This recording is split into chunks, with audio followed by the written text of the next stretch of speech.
A linear search is very slow because it has to traverse the entire tree to find the data. A hash is a string or other types of data that you fold into a number.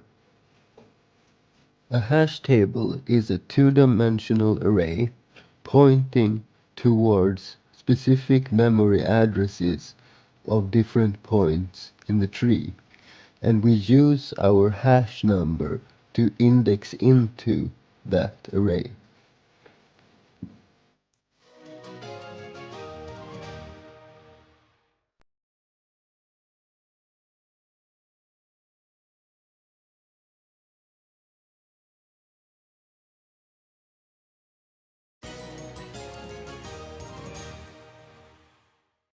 Okay, sup guys, welcome to today's show.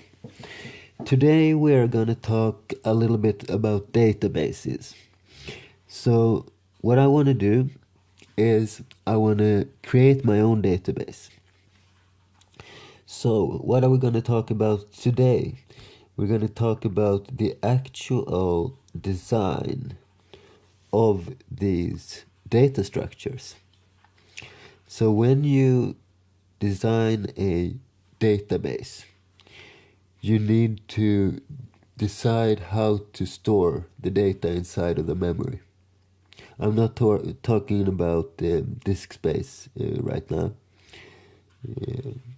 I'm talking about how to store everything in memory.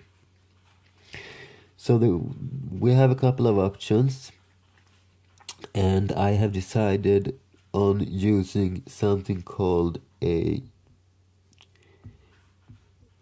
binary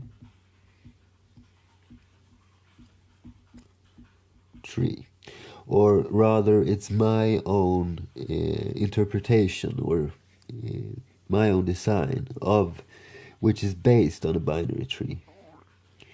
So a regular binary tree looks something like this. We have a couple of these so-called nodes.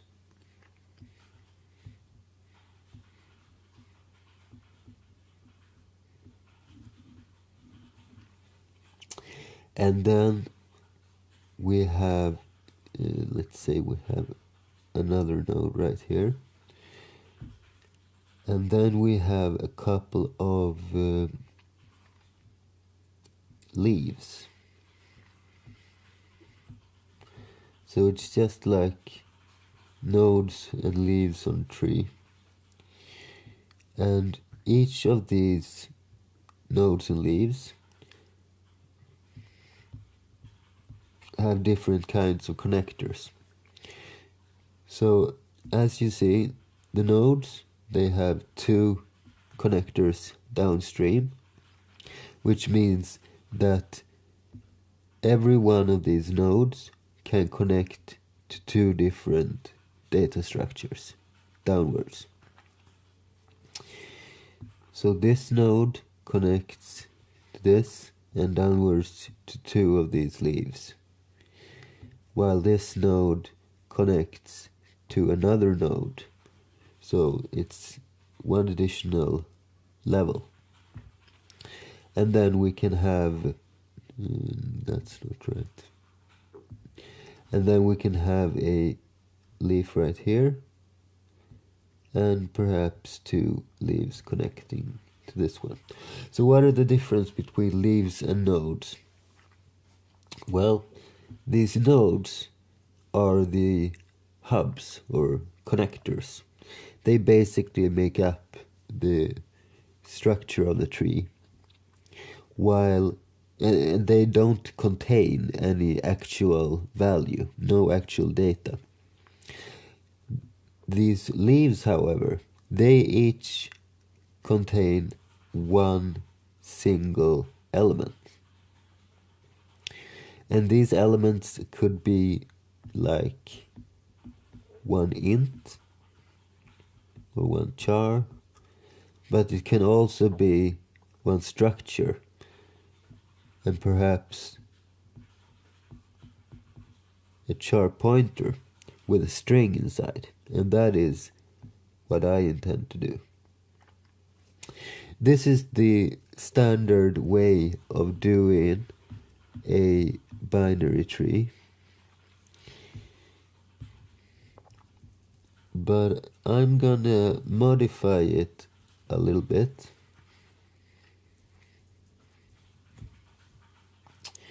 So if we go back to the beginning, and let me select this blue color I had before. So let's start in the middle. Here we will have one node, which is the root node. That's the first node, and it will have the path slash. Then let's say we have 2 additional nodes on each level like this. So the root has a slash as a path, and then this layer or level might have the path slash users. And then down here, this might be slash user slash login or something like that. So these nodes, let me just put the word here, nodes, always go to the left, downwards to the left, right? Then we have a line going to the right from each of these nodes. And here are all the leaves connected. So in the original design, there was only 1 or perhaps 2 leaves per node. But in this case, we may have a whole lot of these leaves. And the leaves, remember, they contain the values. So this is a little bit more suitable for a database, because with this design, I may use these paths, these nodes, as a file system almost. So this becomes like folders. So this is the user folder, and this is the slash user slash login or something. So the nodes are the folders containing all of these leaves.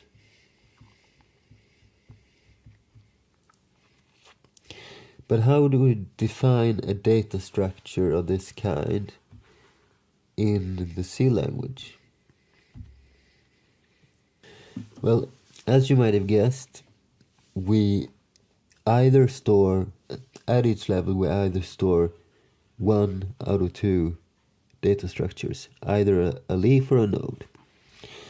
So let's create a union. And perhaps you don't know what a union is, but I will explain that shortly. Let's call this U tree.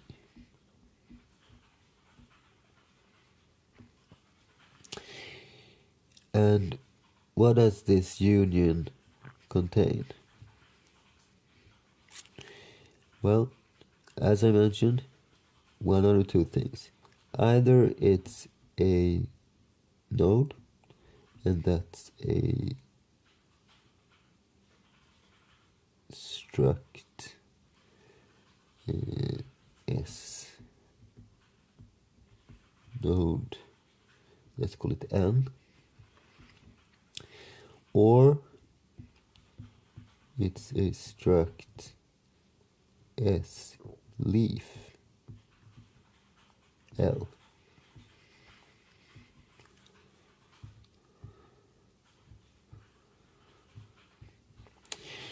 So this basically looks like a struct, right? we have this name and we have different variables inside. However, what's different is if this were a struct, then this would take up a bit of the unit of this structure's memory, and this would take up some other part of this structure's memory. So basically we could both define the N and the L at the same time. But in a union, we do only have one of these at the same time. So we either define the N or the L. So this union either consists of a node or a leaf, which makes it perfectly suitable for creating a binary tree with, right? Okay, so let me try to zoom in down here without turning the page. There we go. Okay, so what is a node? A node is as I mentioned before, a struct S node. So it's a structure. What does it contain? Well, as you might remember, I can draw a little basic picture. And we have a link up and we have two links right here. No, not right, like that. Like this is better. So basically, here is the uplink to the node below, above it. This is a downlink to the node below it.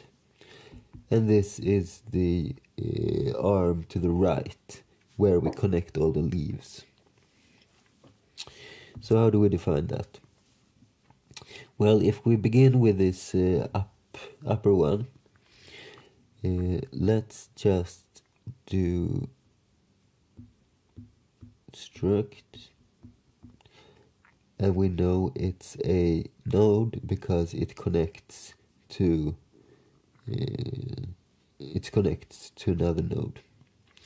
So S node, and if we make this quite similar to a linked list, so we use a pointer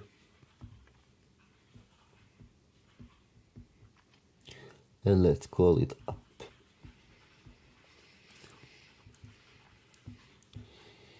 And then we have struct S node star, and we have the left.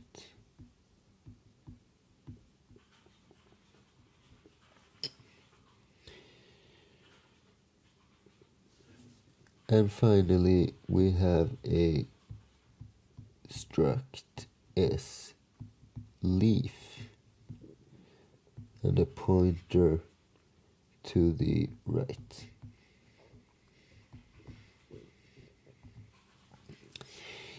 And in addition to this, I do also want to have a tag. So let's do tag,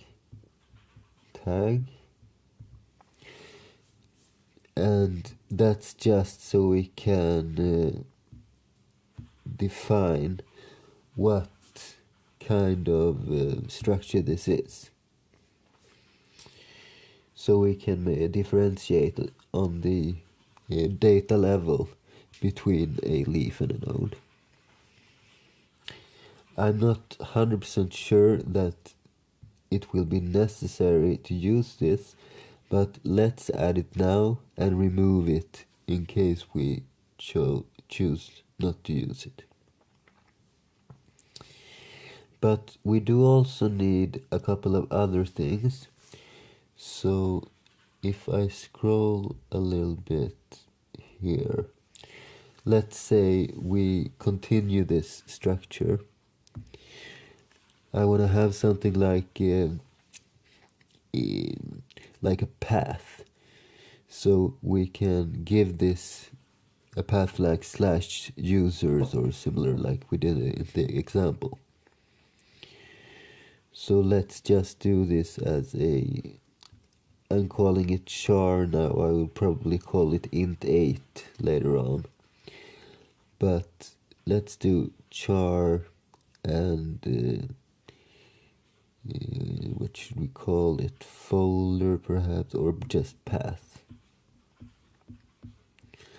And then we give it a size, perhaps 255 or something like that. We can decide later. But that would be a regular string containing the path to this node, so we can access it on the user level. The thing is, when the user connects to the database with, let's say it connects just to the TCP port, then it should be able to do something like create and the name of a folder like this. And then it should create one of these structures, link it correctly, and put these users inside of this path. Okay? So this is quite simple. A node just links everything together. Let me zoom in a little bit here. So what's next? Well, we need to define the leaf. So we have a struct s leaf. And what does it contain?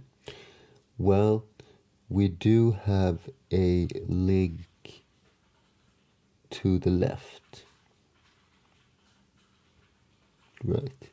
I'm not 100% sure that I will use this either. Perhaps I will just point in one direction with the leaves. But for now, let's do this. So this will be a struct s3 because it can be both a leaf and a node. And a pointer, and this will go to the left. So this is the leaf's link. What does it contain then? Well, as I mentioned, every single one of these leaves will contain one element, and one element being a string. And in order to make this effective, I intend to allocate these strings on the heap. So the only thing we will store is a pointer, which we will allocate later on. So char, and this is the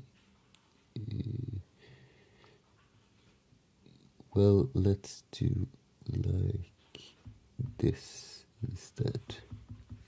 Let's wait a little bit with this value, because first we have the key, because this database will be, each leaf will have a key that distinguishes it.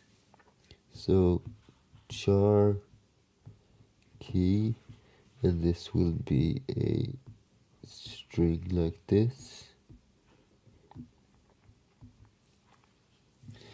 So a key, and then we have the value as a pointer, which will be allocated on the heap. And we will also need to have a count. So int count, because we need to know how many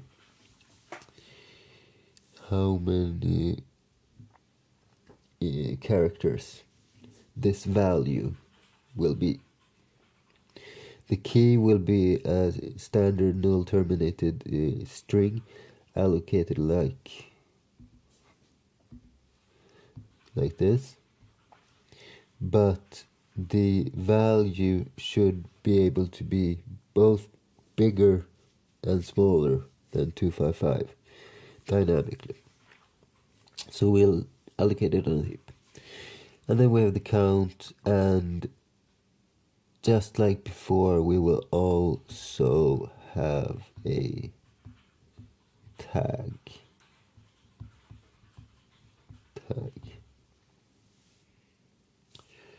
So if I zoom out, we should be able to see all this together.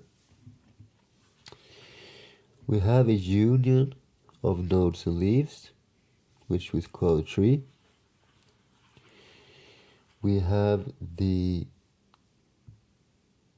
part, which is a node containing of the uplink, the left link being the connector to the next level, the subfolder basically. And then we have the right one, which is the first of the leaves in this row. And then we have a path like /users, and we will also have a tag. So the tag will be something like an int value, where 1 may be a node, or a 2 will be a leaf, and so on. Simple stuff.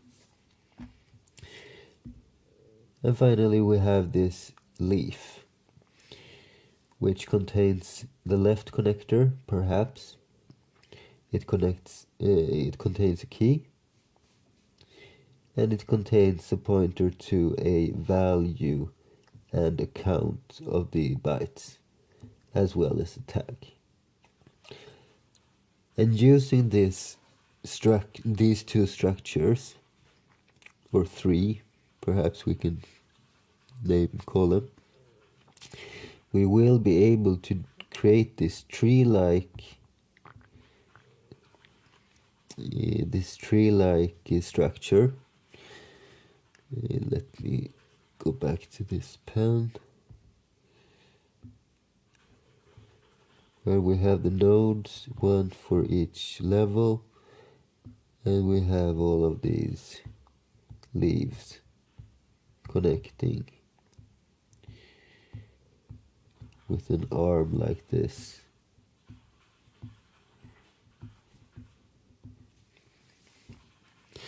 So if we were to describe this in computer networking terms, perhaps these nodes would be a router connected like this, and then they have a switch to the right connecting to a lot of different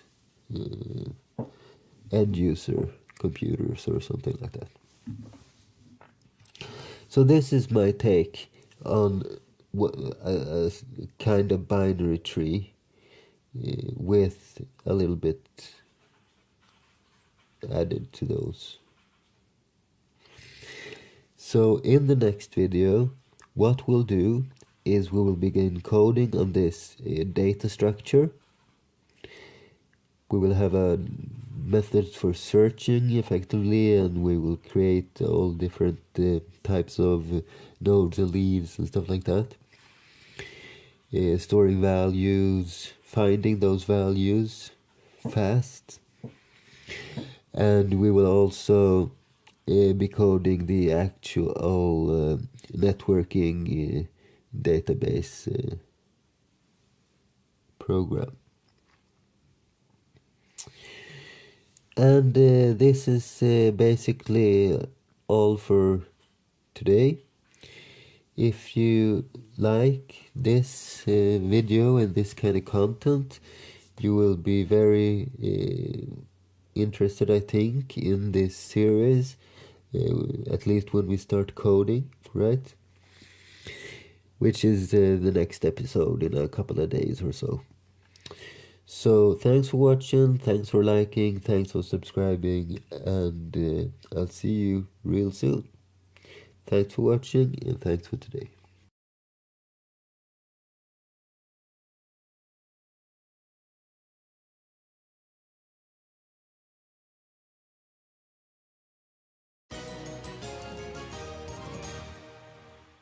Okay, guys, welcome to today's show. Before we start, I just want to mention that on this Friday, the 21st, I will have a live stream where we will create our very own in-memory cache database, like Redis, but faster. That is the intention anyway. And in anticipation of that live stream where we create a database, I will today create a data structure, a form of a binary tree, my own way of implementing it, which will be able to store data effectively. So that's what we're going to do today. And if you want to have more details about how the binary tree is constructed or designed, I recommend watching my last episode where I draw the tree graphically. But today it's all code, so let's begin by creating a directory for this project. Let's just call it tree, like so, and I'm gonna set the home directory to my current working directory, so it makes stuff a little bit easier. And as usual, I'm gonna use Sociopath SCP client in order to alter the files live on my Linux server. If you do this project at home and don't have an external server, that's no problem. Then you just do this locally as usual. So let's see, where did I put it? Inside the temporary directory and tree. So I right click and open in editor, and currently this is just an empty directory. Let me just position this a little bit. Let's see, something like this. And I'm going to create the files. So we need a tree.h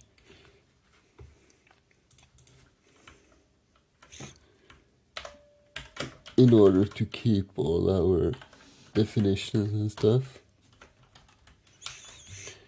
And we need tree.c where we put the entire programming implementation. And I will also create a makefile to make stuff a little bit easier to compile and recompile. And I'm going to use this same kind of makefile as I usually do. So what do we have? We want to compile tree.o, and we need tree.c for that. So we will run cc with possibly a couple of flags. And I'll make this a little bit smaller. I hope you don't have problem seeing this. And we're going to do -c and the name of the input file, which this represents. Okay, and when we have tree.o, we can compile tree, which requires tree.o. And in order to do that, we run cc with our flags, and then we will do, let's see, we will take the target, and as output file we will have, we will take the source, and as output file we will have the target. So that's a symbol for the target, and possibly we will have some kind of LD flags for the linking process, like so. I will also create a clean, which will simply remove all the O files and the tree binary. And finally we will do all tree. Okay, so that's most of the makefile done. And I will just create those variables. So we have flags and we have LD flags. I will leave LD flags empty for now, but I want to compile this using WAll, and let's do O2 for optimization. And let's also define the standard to be C23 or C2X, because this release of GCC was released right before the C23 standard was released. So that's why they called it C2X, because they were not 100% sure if the feature list would have matched the C23 standard. So that's why. Alright, let's save our makefile. Let's save our tree.c, and let's save our h file. And hopefully they have been uploaded. They have not. No, I was disconnected from the server. Let's reconnect. That's a good thing with Sociopath, by the way. Even if you have a lot of files open, if you get disconnected and just reconnect, then you should be able to just save again. And let's see, we save this, we save this, and we save this. There they are. So let's do make. Okay. I need to do double of this, I think. STD. Oh no, it should be STD equals.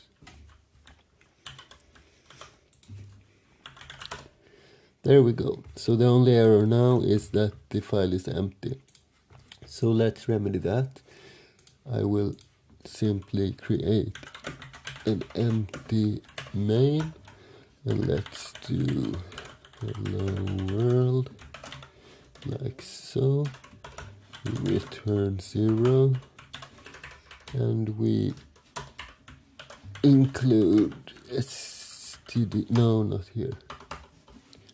Let's include our own tree.h instead. We save this one, and inside of tree.h we put all these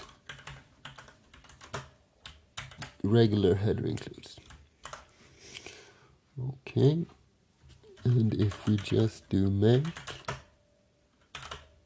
we have ourselves a binary. Hello world. Okay, so that's structuring our project. I will add a couple of more includes. I have 4, which I almost always use in every project. I'm not 100% sure I'm gonna need all of these, but let's prune them off at the end instead, so we don't have to go back here just to include stuff. And let's also include some error thingies. So I want assert, and I also want error number. And in order for them to work properly, I do also need to define GNU source, like so. Okay, so that's a little bit structuring. Now to our real project. So I want to create this kind of binary tree that I showed in the last episode. So basically we will have a, let's see, a couple of nodes. So first we have the slash, for example. In the next level we have another folder such as users, perhaps. And then we might have users slash login or something like that.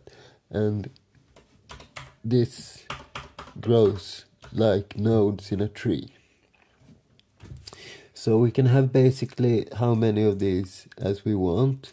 The only limiting factor will be the variable that we store this string inside.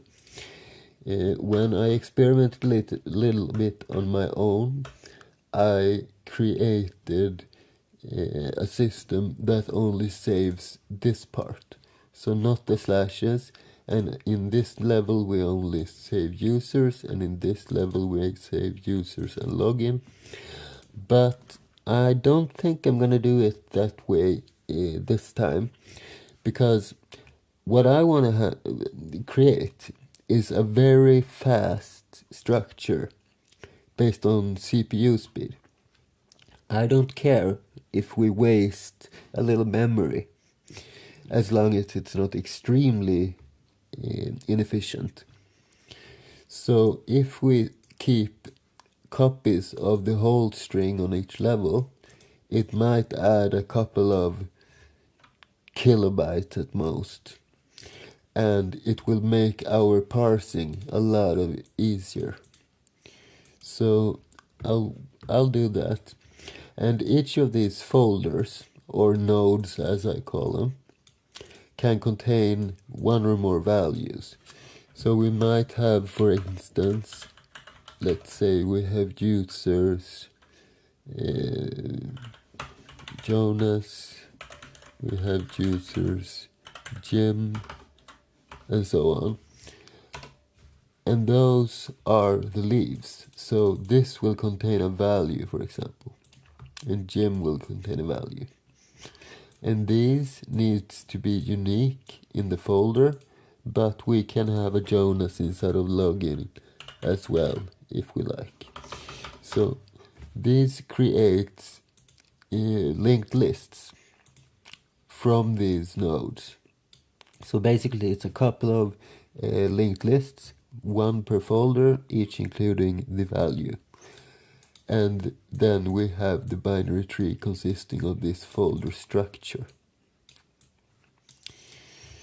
Okay, that's a lot of information at once. So how do we begin? It's a rather, what should you say? It's a rather ambitious project, creating this binary tree and make it efficient. So where do we start in a project like that? I like to start with the types. So I will have a type which is called node. and one that is leaf. And those two together, they form a tree. So a tree can be one of two things. It can be either a node or a leaf. And these are structures containing values in the case of leaf and just links to other levels in the case of the node. Alright, so let's start there. I'm going to create a structure which I will call S node. S is how I name my structures. And what do we need for a node? Well, if we think about the links, there is an uplink to the layer above us. And that is always a node, because only nodes can connect to other structures of the tree. So this is an struct S node, and it goes upwards. And if we are at the top, at the root, then this up will point to itself. It will point to this node. Otherwise, it will point to the node on the layer above. What else do we have? We might have a link to the left, downwards to the left. Let's call this left. Or perhaps we shouldn't use left and right and up, but perhaps we should use the cardinal directions instead. That looks a little bit more precise. So let's call this north and this west. It's west, right? West. Yeah. And we will also have a link to the right, but that's not a node, that's a leaf, because to the right or to the east, we're gonna link to the first leaf in that arm that goes to the right. Okay, so there we have our links. We do also need to save our path. And I could make this a char, but I don't like that. I want to create my own, a little bit more precise types or integers. Let's do a type def, and I want to have a 32-bit int. So that is, in my case, an unsigned int, and I'll call that int32. I will also have a 16-bit int, and that is an unsigned short int, and I will call it int16. And finally I want the 8-bit int, and that is simply an unsigned char. So int8, and the int8 is the one that I'm going to use here, right here. So int8, and let's call it path, and let's do it like this, as an array of 256 bytes. So this will contain the whole path, not just the current level. And what else? We're not going to have any level, we're not going to have any values. So that's nothing to think about.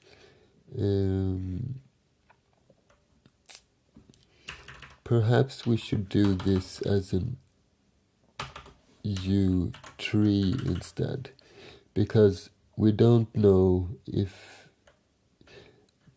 I think I will make the root a little bit different, so it's a node but it's not a node, and perhaps we need to do this. let's have it like this for the time being, and we'll give it more thought when we need to. Okay, and we need to give this a name. So typedef struct s node, and I want to call it node with a capital N, like so. Okay, so the most of the node is done. Now we need to create our leaf. So struct s leaf,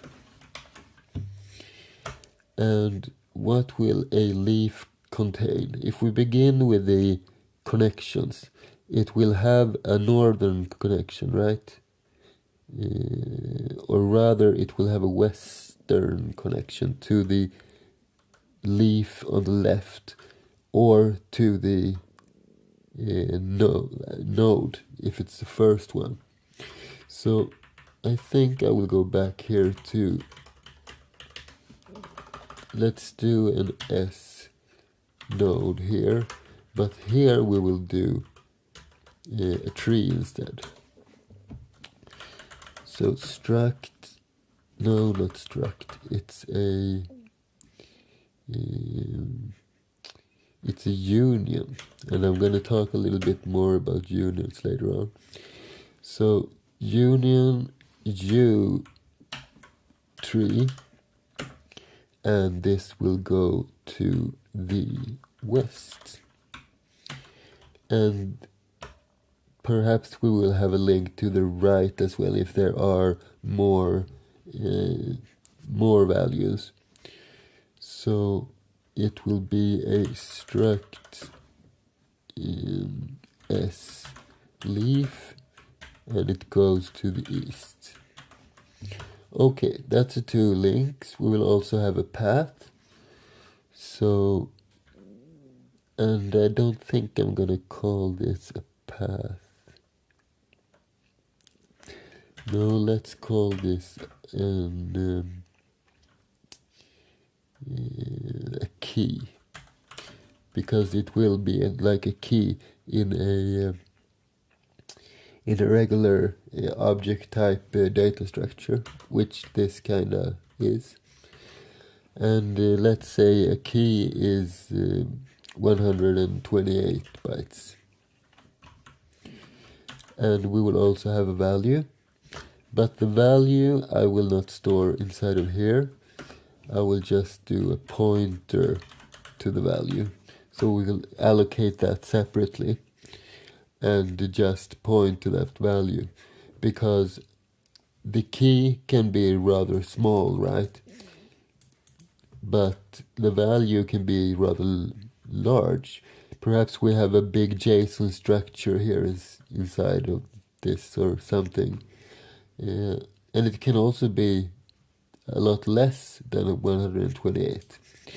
So by doing it this way, we can add, let's say, a 16-bit count, or perhaps size. And that is the size of this value. Okay? So yeah, that's basically it. And we will give this a name as well. So typedef struct s leaf, and leaf with a capital L, like so. And finally we will create a tree structure, and that's a union. So it'll be union U tree. And what will the union contain? Well, it can contain one of two things. Either it's a node N, or it's a leaf L. And that's the thing about unions. All the different variables in the unions share the same memory space, which means I can only have one node or one leaf, not both at the same time. But in a structure, we can have everything at the same time. So let's give this a name as well. So typedef union uTree, and we'll call it tree like this. Okay, so let's create one of those structures. I'm going to create functions that do that, but the root of the tree I'm going to initialize using the new tools for that in the latest C release. So I can do something like tree root equals and these curly brackets, and I need to have the definition of the node. By the way, I forgot something. I do also want to have a tag. So tag, and same for the node. So tag. And what is a tag? Well, it's a typedef unsigned char tag. And it can be one out of at least two things. So define tag, or three things, by the way. It can be a root. Let's say we have one, and I usually put the binary representation as well.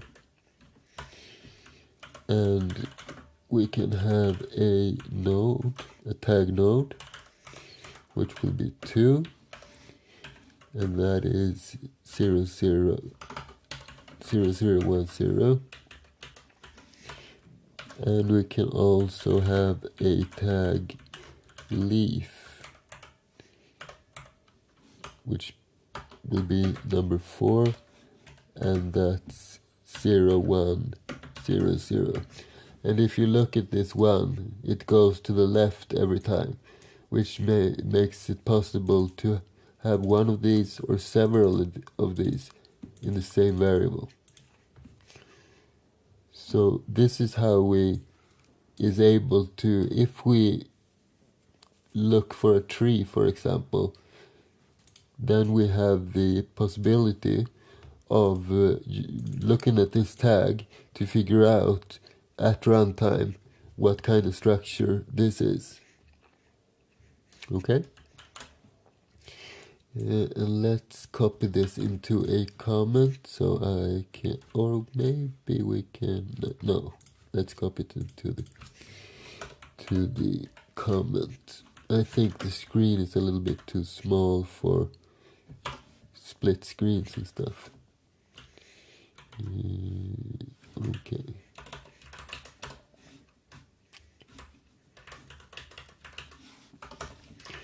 So let's define a root, and we have a couple of different things here. We will have a tag, so we do dot tag equals. It's as simple as that. And what will we have here? Well, we want to have the tag root, but we do also want to have the tag node, because the root is a node after all. So let's do an OR sign right here and do tag leaf, no, tag node. So this can be either a root, or it can be a root and a node at the same time. Okay, that's tag. Then we have north, and north will simply, let's cast this to a tree and point towards itself.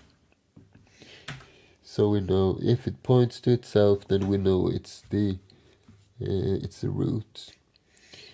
Then we have west, and west we will just initialize to 0. Same with the east. Do we have it east? No. Yeah, we do. So east equals 0 and path equals slash, like so. And then we have the tree defined without having to do it inside of a function or anything. Kinda neat. And let's, for instance, print out the address. Let's do %p for pointer, and then we will just, I think we can just say root here. Let's try it out.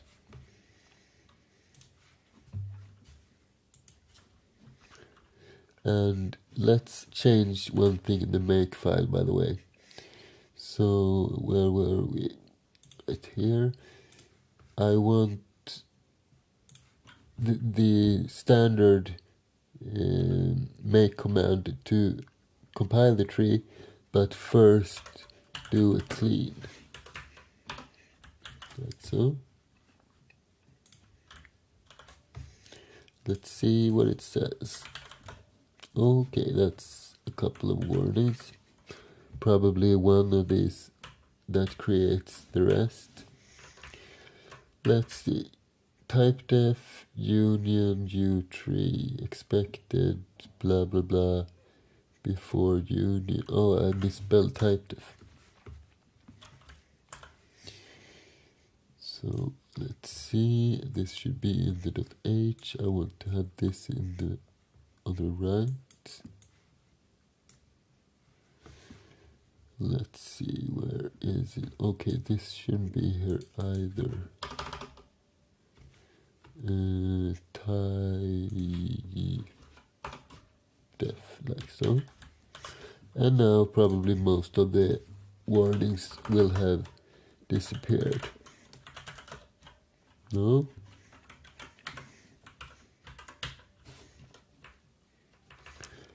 Let's see.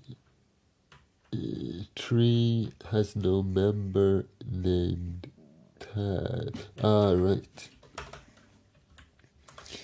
It's a little bit trickier when we have a union like that, because you see these, we need to specify the N or the L as well. So how to do that? What if we were to just do .n equals, and then we have a double of this? Will that work?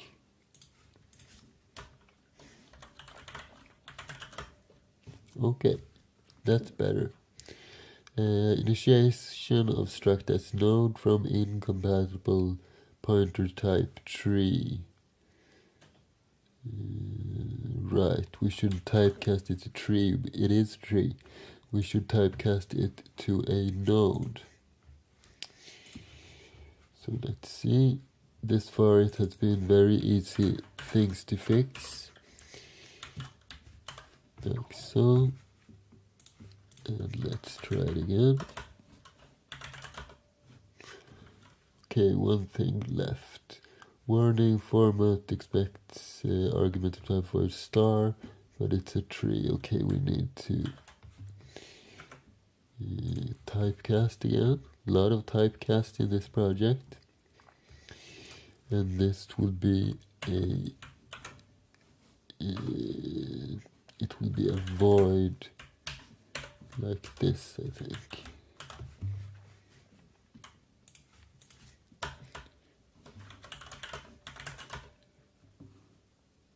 Cannot convert to a pointer type. Well, let's do it by reference instead.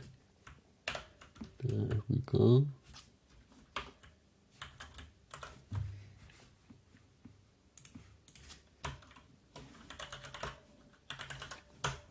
And there it is. It compiled. And it runs. Okay, so now that we have defined our data structures, let's create a utility function which creates and links up one of these trees. So let's call it, I don't know, create node. And what kind of arguments do we need? Well, we need to know the parent. So let's create one of these arguments like this. And we do also need the path. So that will be an int8 pointer. And we just call it path. Like so. And in order to know, let's see.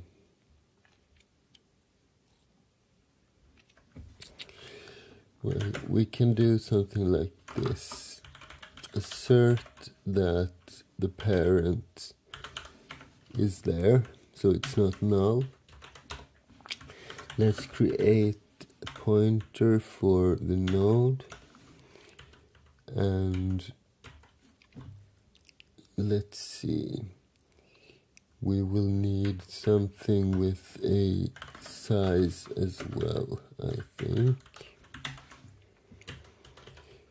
So the size variable, we can reuse that to work with the path as well, if we need to. Okay, so let's see. We need to allocate memory for this one first. So let's set n equal to, and it's going to be a node malloc size. So let's set the size to size of struct s node, and then we will zero out that structure. So let's do something like int8 and the n and the size. And we need to create this zero function as well. So the zero function will be a void function. No need to return anything. But we do need two arguments. And let the first be an int8 pointer. Let's call this the it would mostly be used for strings, so let's call it str, and then we will have an int16 size as well. And we will simply loop through this string and zero everything out. So basically like the mem set, but I want to avoid using any library functions if I can, and this is a rather simple function to write. So let's also create a int16n. Let's initialize n to 0, and p will point towards str. And we're going to loop as soon as p dereferenced is not null. And then we'll just increase p and we'll increase n. So we will also, no, let's remove this, by the way. Instead, we will check if n is less than size. That's better. Okay, and for each step of the way, we will simply set p to 0 and then return. Okay, so we have created our structure, we have zeroed it out. What's next? Now we need to link it up. And we have the parent specified. So we'll simply do parent, and let's see, this will be the west. So let's set this to n. So the parent's left leg will be pointing towards this new structure, and then we will initialize the fields inside of n as well. So let's see what we've got. Here is the node. I think I'm gonna copy this into a comment, make stuff a little bit easier.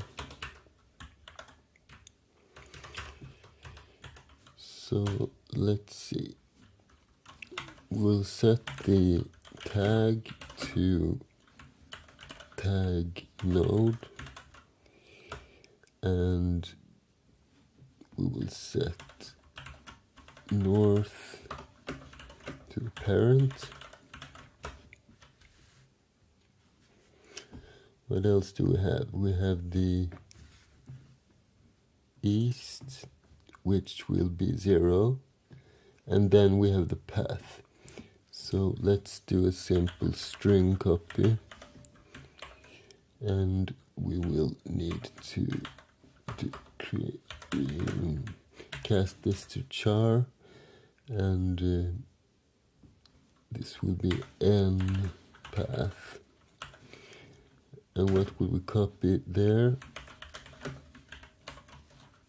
It will be the path, and the size will be 255 at most. And that's it, I think. Let's just return n.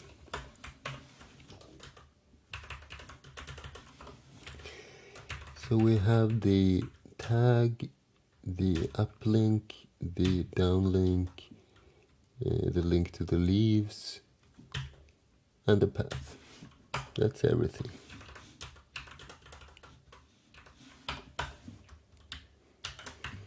Like so. So let's create one of these nodes and see if we can make that work. So let's create one of these pointers, and n will be equal to create node, and the first will be the parent, so let's say root, and the second, perhaps we need to reference it like this, and the second will be the path. So let's say we call this users. We assert that n is true. Let's create an n2. And n2 will be equal to create node, and this time we will set n as the parent, and the complete path will be users login. We'll stick with the same example. Let's assert n2 as well, and then we can perhaps print the addresses of these pointers. So %p, %p.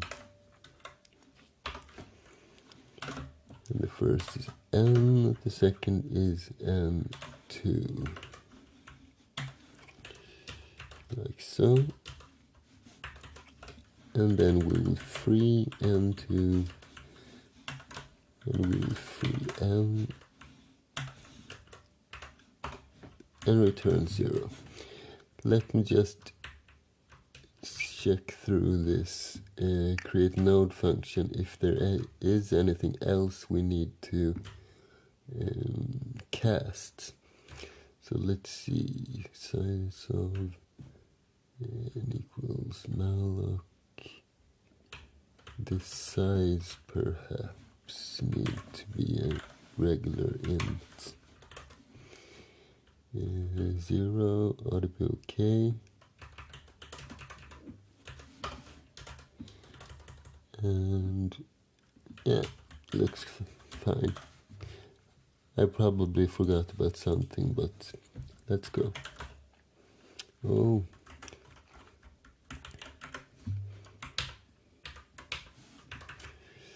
Let's see. Create node passing argument 1 from incompatible pointer type, expected node star, but argument is of type tree star.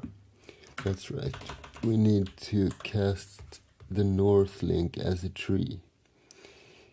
So let's just do that. Let's see, north. So this will be a tree because we're not. No, that can't be it.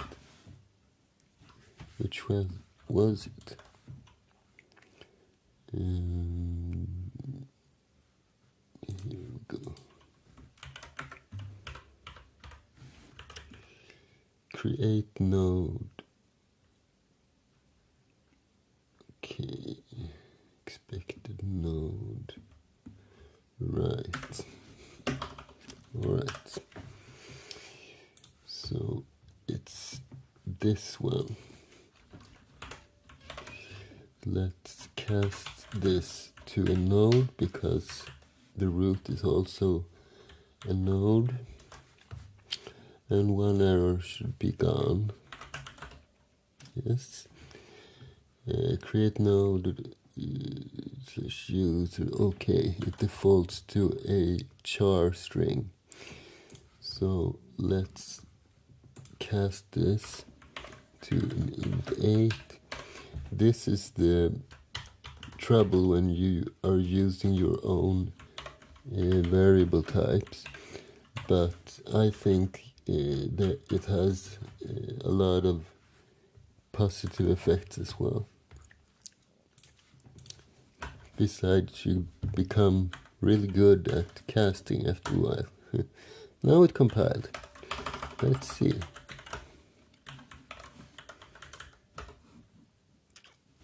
And we have 2 pointers and no error. It works perfectly fine. Nice. Okay, what's next? We can create our nodes.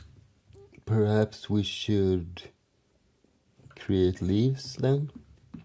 Why not?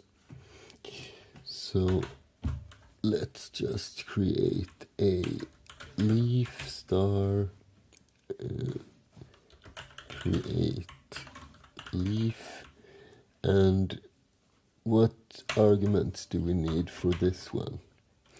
We will need a path, or do we? We will need a key though, and we will also need a size to that key. What else? The path is included in the key, so that's nothing to worry about. We do, however, need to know the parent. So let's put the parent here as well, and that should be it, I think. Okay, so we need a node N, we need a leaf L, and no, we don't need the N, we do have the parent, so that's not really necessary. However, I want to assert that we do have a parent which is not 0. We need a key and a size. Right. Well, let's begin coding and see where it takes us. Okay, so we have the parent, so we know where the nearest node is, but it's not certain that this leaf is connected directly to its node. Perhaps there's a couple of different leaves between. So instead of creating a parent like this, I think we will have a tree, which can be a node or leaf, and this will be on the western side of this leaf. Okay, so let's assert the west instead, and it doesn't really matter to us if that is a node or a tree.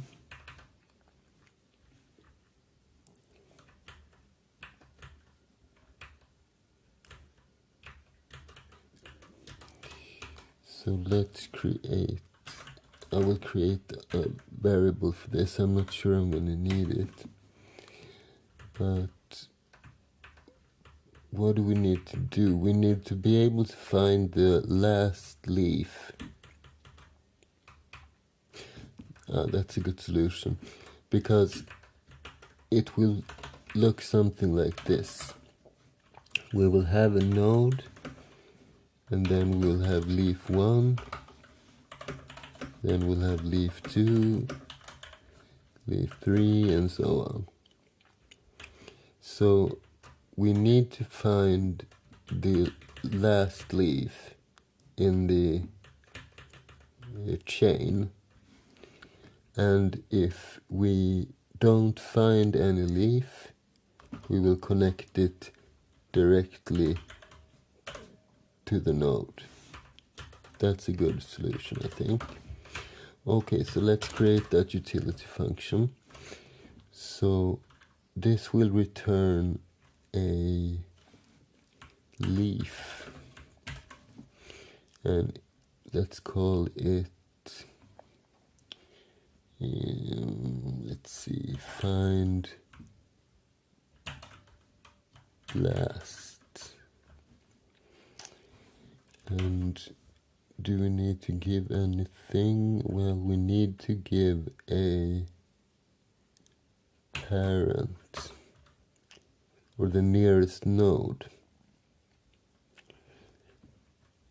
Let's call it parent. So node parent. Right.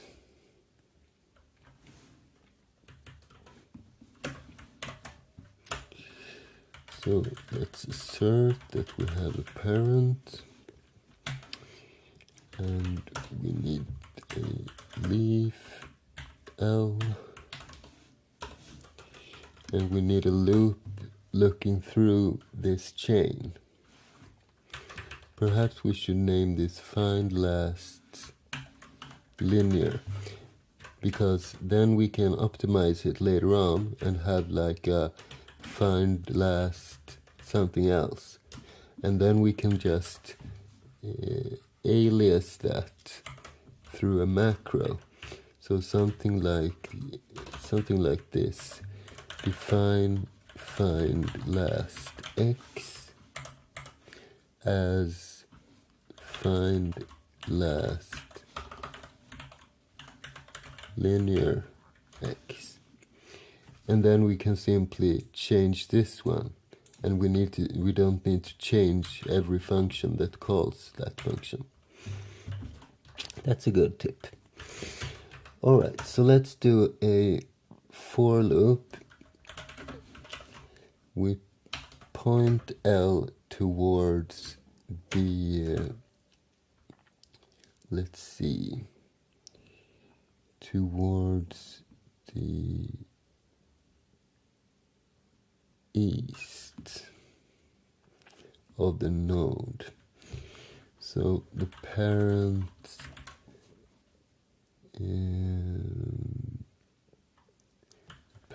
east, and we will loop as long as we have an L.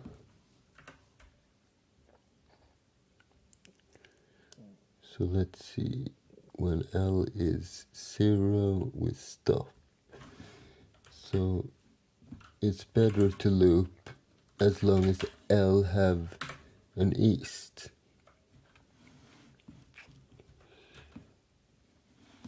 And for each step, we will set L equal to L east. So one step to the right each iteration. But this will break if we don't have any leaves. So let's check that first. So if parent east is 0, then we will simply return 0. So let's have a function for that, or a macro rather. So we don't need those, and we can just say return error, no error. And then we define a macro for that. I like macros. Define return error of x. And what do we want to do then? We are going to find the backslash somewhere. Here it is. Okay, so let's do two things. Let's change the error number to x,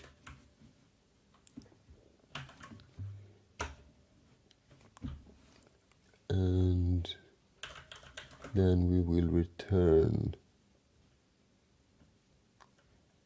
let's return a null pointer.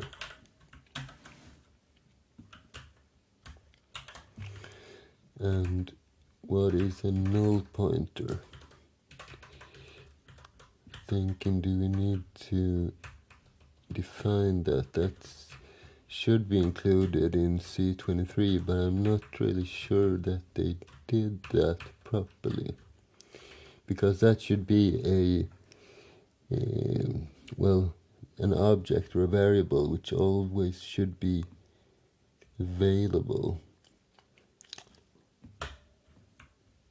There is an include file called std something, std,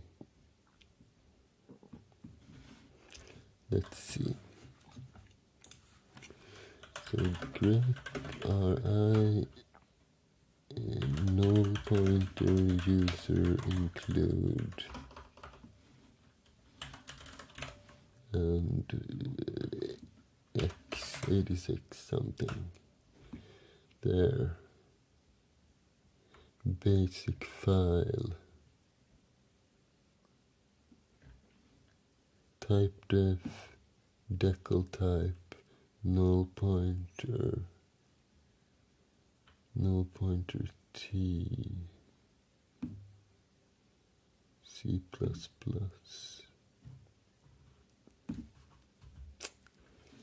Perhaps this is an older GCC or something. Never mind, let's do it another way. Oh, I shouldn't have closed that window. Where were I? Here, export home equals $pvd, $pvd, like that. And let's create our own null pointer instead.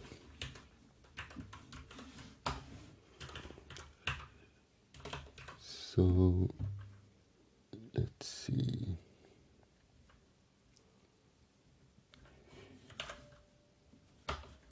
Type def null point. Type def void star null pointer and null pointer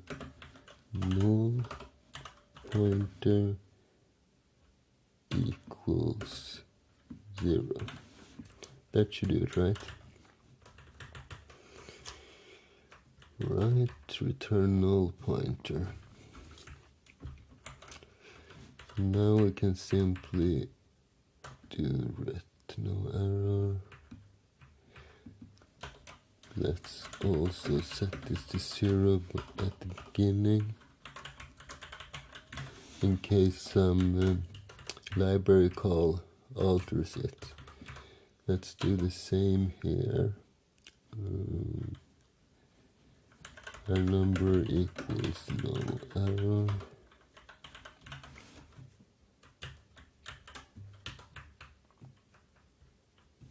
And nothing can really go wrong here unless we supply the wrong arguments.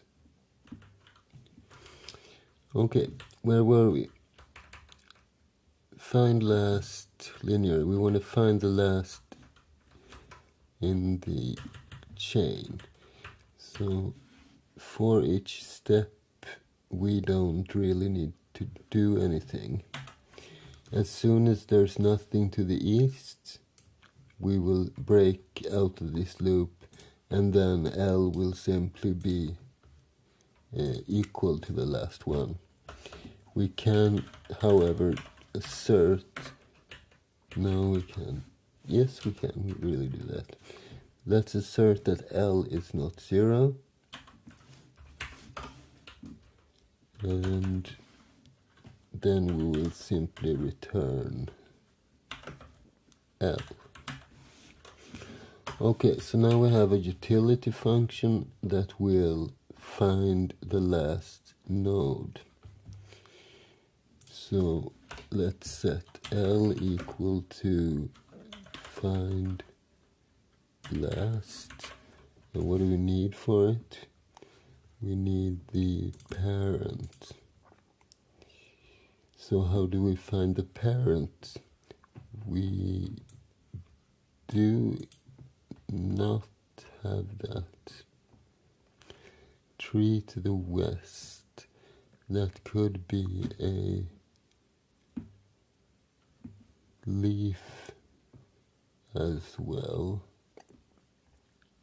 right?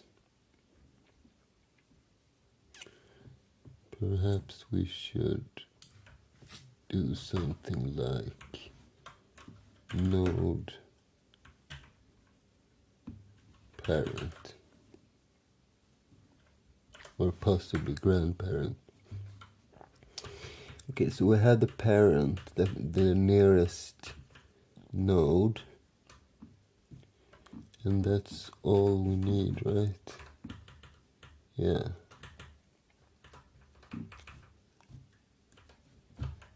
Okay, so find last, and we give the parent. Then we need to assert that we have a parent. And then we don't need to assert that we have west, because, let's see, no. Okay, So L is equal to find last parent. So after this line, we have defined the nearest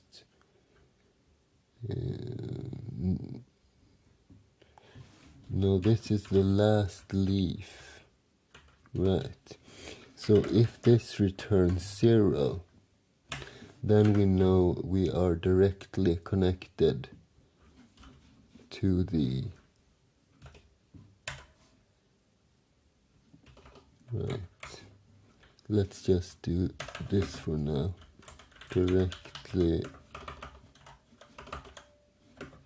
connected, and else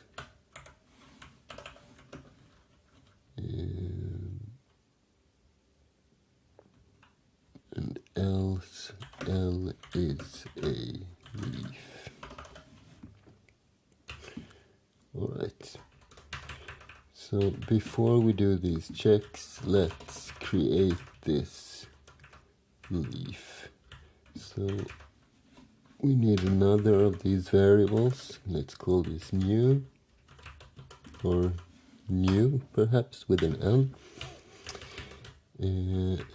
And let's create one for the size as well.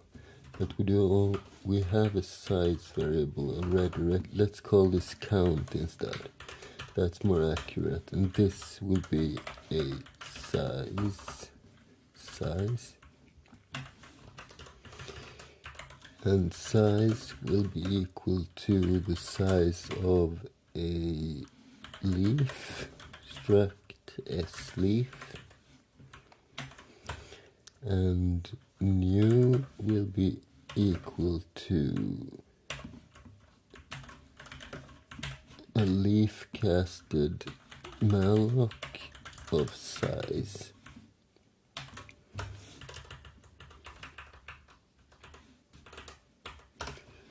And we assert that we have this new one. And now we come to this part. So if we are directly connected to our node, then we will simply do parent east equals new. And if we're not, then we will do L,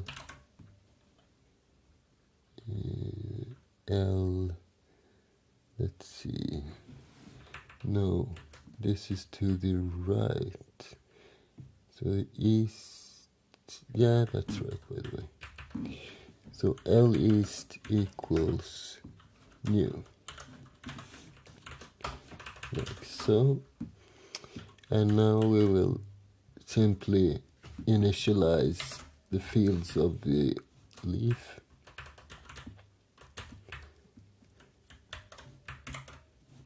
As before, I will make a comment and paste this in, because with this font size my screen isn't big enough to split. I am aware of that function though. Okay, so before we do that, by the way, let's zero out this structure. So zero out an int 8 version of new size, and the rest of the fields, let's fill them in one at a time. So we have new tag equal to tag leaf. We have a tree to the west, so new west is equal to, depending on if we did this already, right? New, no, we did the other direction, okay. So if we don't have an L, which means we're directly connected to the node, so then we will do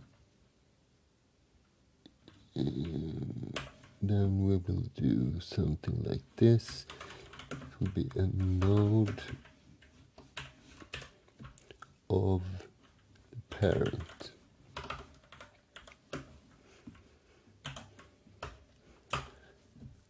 Otherwise it will be a leaf of L, like so.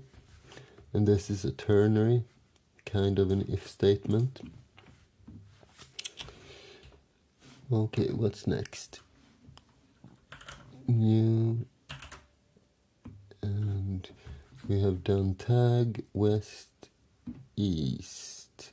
Then we have the key. Let's simply string copy the key. So let's make this a char, and we will use our key, this one,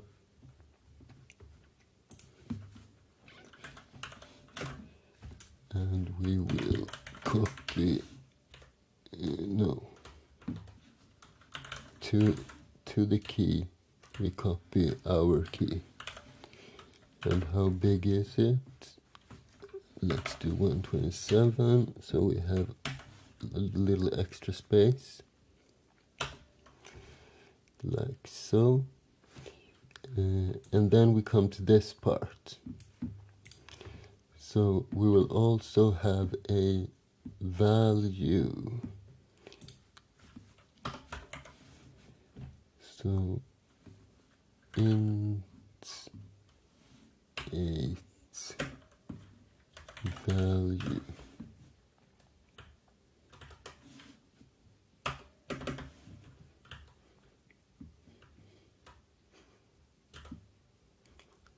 Like that. And let's reuse our size variable. So let's set size to the string length. No, let's not, by the way. We have a size as an argument, this count variable. We can use that instead. So what do we need to do? We need to create, let's see, like this, new value equals int 8 casted malloc of count bytes with 0 new value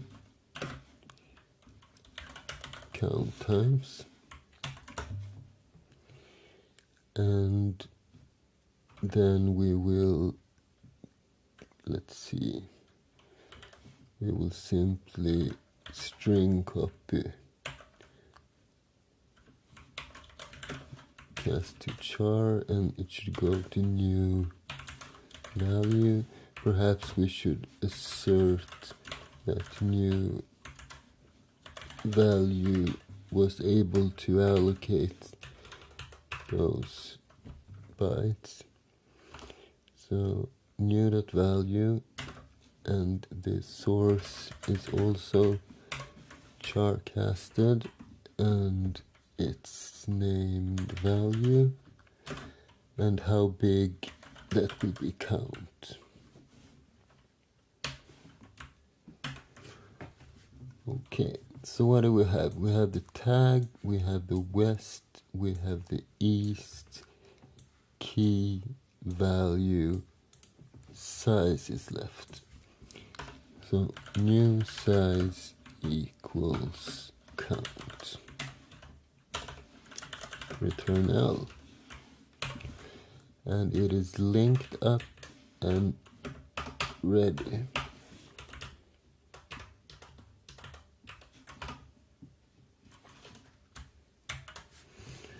Okay, so now we should be able to create a leaf as well.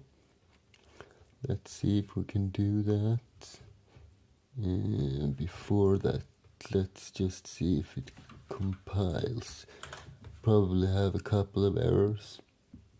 It's kinda impossible not to have when doing this semi-advanced piece of code.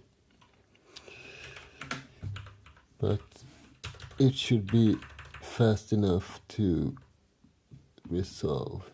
Expected identifier, null pointer, return, before return, so 21.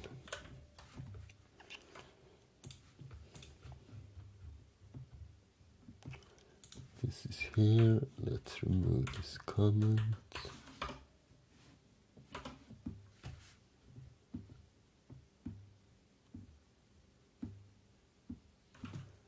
And that changed the lines, of course. Let's run this again.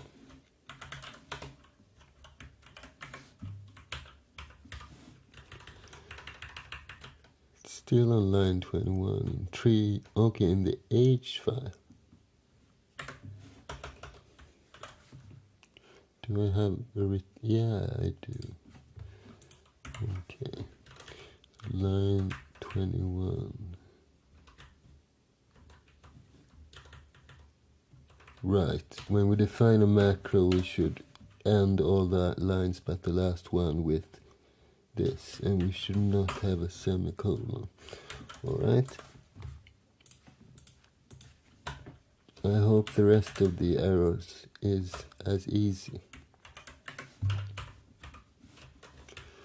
Create node, error, no error undeclared. That's right, I did never declare those errors.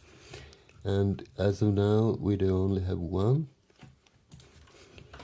So define no error as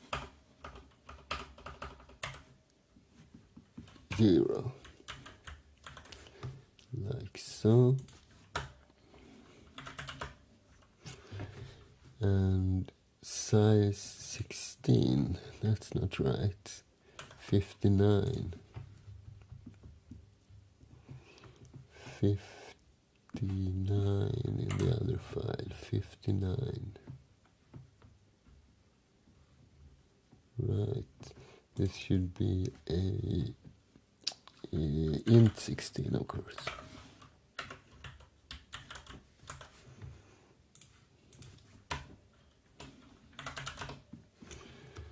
And the warning pointer type mismatch. Node parent.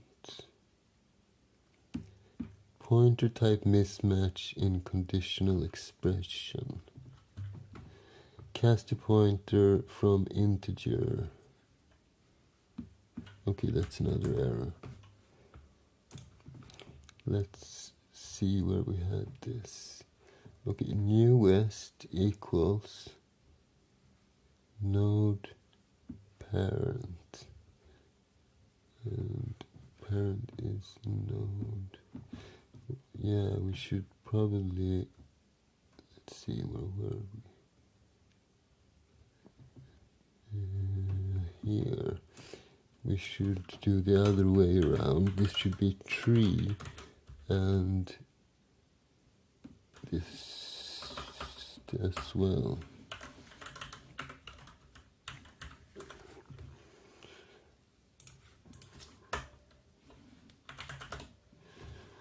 Okay, warning, cast a pointer from integer of different size. The string copy char new value, char value, strncpy. Cast a pointer from integer. How did I declare this? Int 8 value, no? Yeah, it should be a star here. Okay. This should be an int8 pointer.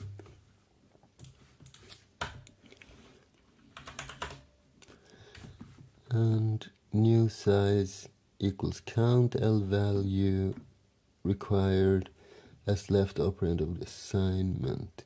Oh, I forgot one letter. Let's see, where were we?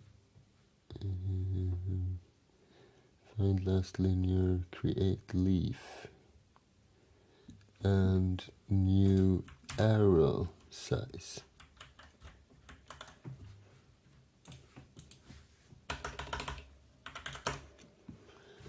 Node star n warning unused variable. Okay, 58. 58. There.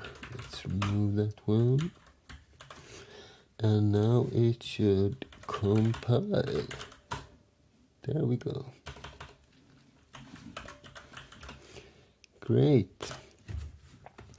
So the troubleshooting has been very smooth and effective today. I like that. Less than 5 minutes per session, I think. Finding this editor, on the other hand. Okay, let's see. Let's test this out then. We have 2 nodes, so let's connect something. Leaf L1, L2, and L1 equal to create leaf, and I don't remember we need a parent, we need a key, a value, and a count. Okay. So parent we have key, so int8 key and value, and we need the size as well, so int16 size. So before we create it, let's initialize those variables. Let's say we have a key of, so we're inside /user/login, perhaps it's my user, and the value might be, let's cast this by the way to an int8, and same here. And what should be the value? Let's just put something, some kind of hex string or something. This could be like a session cookie variable or something like that. And the size will be equal to an int16 of string length. And what do we send? We send the char version of value. Okay, so now we create a leaf and we connect it to M2, and we need the key and the value and the size. Like so. Let's assert we have an L1.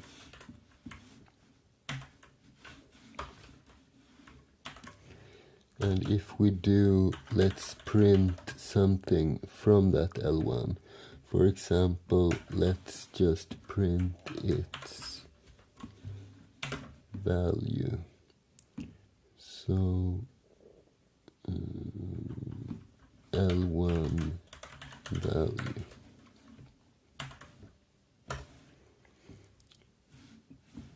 And let's see if, let's begin there by the way.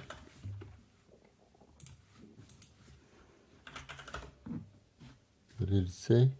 Unused variable. Okay, never mind that. And let's run tree. Assertion L1 failed. Why is that? That means that this create leaf failed. Assert parent. We have a parent.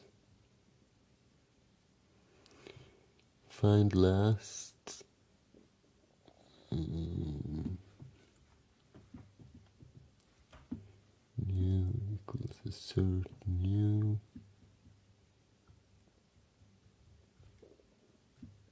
Turn L.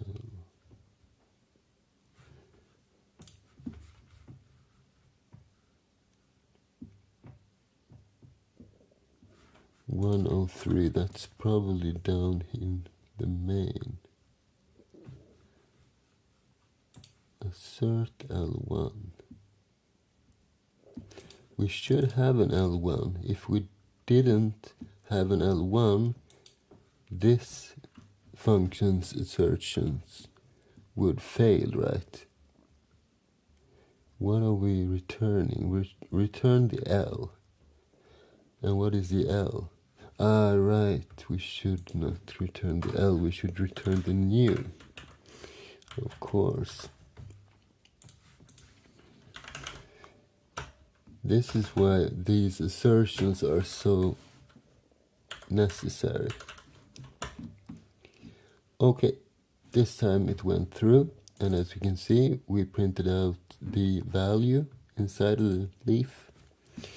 But are we able to create another leaf hooked up to the first leaf? That's another story.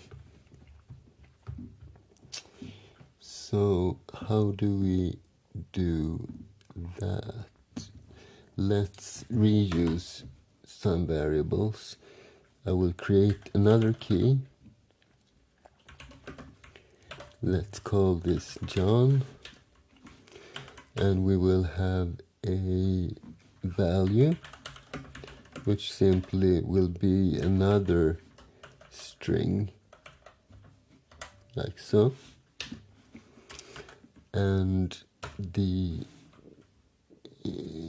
size will be an int16 version of the string length of the char version of value. Like so. And L2 will be equal to create leaf, and this time let's see, we will still reference the nearest node right here, and it will find the last leaf. So key value size, we assert L2, and if it's non-negative we will print. Let's do the key this time. So the key of L2.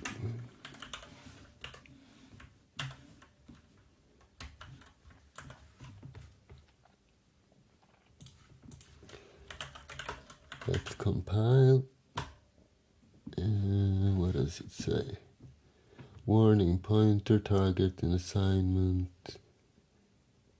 Right, I forgot to do those. So int 8 and int 8.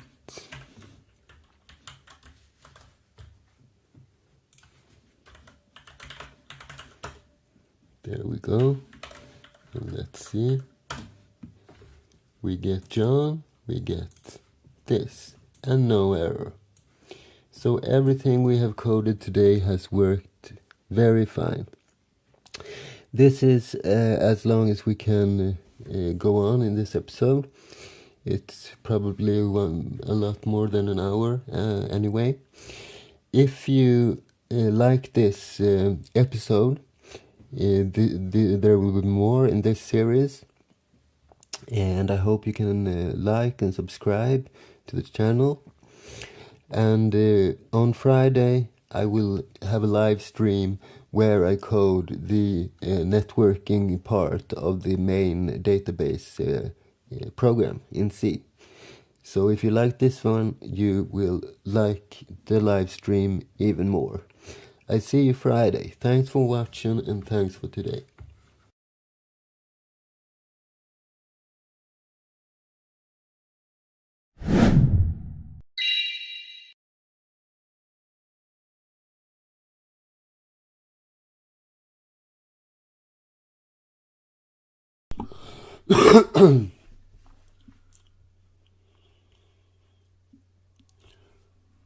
Okay, guys.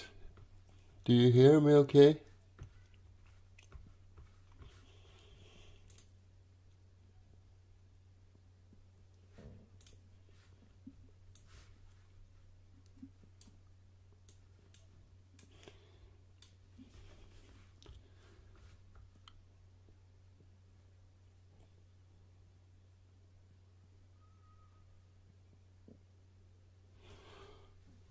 Okay, so we are live. And let me just make a little bit of announcement. So let's see if you see my web page. 1 second. Here we go. This.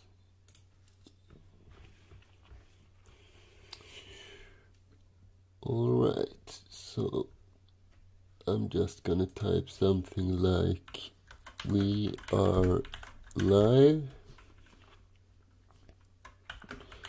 Join you too. Something like that.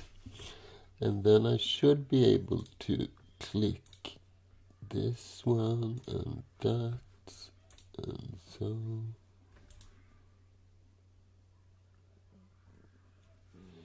There we go. So last time I had a stream, we had a little bit of a bandwidth problem, most probable due to my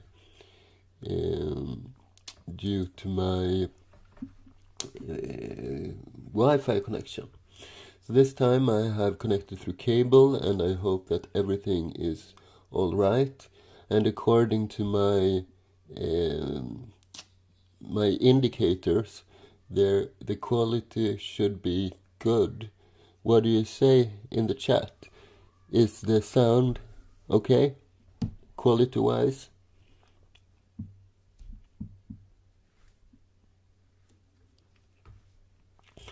You can write in the chat if you...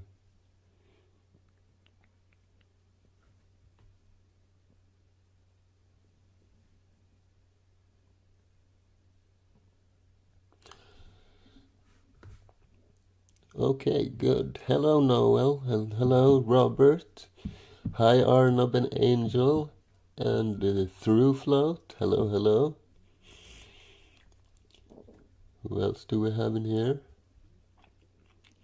A couple of other people who hasn't written in chat yet. If you want me to greet you, you can also write in the chat, because I don't really see a list of all the users, unfortunately. So the first few minutes I want to dedicate to just talk to you guys a little bit, because last time I had a stream there came a couple of users when the stream started, and after 5-10 minutes a lot of other users came in. So I don't want to start the real project until like 10 minutes past the original start time or something like that. Sounds fine, guys?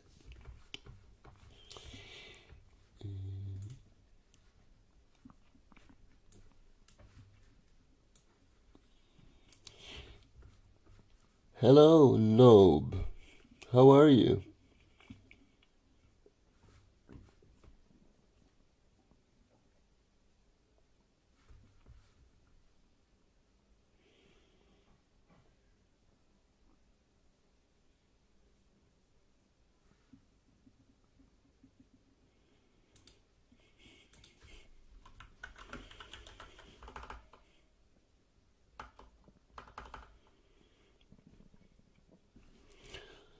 Okay, great.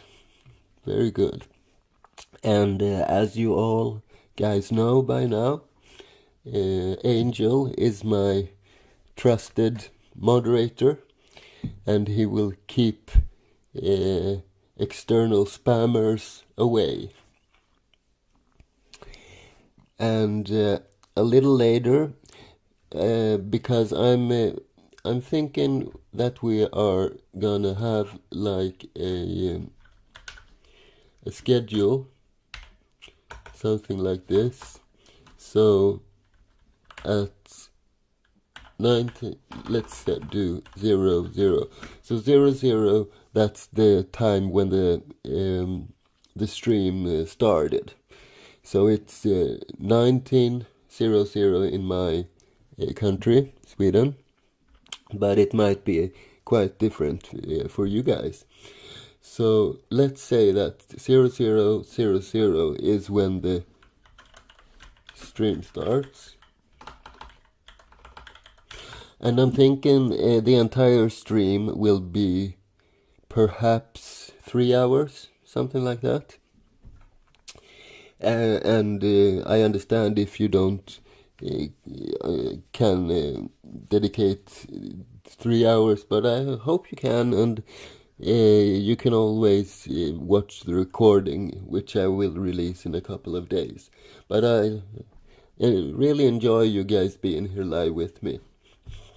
So the first hour and a half, we will focus on the main project, coding the database.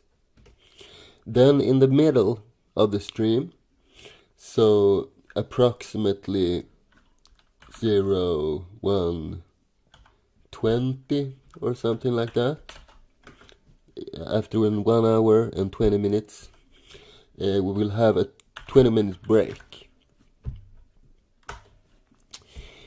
And then after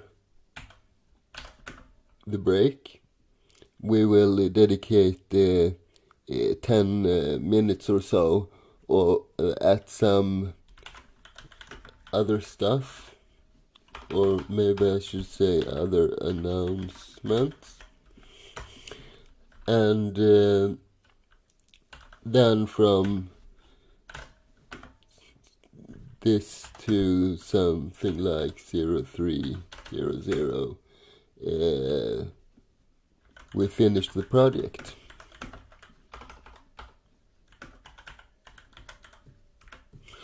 Okay, is this schedule understandable?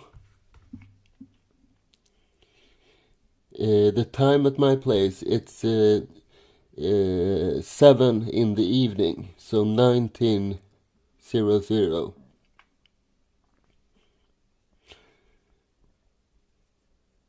Okay, so it's middle of the night in the Venezuela. I'm happy that you are here, even though it's the night, Angel.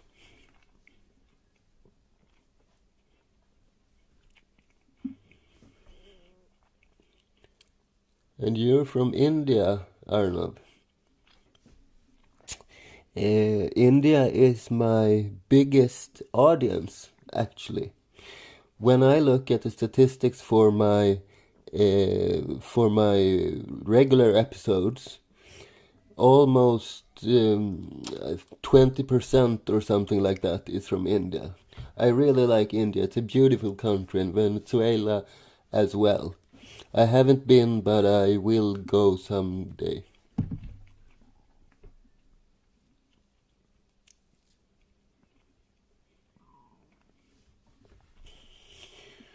Alrighty. So, what else? Yeah, I have one pretty big announcement myself. I have quit my day job to focus 100% on YouTube from now on. What do you say about that, Internet?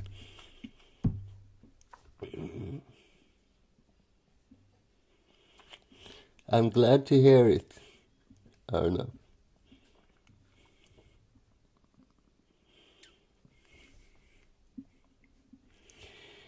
So before, I think you all know that by now, I worked as a instructor and an consultant for programming and network technology, and I've been doing so for like 8 years, and before that I worked in network technology. But now I will focus on YouTube. So what do you think about that, guys?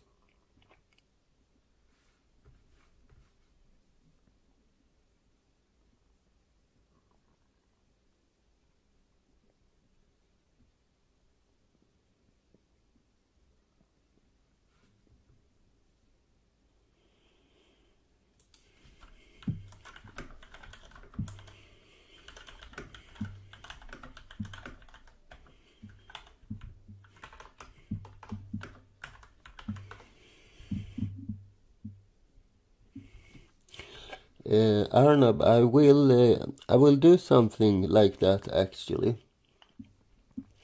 Uh, I am I am coding a platform where, well, all my episodes will still be 100% free.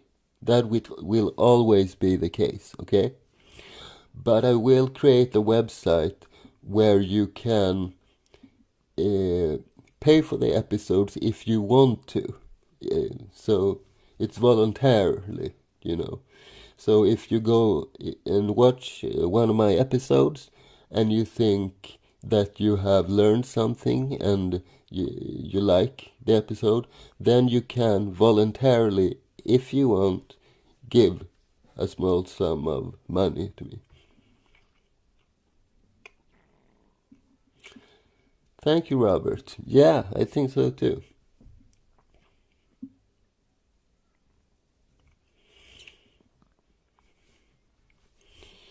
So how many users do we have?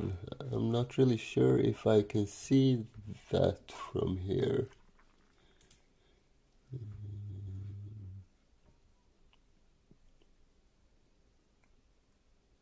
Okay, 6 people at the moment. Perhaps.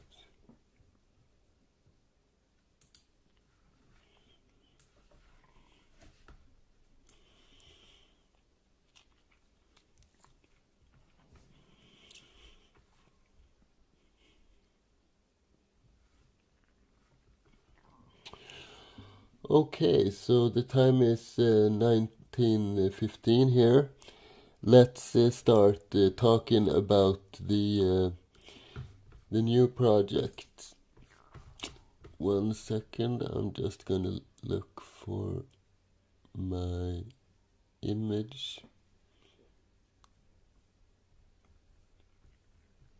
Never mind, I'll do it another way. Okay, so are you ready to start with the project, guys? Let's just do that.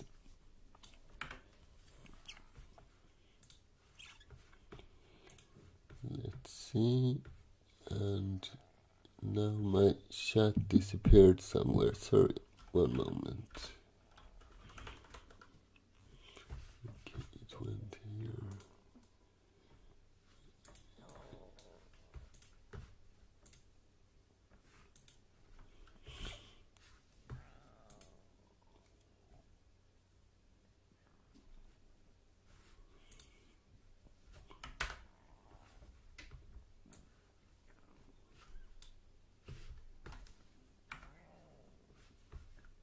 There we go.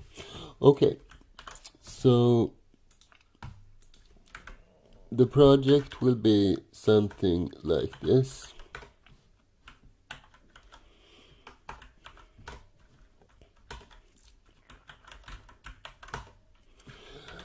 I want to create a database, my own database, and my intention is that it will be very, very fast.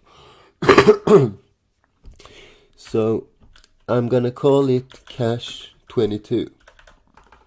It's a pun based on the, catch 22, but it's a cache. So it's an in-memory database. An in-memory database is not saved to disk. If you restart the database, you will lose all the data.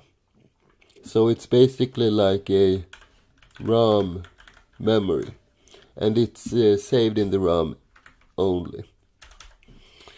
And why would you need such an construction? Is there perhaps anyone in the chat who knows that? Where did you go? So chat, do you know what use you might have of an in-memory cache database? Thank you, Tejas.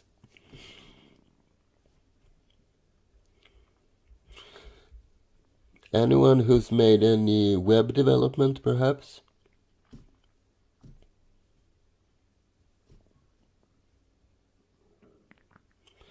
That's right, Tejas. And what kind of context or what kind of projects would you need such a thing for? Because most often you want your data to be saved when it saves in the database, but not always, right?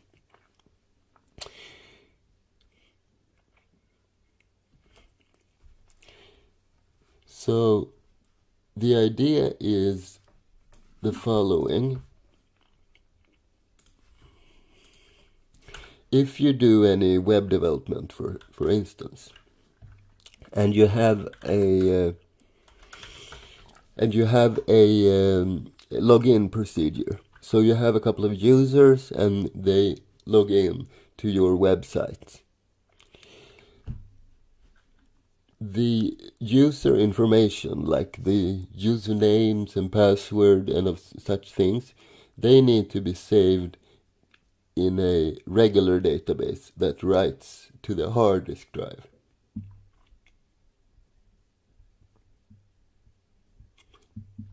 That's right, Arnab. So Arnav says if there's no DB updates, we fetch directly instead of calling to DB again and again, useful for multiple read operations. Exactly right.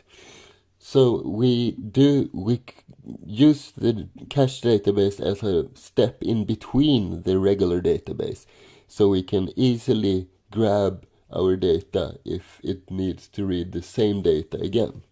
Very good.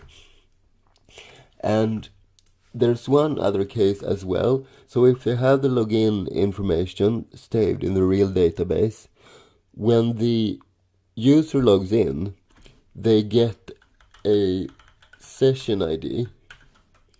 That's something like this, just a random string, but that identifies the login, so to speak, that connects your web browser.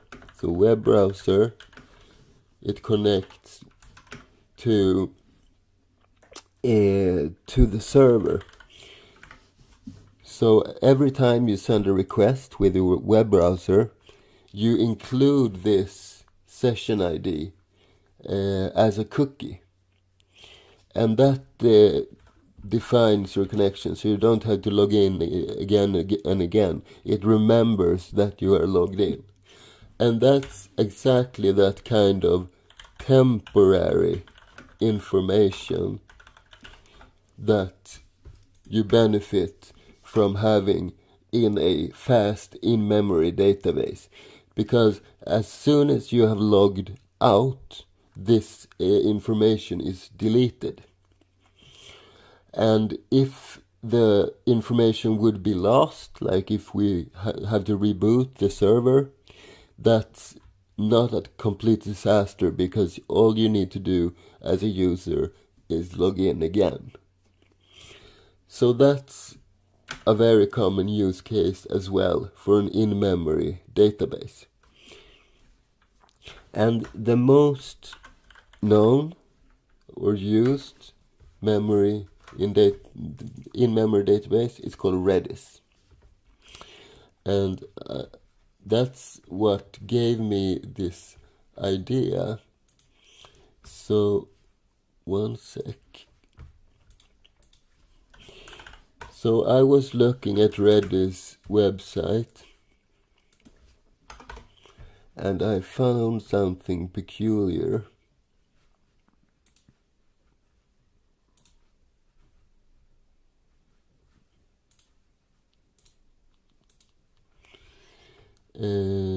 This. Get the world's fastest in-memory database from the ones who built it. So when I saw this this sentence, I thought, well, what if we could do better? So the entire goal of this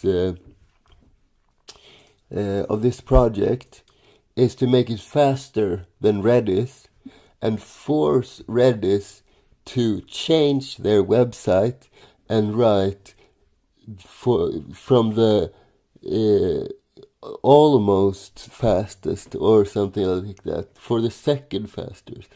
Wouldn't that be fun, watching they rename that slogan just because we coded something together which is faster than Redis?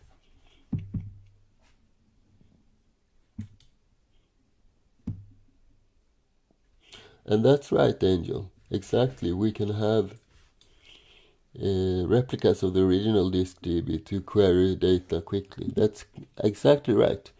That's a different use case for this database. So it's really useful, right? This kind of database, and it will be fun to code, I think. Okay, so let's start coding then, right? And you can follow along with me if you want to. And let's see.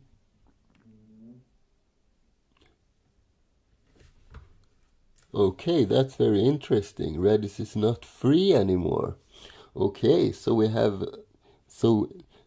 we are making our database completely free, which means that's another selling point, so to speak, for our database, right? Anyhow, let's get to the coding. And are you seeing my whole screen right now? There's nothing at the edges that is outside of this black window, right? Because we'll be doing most of our code right here. But before I begin, I need to log in to my Sociopath SCP client, so I will be able to code on the live on the server. And it almost doesn't fit, but yeah, it kind of does. And if you haven't used this tool before, then let's see, this. If you haven't used this tool, you can go to Google and Google Sociopath SCP client, And why does it have the name sociopath?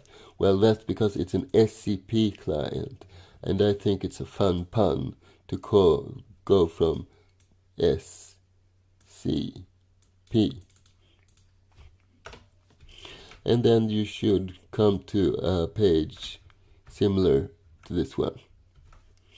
And it's completely free for educational use and for, well, everything non-commercial. All right?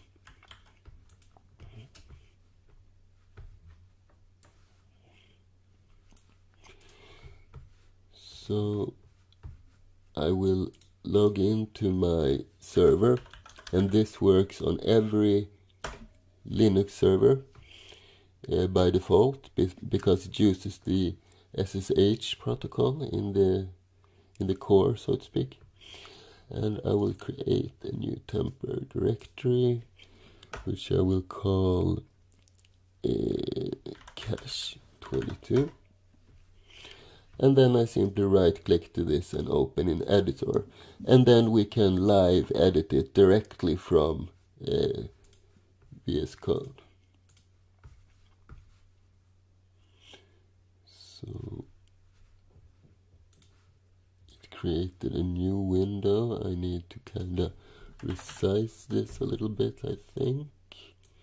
Something like this.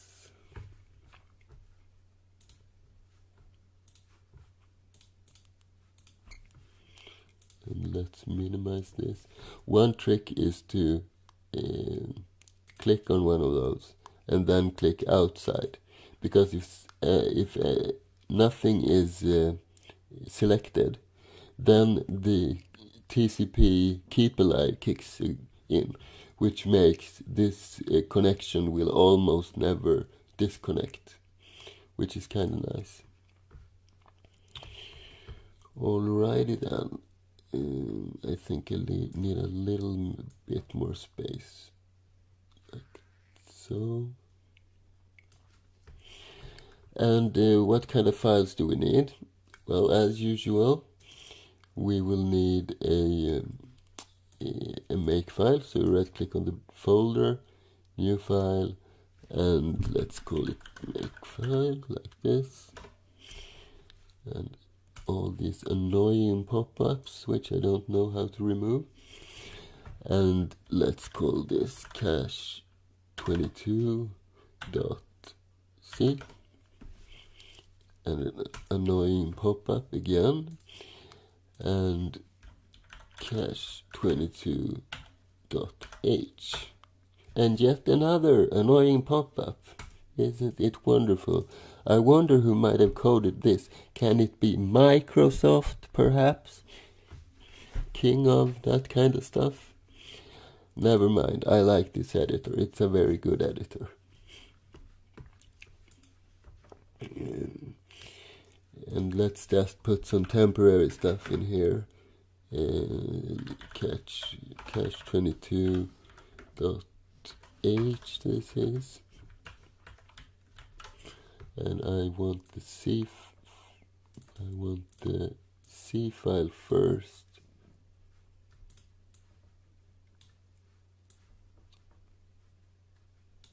Okay, it didn't. Oh, there.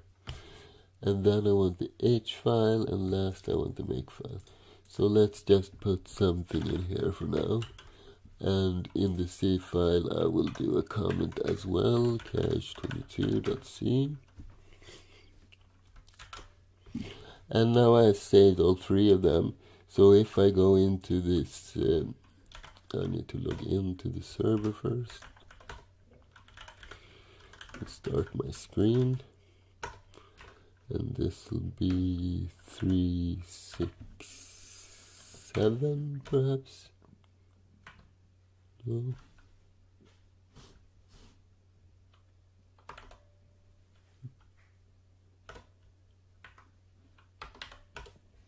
Here we go.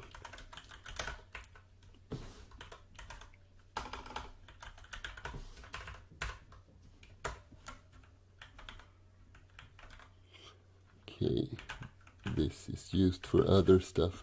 Let's just create a new screen like so, and I need to disable the visual bell off. Otherwise, when I do like backspace, it will flash the screen. Totally annoying. And what is the screen, by the way, the program I'm using right now? Well, I can have multiple windows, like in the terminal, as you can see. These are two different windows that I'm altering between, and you alter with a special command key command. And if you get disconnected from the server, you can reattach to the screen and continue where you were. So it's very good. I use it all the time that I'm involved in some kind of Linux or Unix system. It's named Screen, so I recommend it. And it's not my own code, by the way, that I'm promoting. It's I just like that one. Okay. So let's see, where were we? Look, inside of the temp, we created a new directory, cache 22. I will set this to my home directory temporarily. So home equal current working directory. And now the path, or the prompt, which was this big before, is only this big. So it's a little bit easier to handle. And as you can see, we have all our 3 files, and they update automatically. So let's see, where were we? Well, let's begin by creating the makefile, so we make our lives a little bit easier. And annoying that it resizes the entire window when I resize the size of the actual thing. I mean the font size. Anyhow, what are we gonna compile? Well, we will create a cache 22.o, which has a dependency which is cache 22.c. And how do we compile this? Well, we'll run our compiler, and we include a couple of flags, and then we add the flag -c, so we compile this to an O file, and then we will specify our source file. And source files in makefile use this dollar and caret symbol thingy. That is the source, and you can remember it by looking at this as an arrow. Okay, and why an arrow? I will get back to that. And the next step, then we have our cache.o, but we want to create our cache, so we will add cache.o as a dependency. And how do we compile this? Well, we run our compiler, followed by flags, and this time we specify our source file -o our target file. So this is sourced, the arrow, right? And this is the target. This looks like, if I zoom in a little bit, this @ sign kind of looks like a what's the name? Well, the target that you shoot against. If you shoot arrows, or if you shoot with a gun at a board, you shoot at something which looks like this, right? So that is how you remember. This is the arrow, and this is the target.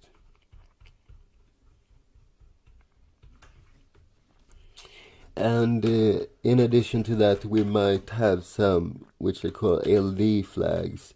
That's some additional flags which might be used to link the thing. Not necessarily used though.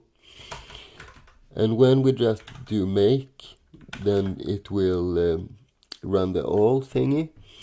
And what do we want to make? Well, it's just one thing at the moment, and that is the cache 22. Let's rename this, by the way, cache 22. And I will also have a clean which removes everything. So it will remove all the .o files as well as the cache 22. And I want this clean to be run every time I run this. And all that's left to add are the flags variable, which I think we will optimize with .o2. Let's add w_all so we get a little bit more warnings. And let's also specify the C version that we want to run. And I'm going to be using C2X, which is basically C23, the newest one. Okay, so save this. And if I have done everything right, then I should be able to run just make and only get errors because the files are empty and nothing else. And no cache.o. Interesting. So what do we have here?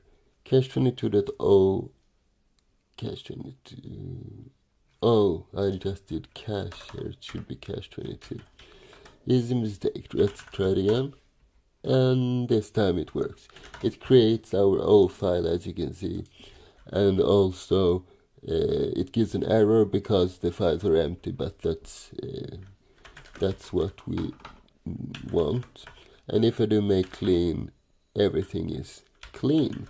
So we have the structure of our project as of now, but we also gonna need a couple of things. We will need our tree, but our tree isn't finished yet, right? So what we're gonna focus on today, which will be big enough, I promise you that, we will create the base database server, okay? So today we create the core database server, and we create all network communications and stuff like that. So my intention is that you should be able to connect to the database, issue commands, and those commands should be interpreted, and it should call the correct function. Okay, but before we begin, do you have any questions?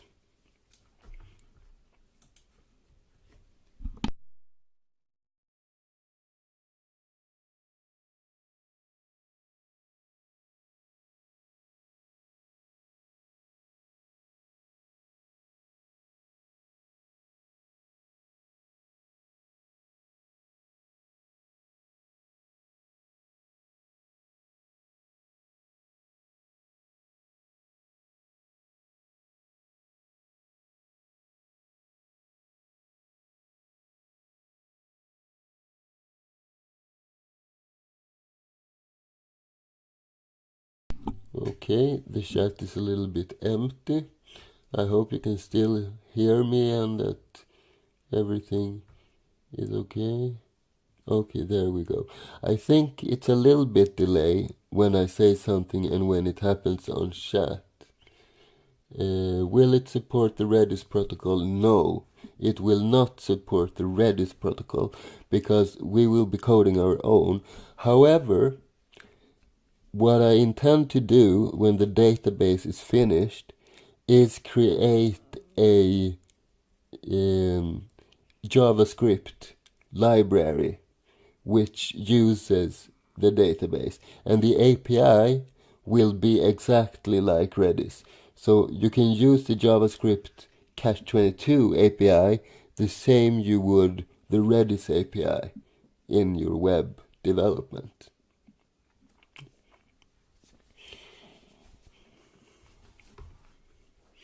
My protocol, I'm going to describe my protocol. One sec. So I think I'm going to do something like this. So there are basically two ways of defining a network protocol. Either you define that these two bits should mean this, and then after that you have 4 bits, which is like something else, and so on. And this is the popular way of doing it today. So you basically define a structure with all of these fields, and then you send that to the database, and same with the reply. The advantage of doing it this way is it's slightly more optimized because you make use of every bit every time you send a message. But our project is not intended to have the best possible network protocol. That's not where the speed comes from, and it will not be the most memory preserved one either. No, we will focus on CPU optimization, because that is what will make our database fast, that it utilizes very few CPU instructions when you need to grab some information. So I have decided that my protocol will use ASCII. So basically you will be able to do telnet and then localhost and some port like this. And the database will say something like, hello, running Cache22 version 0, or something like that. This will be customizable, by the way. It will not give out this kind of info if you don't want it to. And how do you reply when... Well, you will have a client, by the way, which will help you do this. But the actual protocol will look something like this. So the client will say something like, create users. So it will create the folder users, and then you get back something like 100 or 200, okay? And then you will create, then you do something like insert users key value, like this. Or you do something like select users key. So it will be a very simple ASCII based protocol, but we will not lose many bits on each transaction, and it's much easier both for me and the user, if they are advanced enough, to troubleshoot if something goes wrong, right? Because they can just telnet to the server and issue the commands to themselves if they want to. But we will have a client, command line client, which will send these commands and have like a real terminal and stuff like that, which is necessary nowadays. If you have any questions, you can ask them anytime. I will not be able to see them and answer them when I'm coding, but my dear moderator Angel will collect them, and every now and then I will ask, are there any questions? And then Angel will forward one question at a time to me. Okay? So, it's time for the actual coding then. Let's see, where is this one? Here we are. And it's very big at the moment. If I do this, can you still see this? Is it big enough? Maybe I can also, but this is too small, right? Okay, yeah.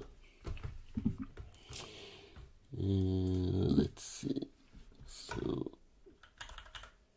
yeah, let's keep it this big until we run out of space in the x-axis, because I don't want to have to continue on the line below, you know. And we can remove this one as well, because we have all our files open, so we have a little bit more space now. Okay, so where do we begin?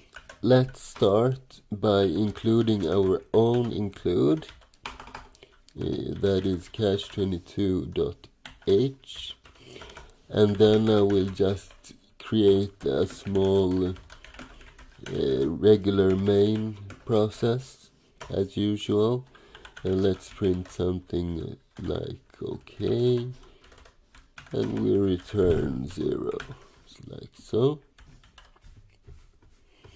So we have something, right? And in our H file we will create a couple of includes, and I like to include 4 different include files that I always use in almost every project. And then if we notice that we're not using one of these, we can just prune them off, right? We don't need to do it all the time. Okay, so let's save and just verify that it works. We do make and we run our program, and it's okay. So we have a basic program, right? So let's continue by continuing the code, and let's think for a bit. What do we need and where do we start? This is a rather big and ambitious project, right? So where do we start a project of this size?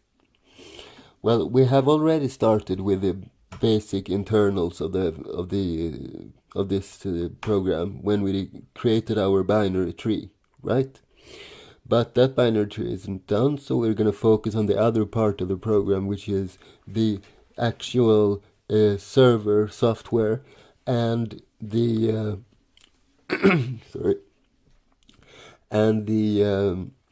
the network communication, right? So let's start by creating the basis of the network communication, and so we can log in to our server to start with. Okay, so how do we do that? Well, we do need a couple of standard structures. We need a struct, let me see, sock,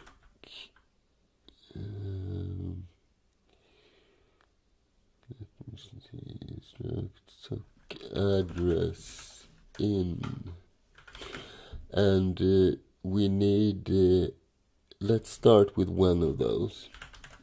We need one for the client and one for the server, by the way, but I'm gonna handle the client in a separate function, and we should probably not do this inside of main, by the way. So let's instead do something like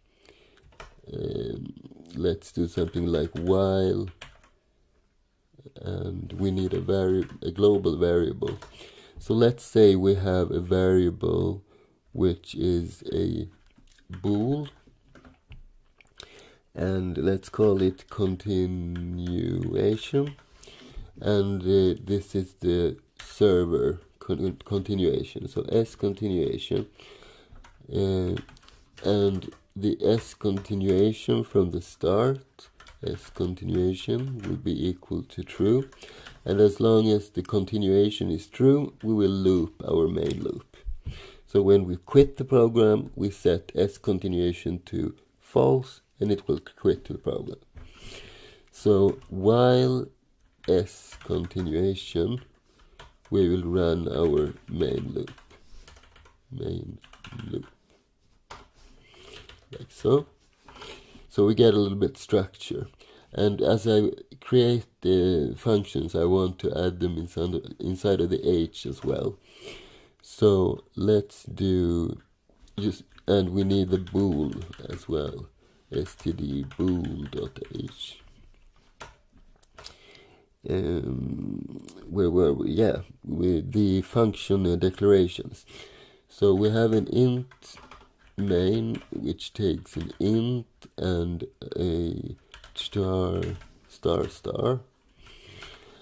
and before that we will have a void main loop void. As of now, we might add something to this. Another thing I like to do is define my integers, because I usually use 3 different integers. So I will define a type def. I want a 32-bit integer, for example, and that will be an inside int 32.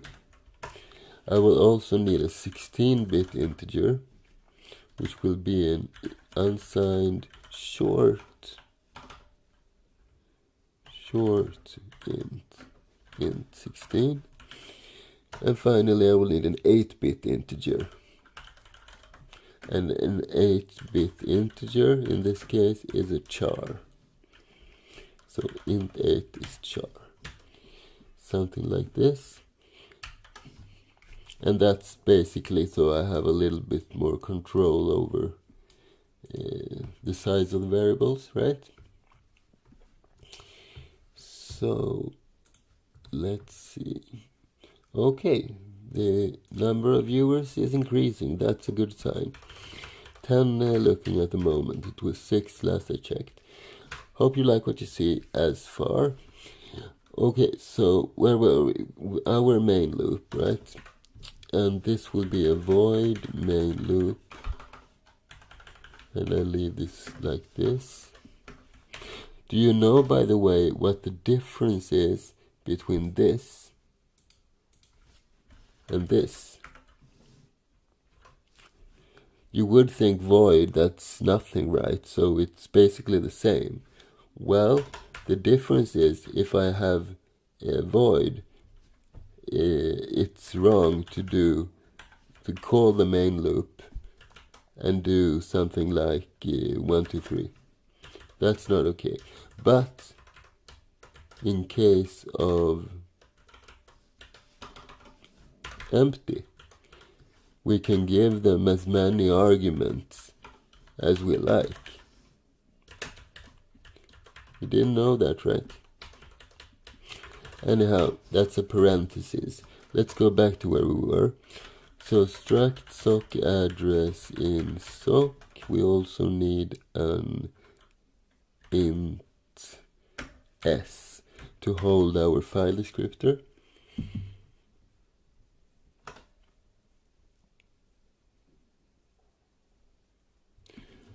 Okay, so we have a question.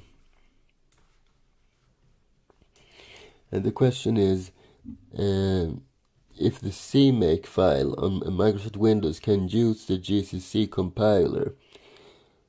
I would assume so.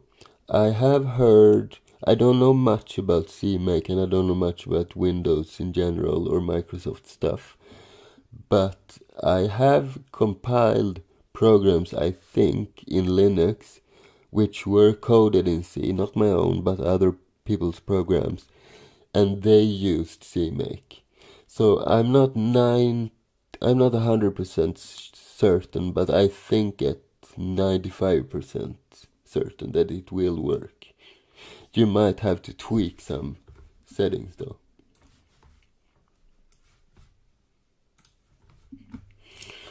Okay, so where were we? We were in the VS Code, right?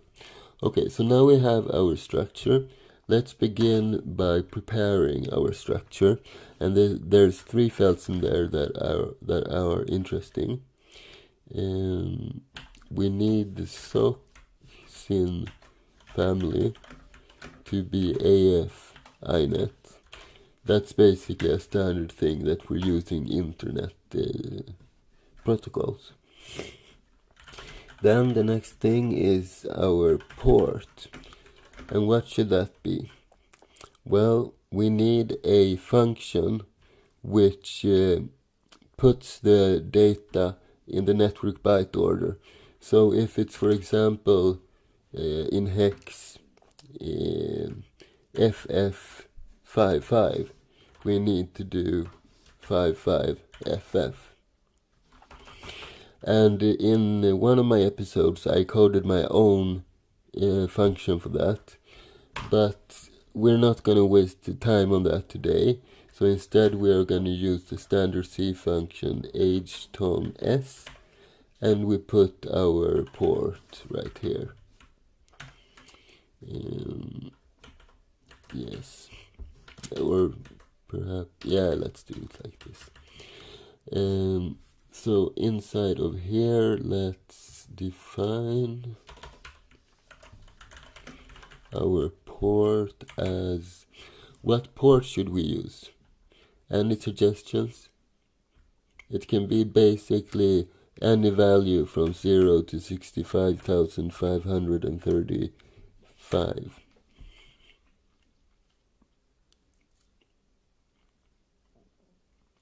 Any suggestions?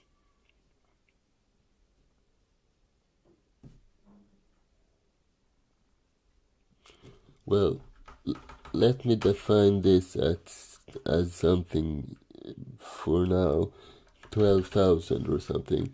And if you have any wishes, just say so and we will change it.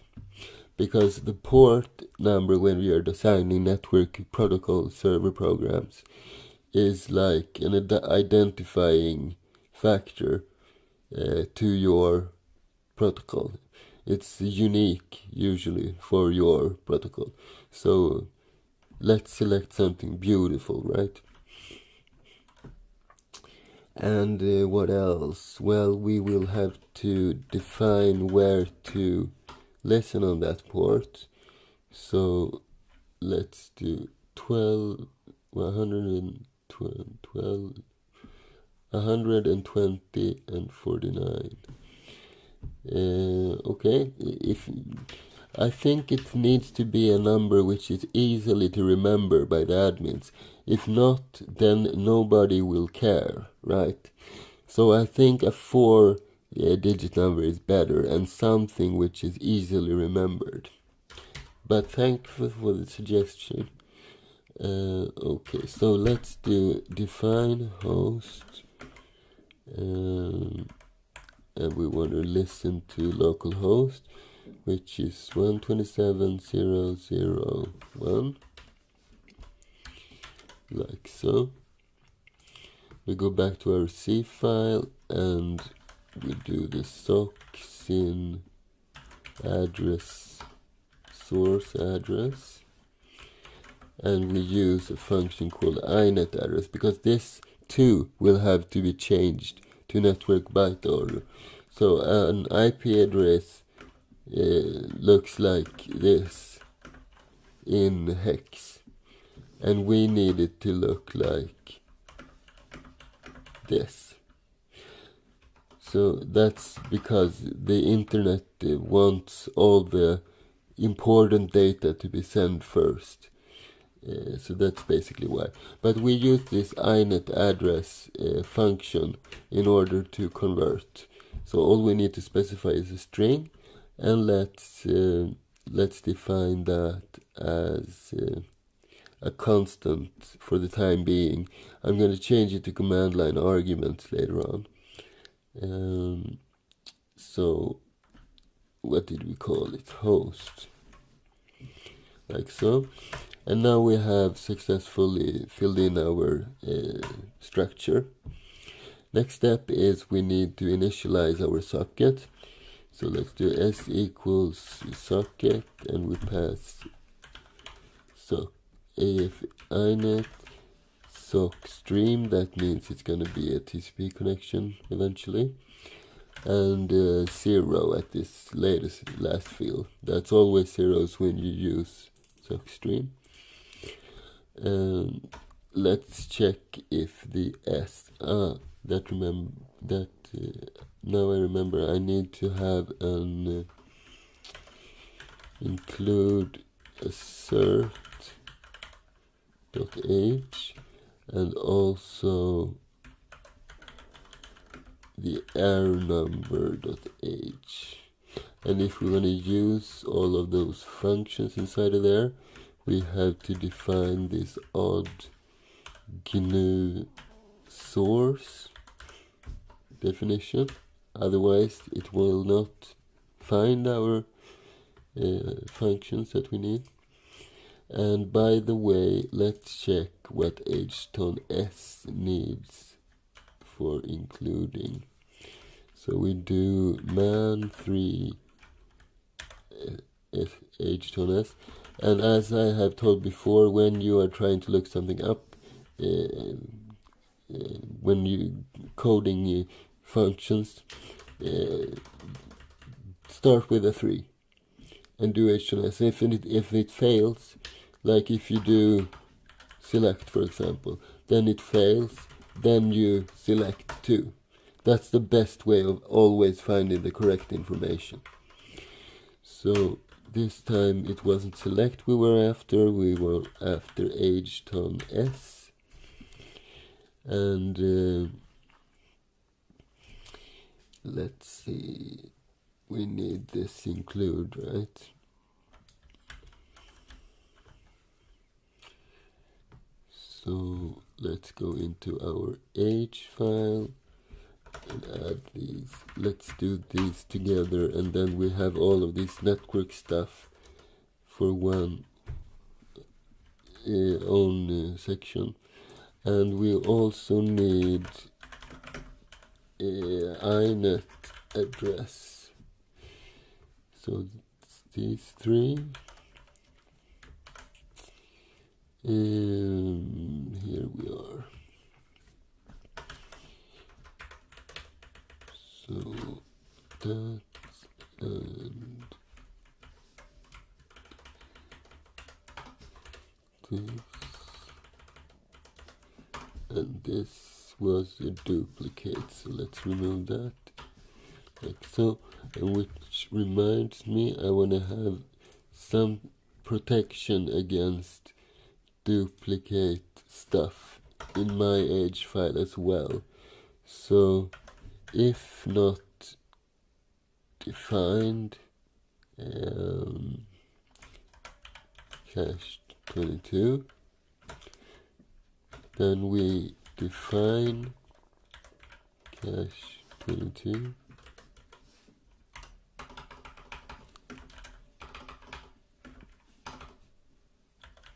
cache 22, and then we do all the rest of stuff, and at the end we do end if.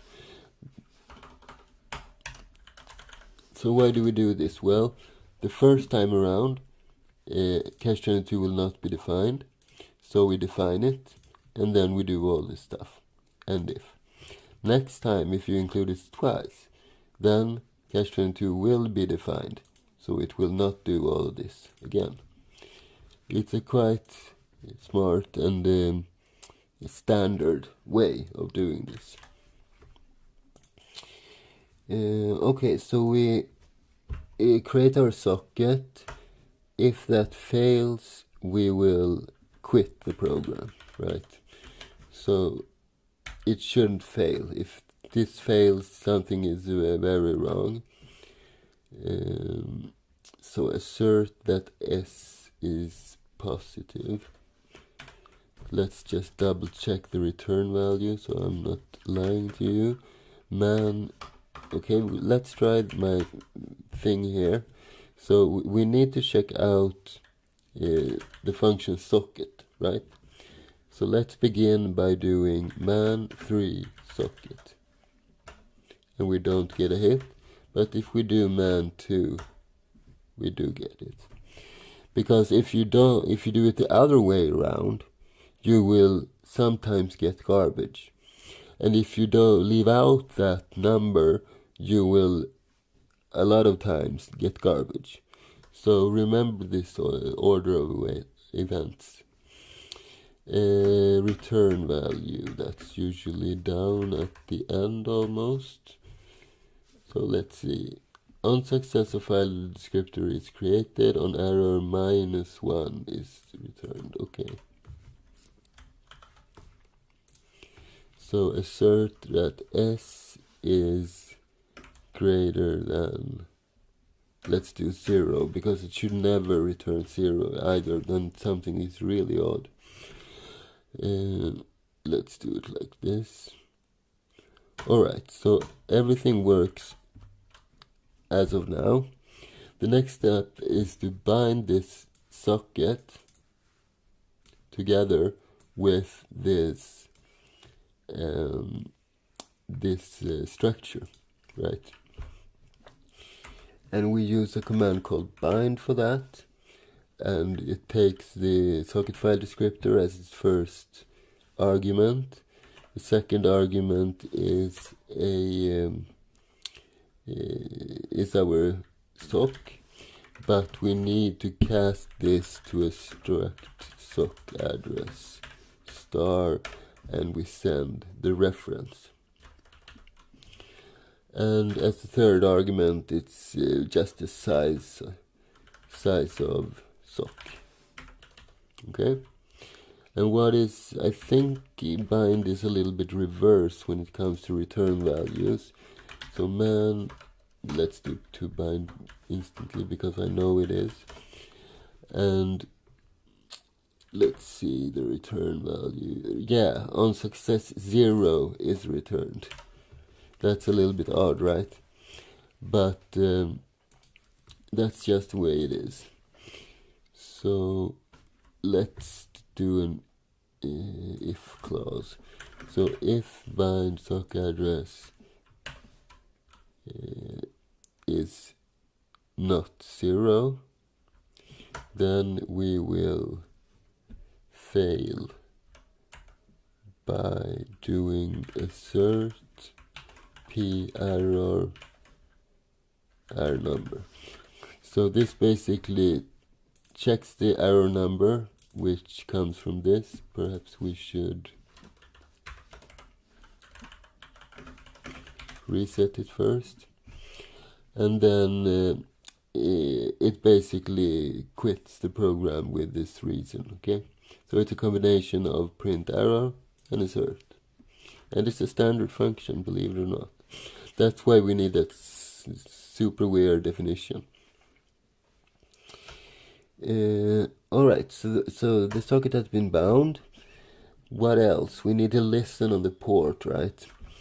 So then we use the listen, and we just specify the S, and this is how many connection we will keep in queue.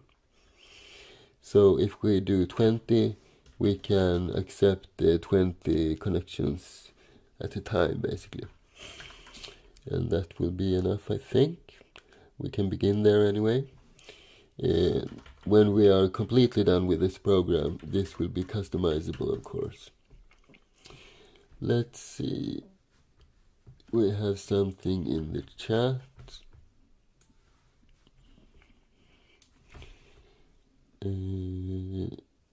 Your subscriber count equal 4. That's quite funny, actually. A little bit tricky to update it every day, though. I suggest port should be indicated when running the server. Not specify, we can place one by default. Okay, Robert, I didn't know that. That's actually pretty good. Let's do that. And Angel's thing as well. Okay, so that we can do quite instantly, I think, if we will just go to VS Code, and we will write inside of our main function. I will create a char export. This is a port in the string format, and we will also have an int, which is a port.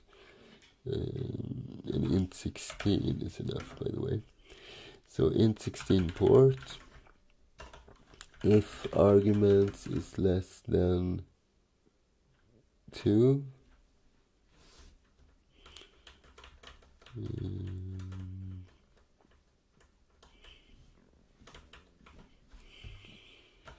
then we haven't specified any port, so then we set the port to the default port, which we, by the way, will change to that prime number thingy, like so. And let's see, so if the arguments are this low, we will do this, and else if we have a port, no, let's just do this.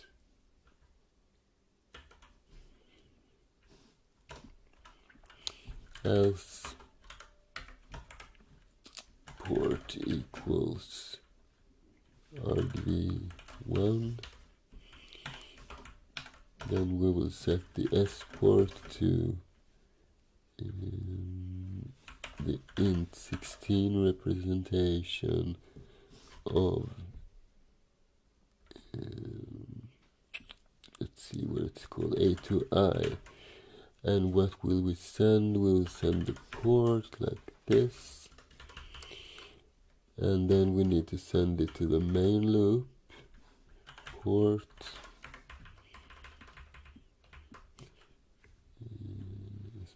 No, the S port. Let's set the S port. I'm doing it the wrong way. The S port should be set to that, and this should be the S port, and here we will send the port. That's right. Okay, so the main loop will accept an int 16 port, and we need to update our function definitions. So instead of void, we will have an int 16 right here, and basically change this to port, right? So before we continue, let's check the return value of listen. I don't think it's something to worry about, but let's just see. Okay, some stuff can go wrong anyway. So on success, 0 is returned once again. So then we will do, let's just do, no, let's not. Let's do like we did before. So if listen S20 is true, then we will assert p error based on our number, and we need to reset that to 0, like so.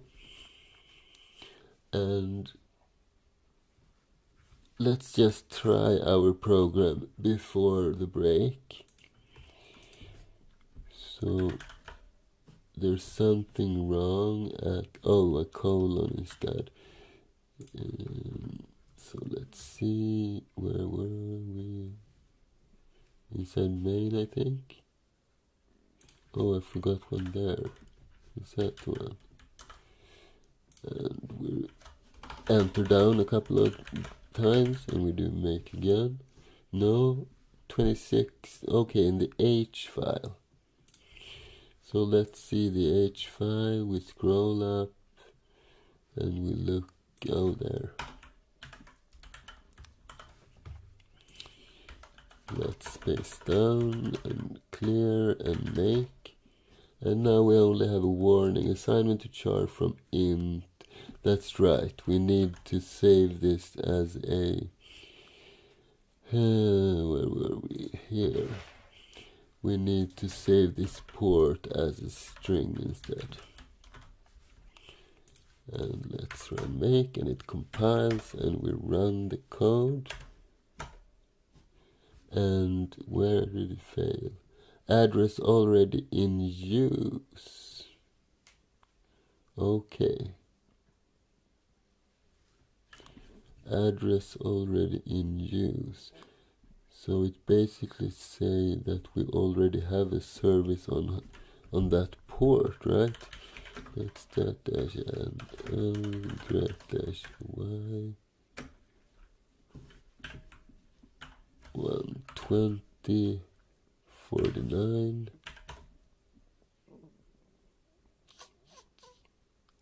Did we specify the address erroneous somehow? Let's double check our code. So 127.0.0.1 and sock sin address s address equals inet address host, and host is 127.0.0.1. So the socket call, let's do an strace of this. So where were we? Cache 22 strace dash f.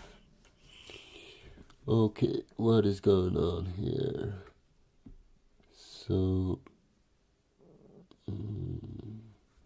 here is the error message. So what happens before that? We run bind, which generates the 4, okay? And AFINet, sockstream, IPproto, IP, finds SA family, AFINet, import, HTON S, 120.49, SYN address, INET address,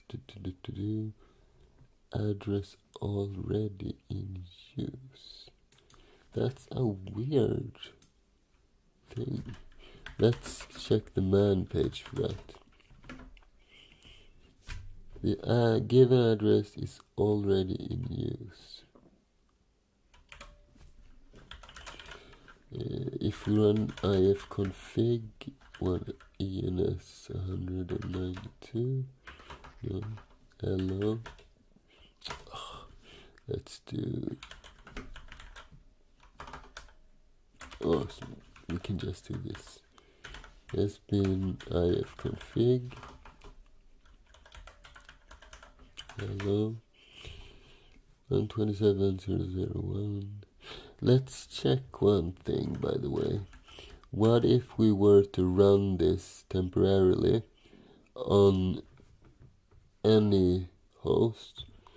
So instead of inet address host, we just, can we set this to 0 perhaps? Or do we need to typecast that?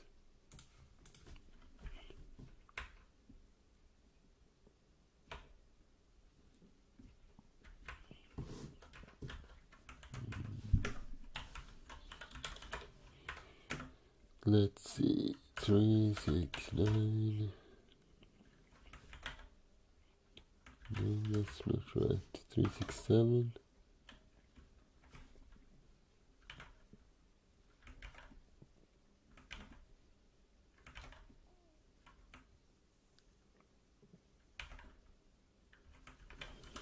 where were we? 36. Okay, it's here. So cd temp, cd cache 22, and make. Okay, it compiled.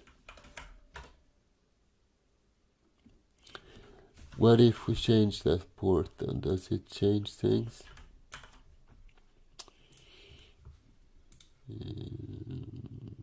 120.49. If we were to do 25,000 or something, what happens then?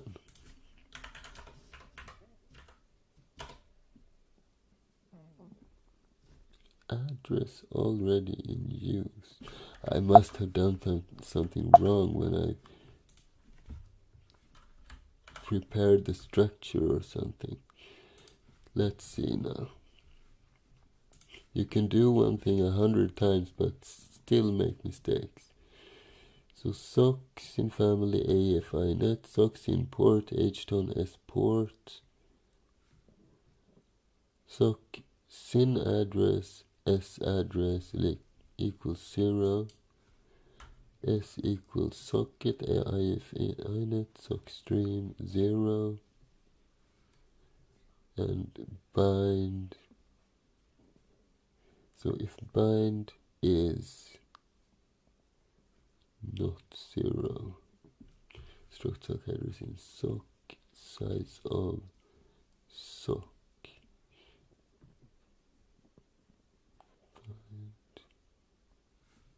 assert PR. And bind should be 0, right? Let's double check that. Bind to bind, and because it returned 4. Did you find something wrong, Arnab?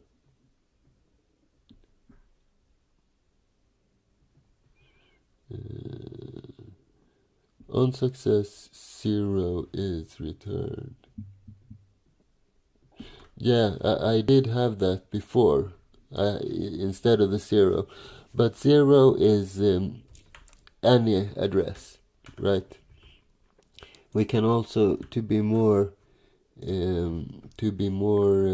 specific, we can do something like this. INET. I think it says something like in address any. There should be some kind of variable like that as well, but that shouldn't be the problem, I think. No, whatever we do, it gives us this strange thing. Let's check, by the way, if s-f let's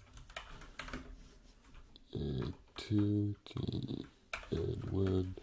Let's check for the socket call. So it gives us a real socket.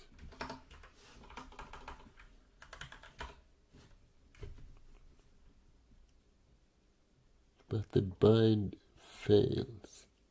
Address is already in use. Let's see, do we have any example code we can use?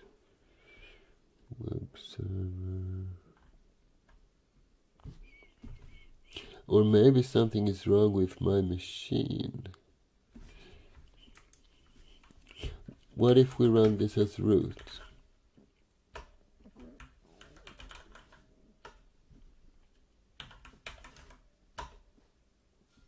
Same error.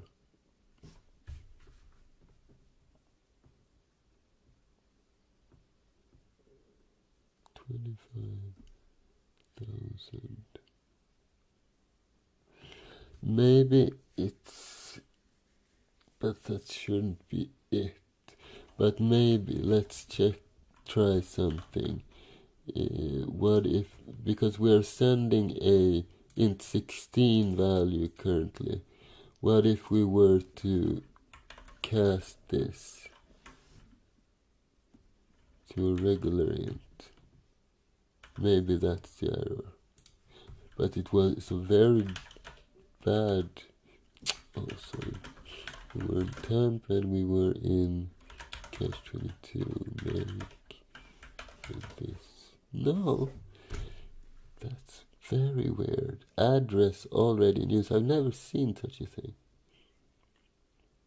Did we forget any step? Socket, bind, listen. You know what?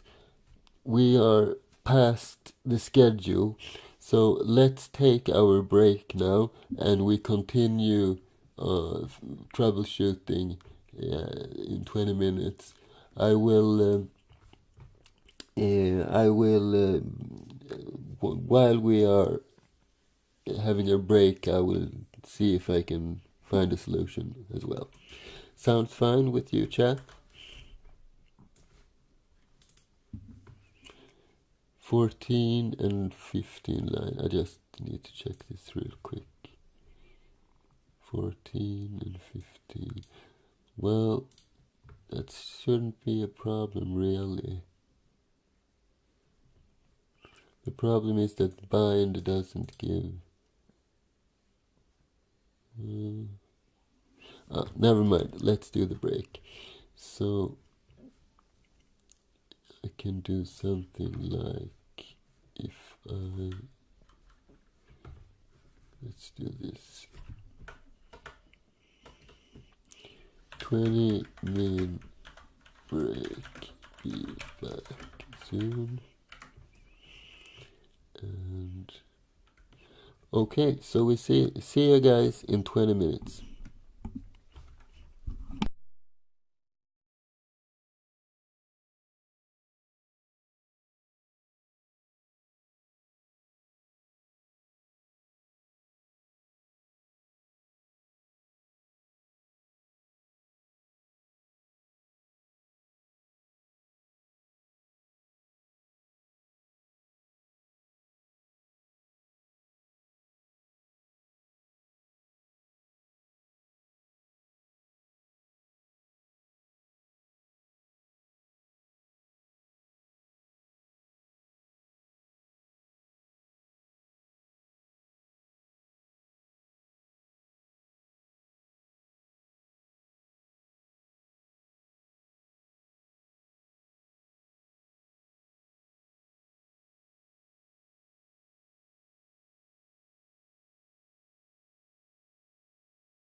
Do you hear me now?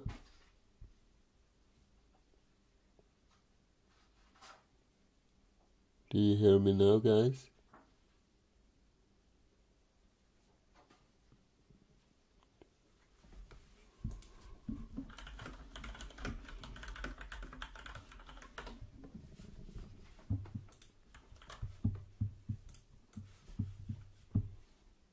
Okay, great. Because I muted my microphone when I went on a break, physically on the microphone, and then I unmuted it, but the computer muted in the software as well, so I needed to activate that. But all I was saying this far is the arrow we had before. Well, we have a main loop, right? And then the main loop is an unfinished function because we are in the middle of it, right?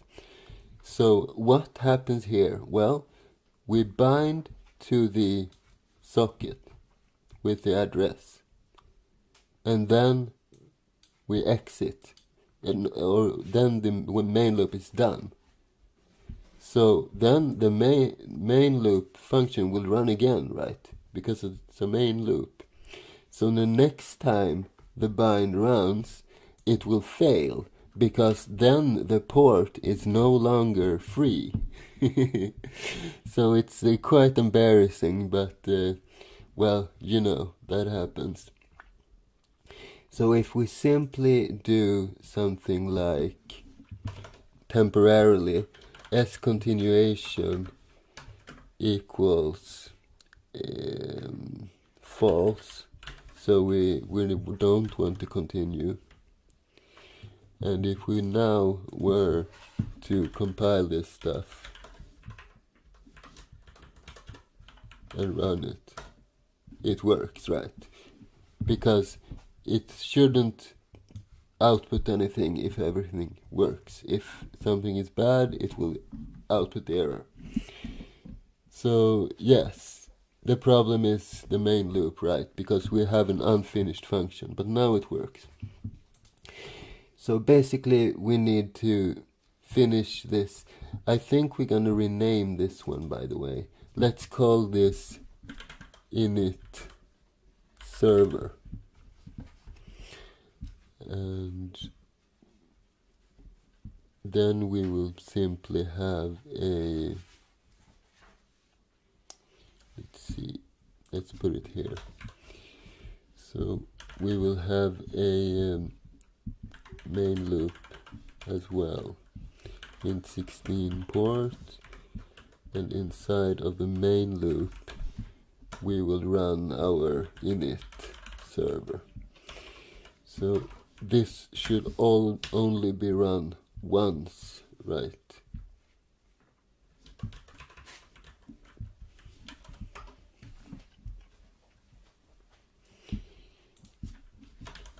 So we put it here instead. We give it the port, and let's see, port, and then we don't really need to give the import int main. If we don't need to give an argument right here, and not right here as well, but we need to define our init server where we give the port, something like this. And now we can go back to using localhost and the port we had before, 120.49. And let's see.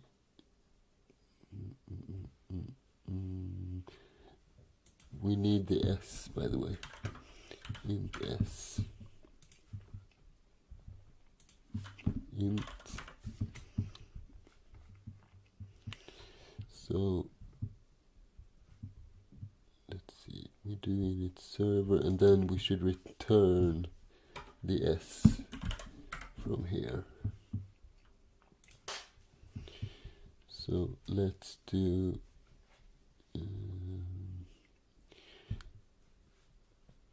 where were we? Right here. Init server, and inside of our main we do an int s, and s equals init server, and then we pass the s to the main loop. I think this is a better way of doing these things.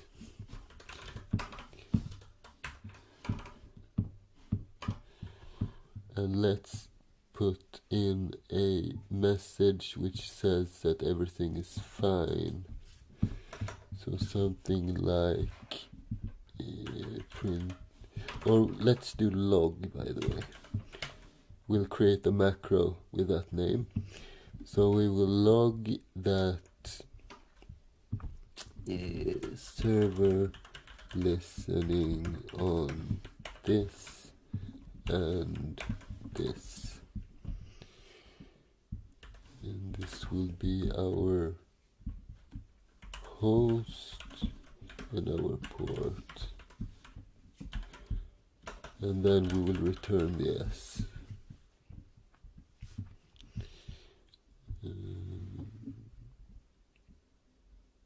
Yeah, exactly right. So let's see. What else? Yeah, we won't be using init address anymore. Instead, we will go back to this. Right. Like so. Let's see if I did anything wrong. Oh, yeah, log. We didn't define log. So what is log? It's basically printf, right? Yeah, but not quite. So define log. Let's just do log with small letters. And we will log an x and some arguments like args. And what are we gonna do with this? Well, we are gonna call printf, and we will have the x right here. This is the what's it called? The format string, right? And then we will possibly have a comma, but only if we have args. So then we have something called va opt. This is new in the latest C, I think, which means it will only, I think it should be like this, it will only add this comma if we have args. Let's see if I did that right. And I think we need to define stdef.h and not define, include, and we also need to include std args like so.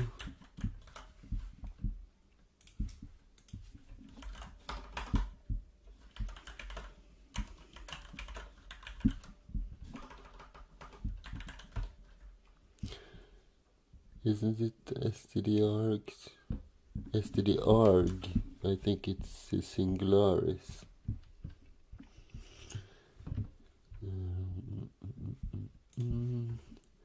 std-arg.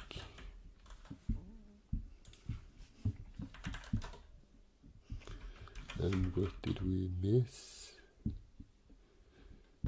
Conflicting types. I didn't update the types. So void main loop, and it takes an int init server, which takes an int 16. And what did we do? Void main loop takes an int inet server takes this. Okay, let's try again.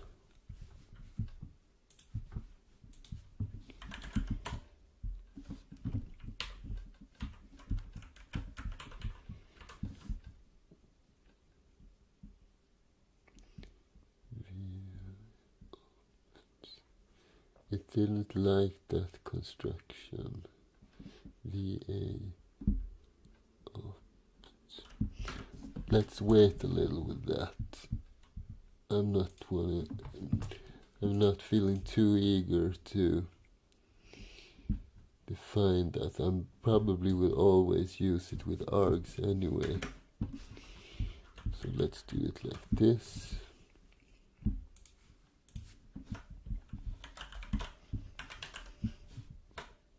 And now it compiles. Does it run?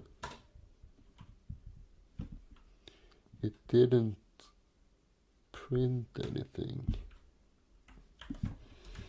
Perhaps we didn't fix that last loopy thing. So let's see, where were we? I need to make it a little smaller, just temporarily. So port is the A2I port, then we set S to init server with that port. And what does init server do? It runs through all of these things and it should log this stuff and return the S. And then I think everything is right, but it didn't print this thing correctly. X args. But if we were to do just those right here, and then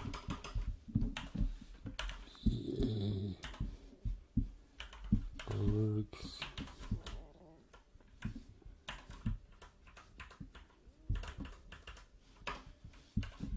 like so. I renamed it, didn't I?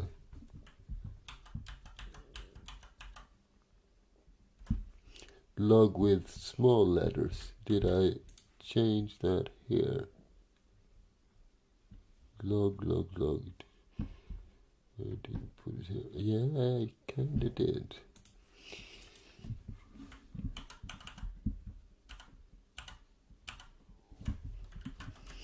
If this doesn't work now, I will just throw out this log function. VA args. Same problem that we had last stream. I thought I fixed that, but never mind. And that way we changed it to one of these, right? VA args. Let me just try this one more time.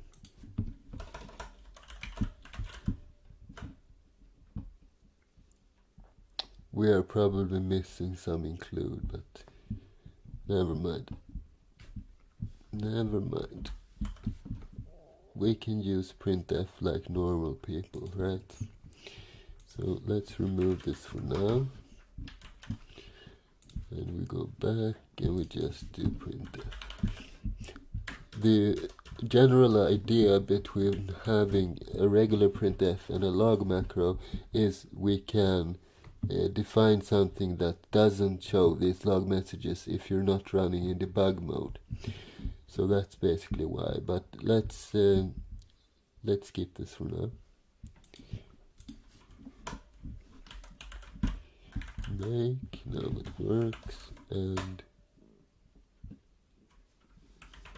why does it do this? BRK.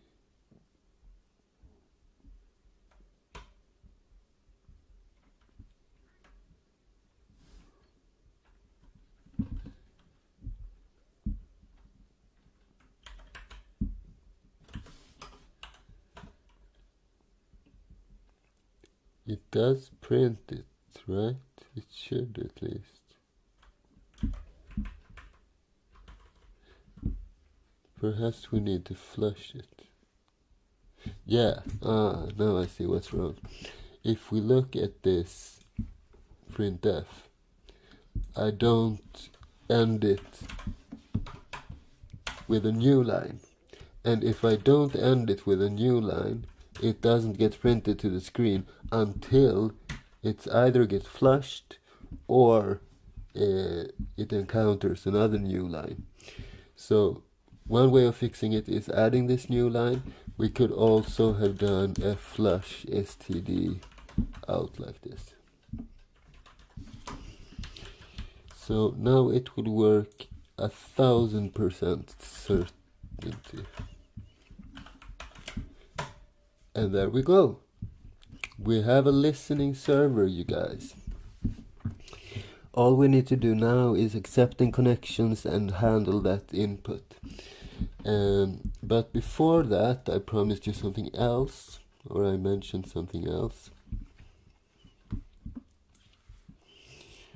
So, are you still with me, chat? Let's see what happened here.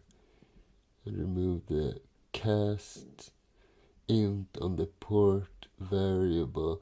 I think I will keep the cast though, but in my case, because I have defined my own variable type, which is int16, and even though the cast might not be necessary in this specific case, I like doing it to showcase that. Okay. Alright. So now everything works. Well, we need. I need to tell you something. As you know,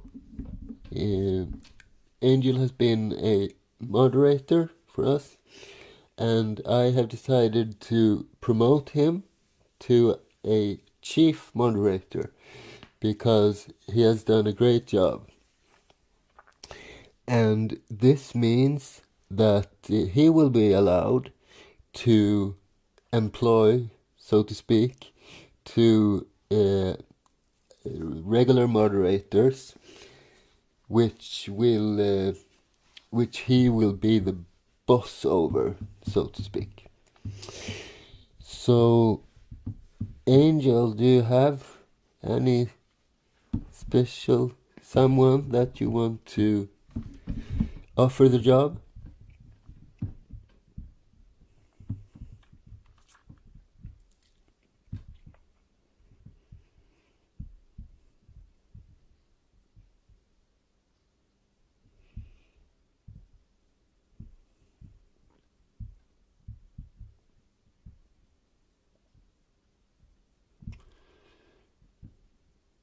Do you guys still hear me?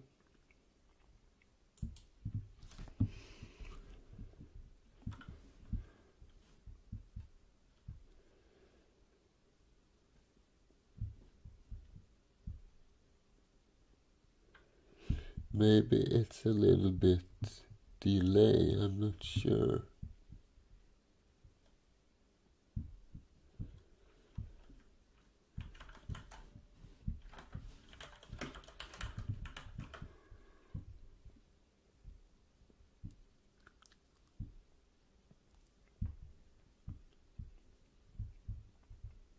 Do you other guys hear me?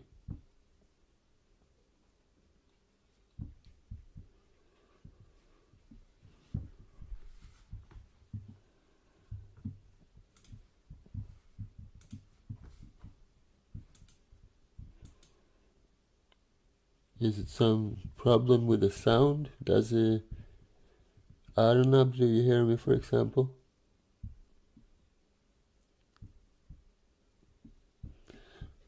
Alright.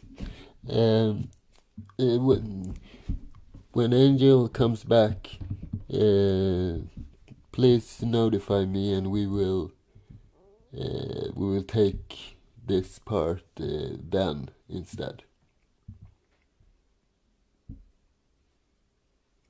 We will never close the socket actually, or we will close it when we exit the main loop, and that's only when we shut down the server. So let's add that next. It actually does do that by default when you quit the program or press Ctrl C, but it's good to have here. So let's see, we do have the S, so let's just do close S when we shut down the server.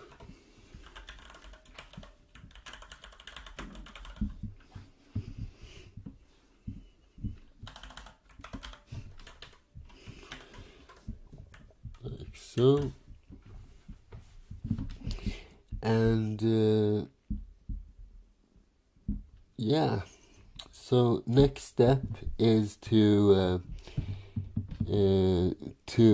accept the connections, right? So let's see, and that we will do inside of the main loop, because we will accept one connection and do something with that, and then we will accept the next connection, and so on and so forth. So we will need an additional... Okay, Angel's back. Okay, Angel, good to have you back. I was just mentioning that you have done a great job, and I have promoted you to the chief moderator,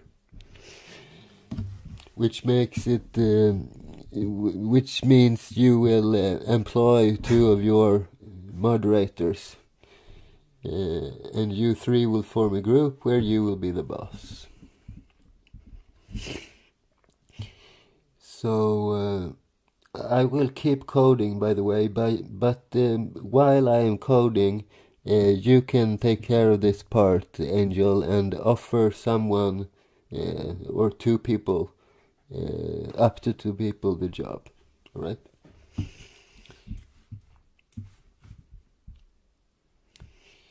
So let's go back to the main loop. Sock address in, which is a struct, and let's call this client. We'll also need an S for that client, so let's call it scli.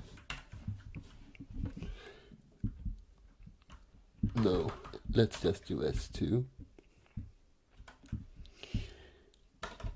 And we will use the accept command to accept connections. And the first will be the main S, which is the file descriptor for the server. And then we will specify a sock address structure that will be empty from the start, but it will be filled out with the IP address and port and stuff by the actual accept call. So in order to handle that a little bit better, I will create my own data type which will store that information. So it will be a very simple structure. Let's call it sclient for struct. And what do we need to keep in here? We need the int s, the socket file descriptor for that client. I do also want to store the IP address of that client in a regular string variable. So let's do IP, and how big is an IP address in that case? Let's take the biggest possible, and it has 4 times 3 fields, which is 12, and then 1, 2, 3 dots, so 15, and then the invisible 0 at the end. So 16 should be perfect. And what else? Perhaps we will have use of storing the port as well as an S, like this, and perhaps even more things. But let's start with this, and we will do a type definition of our new struct as client, and we will call this a client with big C.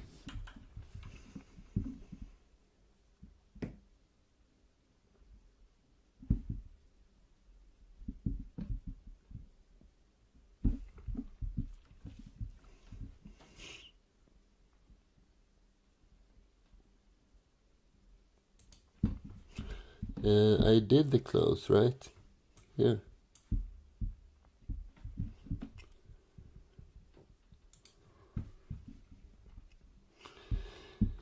Okay, so let's see.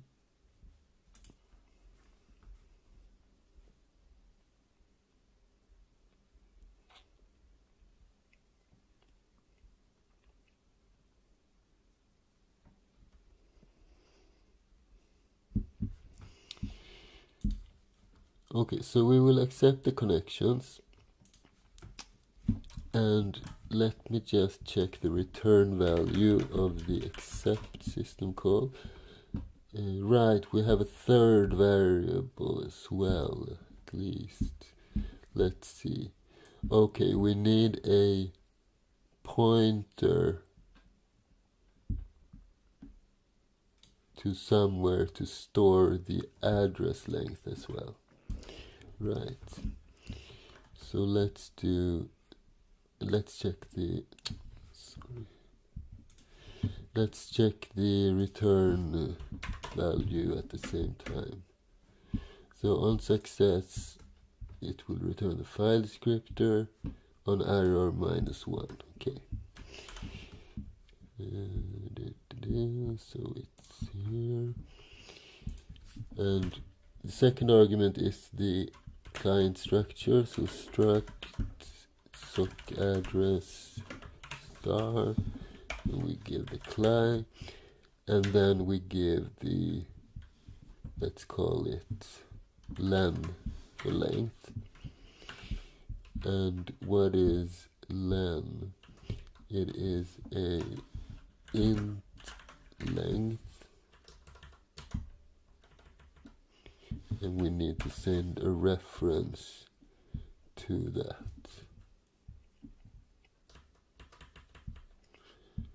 And if everything goes wrong, it will fill out these two structures. So we have the length of the address, and we have the address, so to speak. So let's create a char IP and an int 16 port to temporarily access that, and we will check if this returns less than 0, and if so, what will we do? We don't want to exit the whole program, right? Because this can just be a temporarily the server is temporarily full or something, if there's a big flow of connections. So let's just close down the new, should it be yes? Yeah, it should. We need to store the return value. Let's not do an if statement right away, and instead we set the S2 to this, and if S2 is less than 0, then we close. Yes, then we don't need to close it because it's not really open, but we need to do something. We will just return. So we go to the next iteration of this loop, right?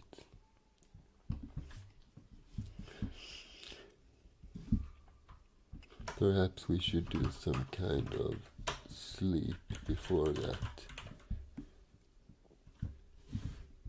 Let's just do sleep 1. Is that sensible? We're accepting connections, accepting connections.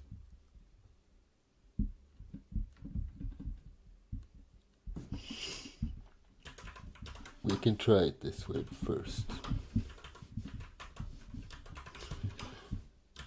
Okay, so if this doesn't go wrong, we will have a connection. And we need to obtain the address fields. So how do we do that in an easy enough kind of way? The port should be rather simple, right? So S or port equals h-ton S. Is it s-ton h in the different direction? Let's check the man page. So man 3 s-ton h, no, h-ton s. Or wait a minute, we are changing 2 bytes. So if we have ff05, for example, the first time around we change it to 05ff. If we run the same function again, we should go back to where we started, right? Let's try that. Oh no, let's shut down the wrong window again. Let's see, we were in cache 22, export home equals pwd, no, export, oh, like so, and then we go here, and let's just do, so we want it to be an int16 return value, and we're going to run h-ton s on a int, I would think, of the client structure, and we want the SYN port. I think this should be right. And then we will need to obtain the IP address. That will not be as simple, I think. No. Here we need some kind of library call. So let's see. One way it's inet address. The other way should return a char.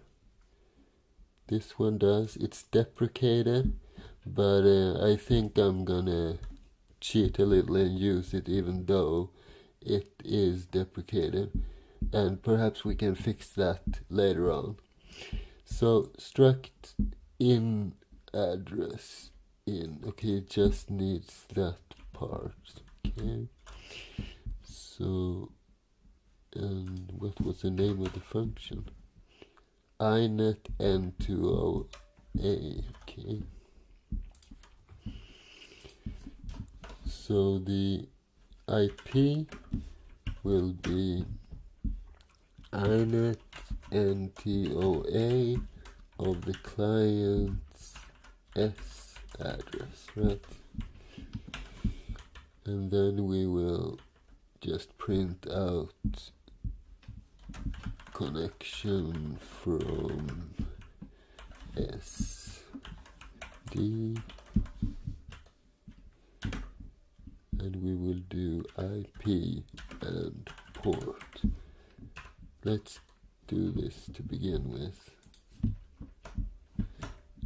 Return.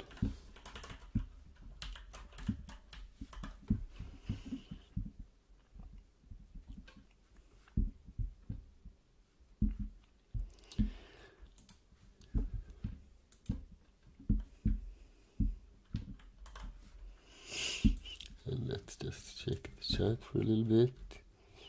John Papa says, my favorite programmer. Thank you so much, John Papa. Welcome to the stream.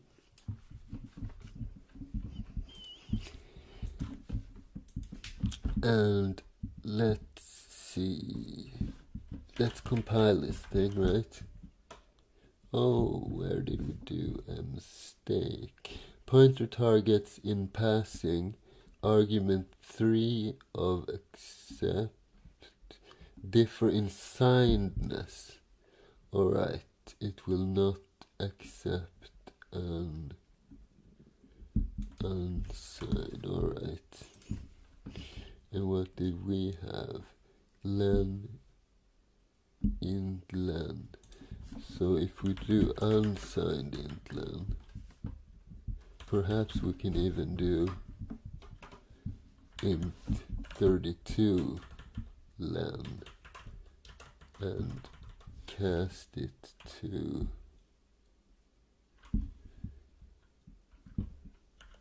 int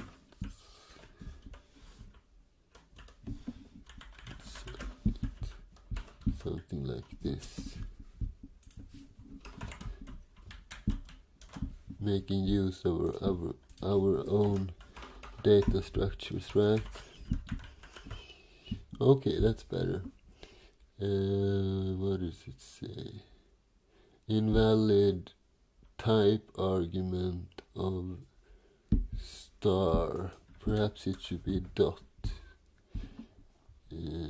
because it's not a pointer type. So dot. You use a pointer, you use an arrow if it's a pointer, if CLI is a pointer, and you use a dot if it's a regular structure, right? So let's do space and clear and make, and now there's only one thing left. Struct address in has no, okay, we need to cast that, I suppose. inet ntoa CLI s address. It has no member. S, see that? S, okay.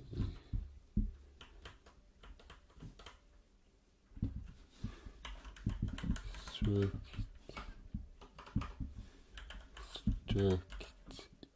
in address, perhaps, and it should probably be a pointer as well.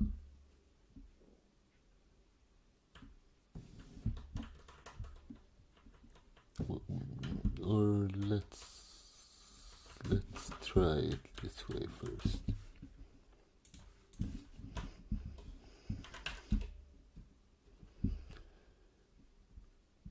Yeah, that is actually a good enough error message. It has no member S address. Did you mean SYN address? Yes, I did. That's why it doesn't work. Sometimes GCC actually gets it.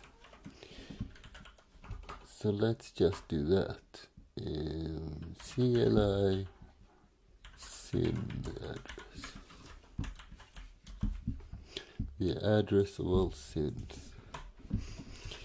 There, make, boom. There, we got it.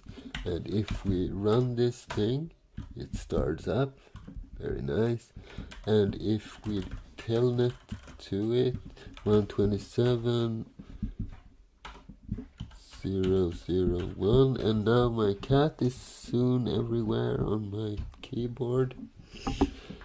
And telnet 127.0.0.1, and we use the port 120.49, and now it should probably connect, but it should... 1 second, I need to remove the cat. Det måste vara snabbare.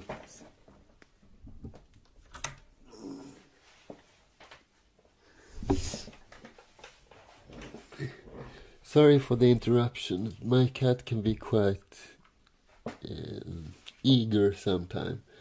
So let's see what happens. Okay, it opens, it connects. And how does our program look?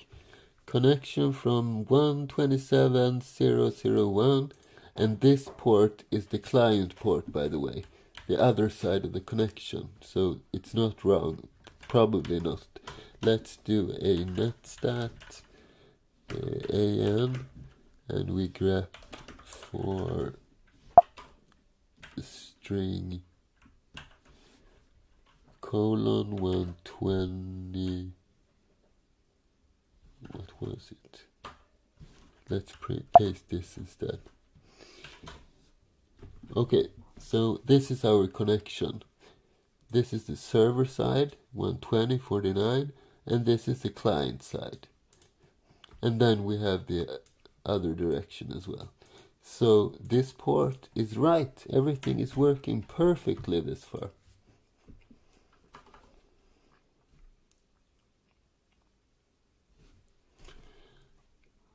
And now everything is great.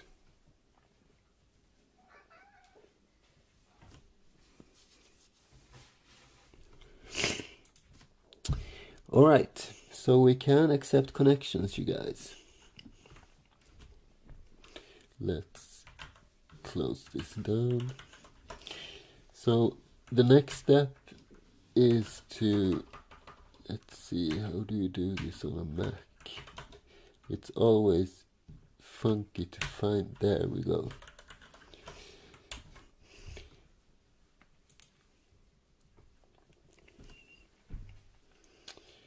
So, alright.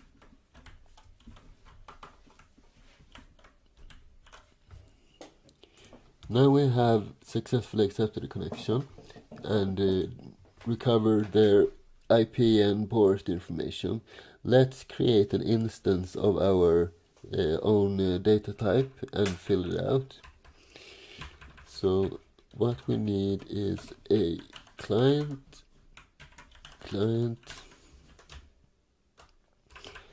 and we will simply do it here. So client equals a client star of malloc with a size of struct s client, like so. And if we are not able to allocate for that, that's probably a very big error, so I think I will do assert client. Actually, we can discuss that later if we need to choose a better solution. Alright, so now we have constructed that thing.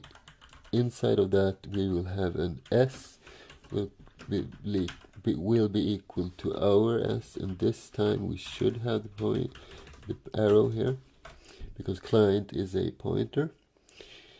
And did I create the variable? Oh no. Then we have a port field. So client port equals port. And my cat is here again. You can't be here, cat. Sorry. I'm really sorry, but that's not possible. Sorry for the interruption. It's very annoying, and if I close the door, he will stand outside of the door and bang against it and meow. So that's not really a solution. I have put my brother to try to be a guard of the cat, but it's quite difficult. Anyhow, let's go back to this. I have copied our ports to our structure, and then I will copy the string with string copy. So we will have a client IP. We'll copy the IP, and we will set the maximum to, how big is it? 16. So let's do 15 now. And let's actually zero this whole structure first. So 0, and it's a client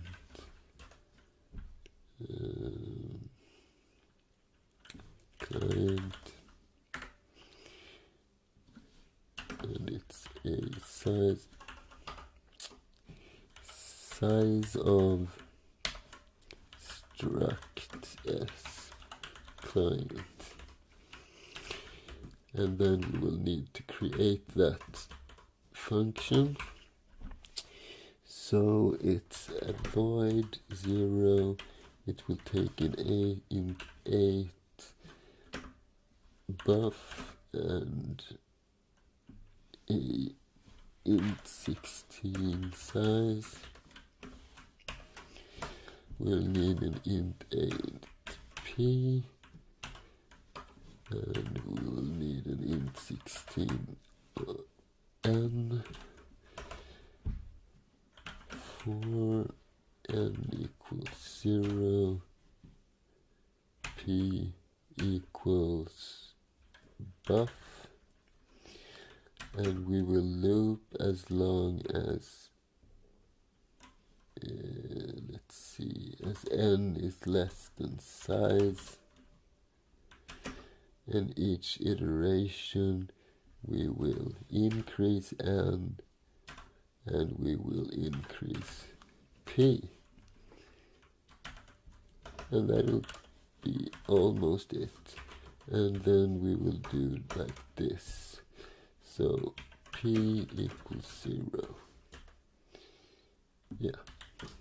So this will zero basically any structure. Before we forget, let's put it here to have a little bit order. Void 0, int 8 star, and int 16. And perhaps we need to, let's see, no, we don't need to cast size of, it'll figure out on its own.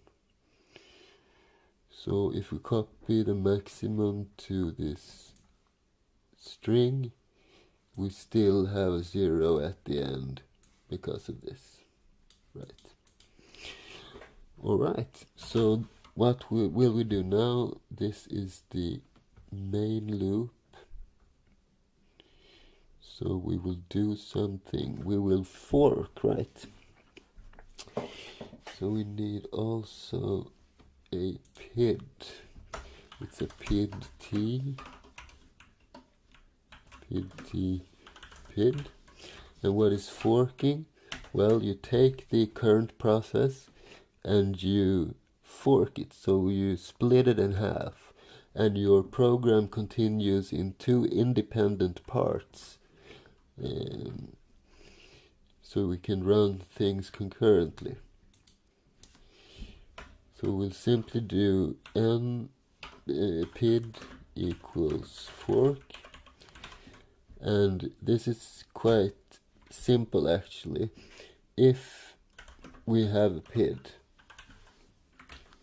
Then we are in the parent. So what will we do here? Not much at the moment. Let's just return. So we go to the next iteration of this main loop. Perhaps we will add some other stuff here. We can clean up a little bit though. Right. So we can free the client.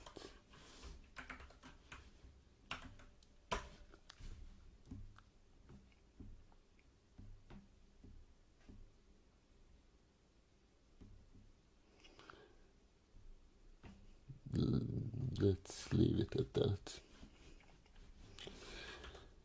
And well, if PID returns 0, what does that mean? That means we are inside of the child. So then we will run the child loop. And what will we send to the child loop? Well, the client, right? And how will we loop this thing? Well, same as we did down here with the server's main loop. We looped as long as the continuation variable is true. So let's create another continuation. This time we call it the child continuation.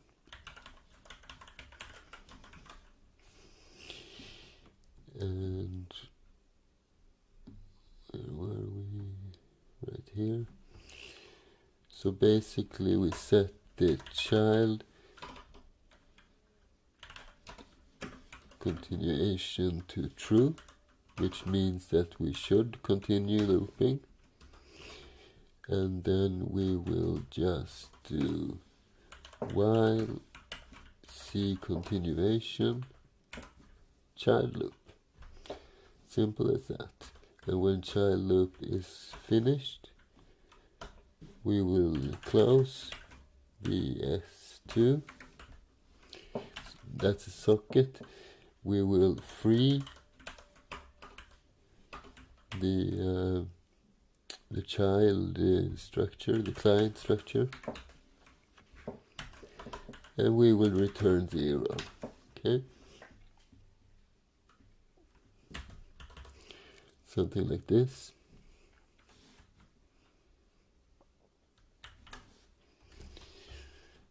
So we should be able to test this right. Let's also just temporarily before this, or maybe not temporarily actually, let's just print dprintf is like regular printf, but it sends to a file descriptor, so it can be either an open file or a socket or something like that. So S2, we might optimize away these kind of functions later on, but right now it's good to have. So let's just do something like 100 connected to cache 22 server.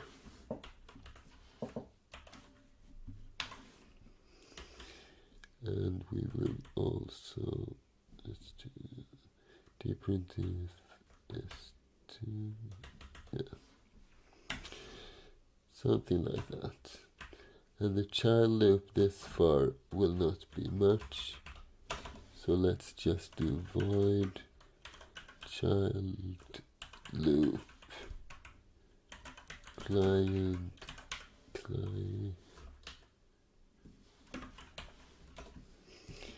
and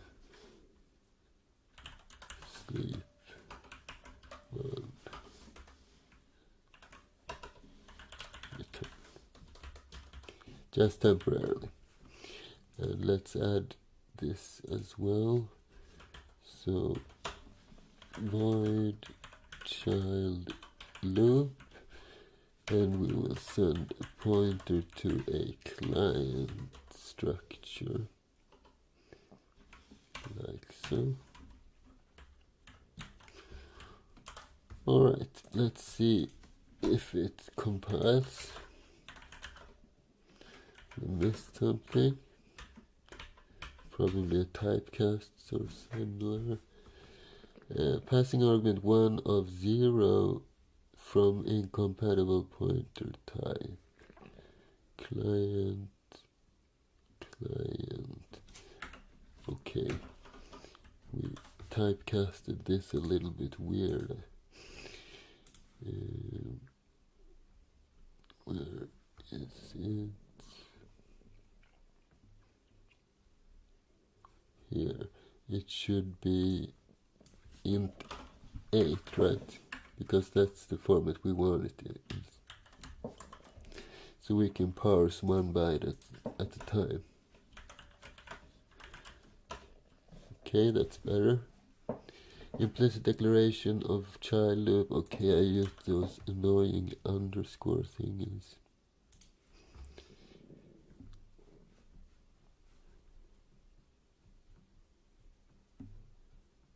There we are.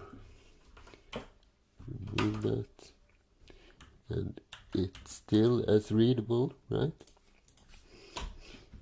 Readability is a very subjective thing.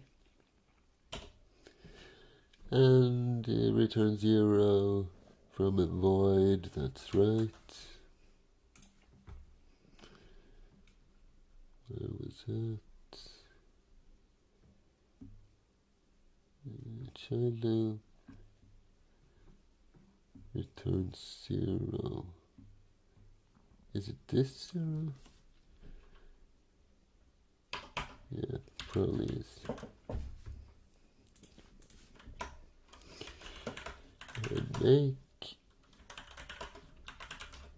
There we go. Okay, let's start this thing up.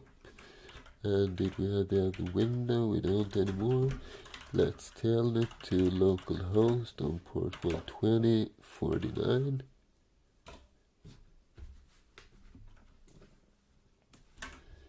Connected to server. This is being sent by our server. So we are having a connection, ladies and gentlemen. Let me just check out if I missed anything in the chat meanwhile. Here we go. Oh, you've been busy. So let's see. When will it close? I answered that. Is stream over? No, it's most definitely is not. Internet connection was cut off. Nice. Close. Problem with my internet.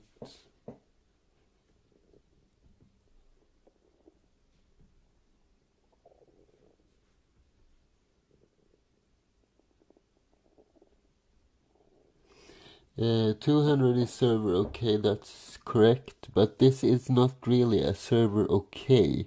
A 200 should be sent by the server when the client has sent something. Like in a web page, you request a web page, you get 200 okay. 100, I think, if I remember correctly, is more of informational stuff, such as you are connected to this server. I might be wrong though. Anyhow, we are defining this protocol, right? We together, so we can make up anything we would like. Actually, I just did a number thingy to make it more understandable, so to speak. Okay. Any questions this far? Please go ahead and ask.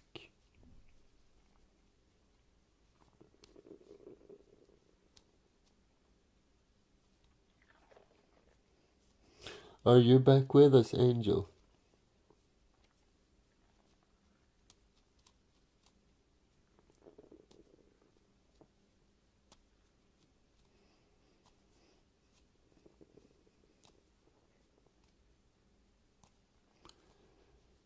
Great, Arnold.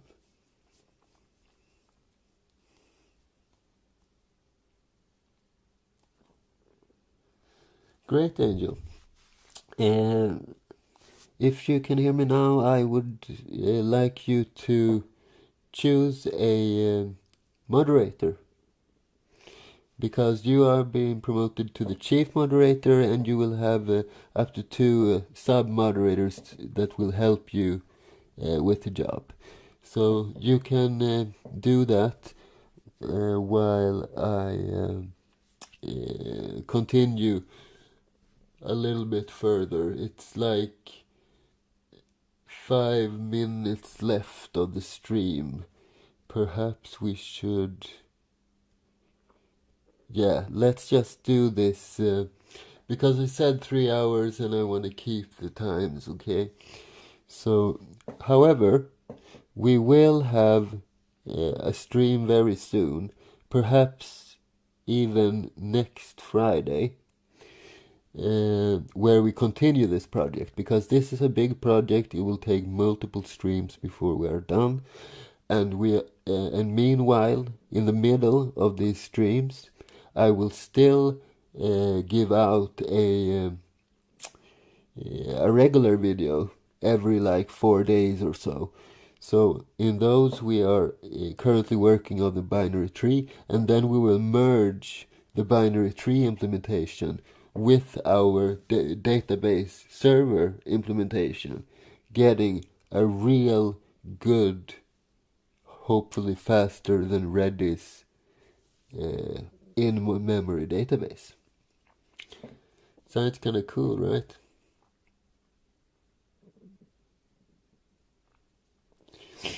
Okay, Arnav. I will, however, create a recording. And I am creating a recording of this stream. I will just need to do some post-production so it's up to the standards of my channel. But I will release it some time tomorrow, okay? And I will do an announcement on the on the community, right?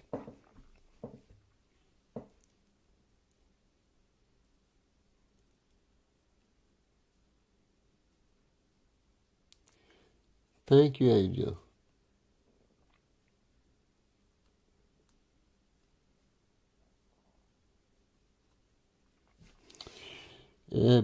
But before we end, we have a couple of minutes left, 5 or so. If you have any other questions about programming in general, doesn't really matter which language, please feel free to ask them. I will try to answer as much as I can.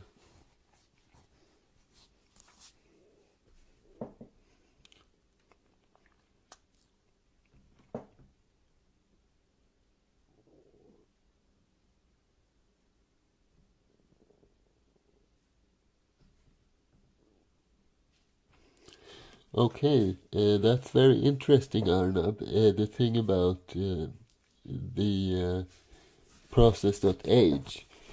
If you want to, you could send me the code when you are done, and I can tell the rest of the rest of the subscribers how to fix it on Windows, if you want to. If so, you can write to me in the comments or something.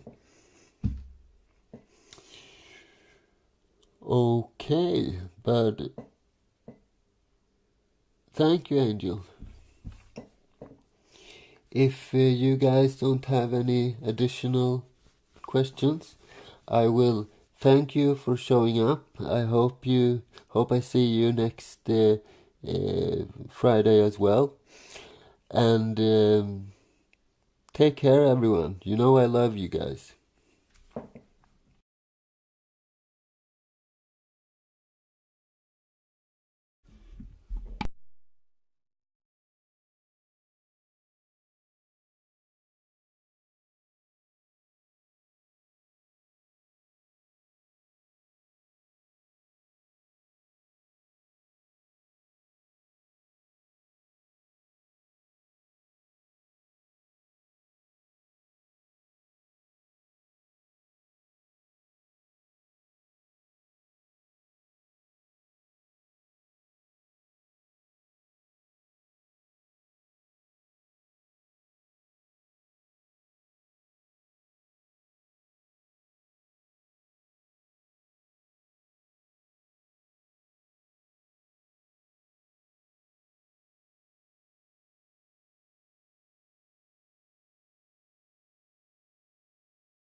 Okay, we are live.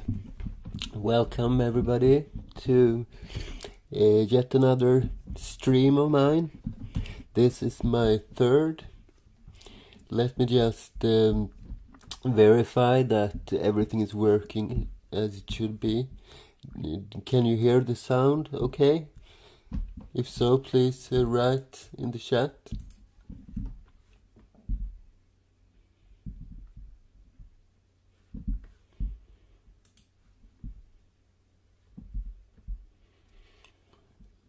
Can you hear me okay? Okay. Thank you, Arnav. And hello, Ansul. Welcome to the stream. For you who don't know, Arnav is my dear moderator. So he'll be looking after the chat today. We will soon be starting with the actual coding. I will only take a couple of minutes to talk to you guys a little bit and let other people join as well, because there's always a couple of latecomers, so I don't want to start coding right away and they will possibly miss the first part. Hello, Angel. How are you, my friend? And hello, Hezekiah. I'm sorry about the pronunciation.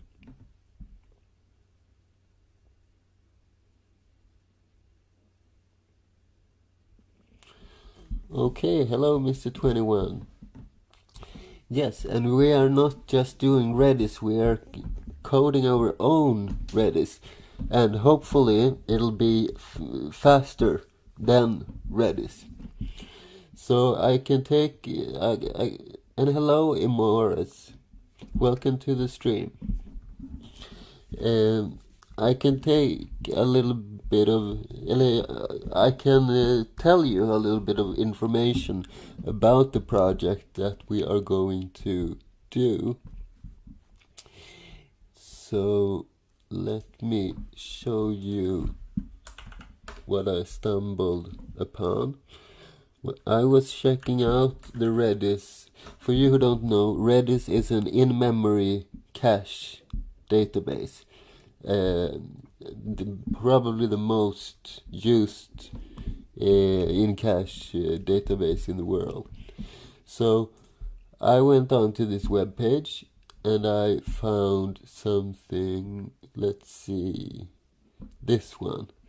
Get the world's fastest in-memory database from the ones who built it.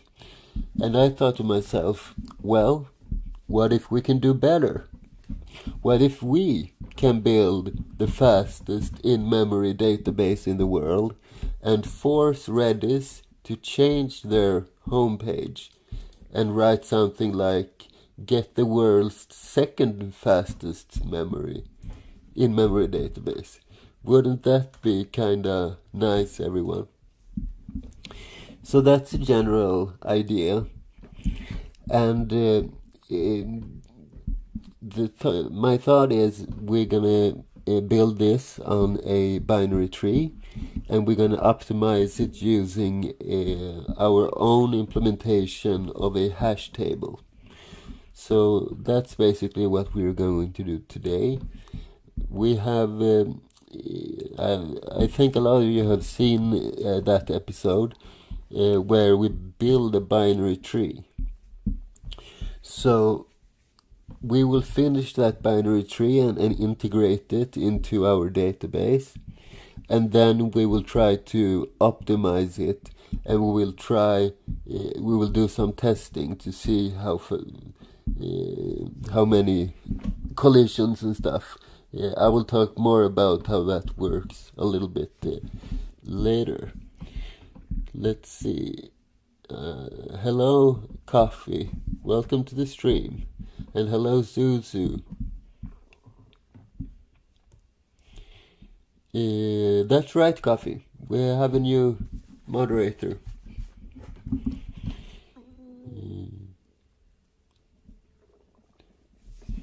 And so yeah, that's basically the general idea. And I think we should get started. I'm planning to do about 3 hours, but we will have a 20-minute break somewhere in the middle. So that's basically it. Sounds good, 21B. And hello, Diraj. Ready? Good that you're not missing this stream, and welcome to this stream. I hope you will find it interesting. I think the topic is very good today, and I think we can do something really interesting with it. Anyhow, I will move over this chat for a little bit, and I need to log in to my system, my dear Code Planet server. So let's see, let's do a new screen. And for those of you who don't know what screen is, it's one of my favorite Linux programs actually. It makes it possible for me to I can do like create a window like this and toggle between really fast with a key combination, and if I get disconnected from the server, it will look exactly the same when I reconnect. So the screen is alive when I'm not logged in. And screen is a standard tool in almost every Linux distribution. Yes, so let's see. There are two projects. So we have this. Let's see. We have the tree. This is the binary tree. Let me just show you a little bit about it. We are going to code in VS Code today, but I can show you faster in Vim. So let's see. So this is what we have done this far with the tree implementation. Basically, we have two different kinds of structures.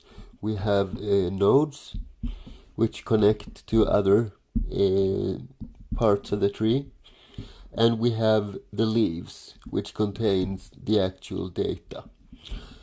So every node becomes a level or a folder, so to speak.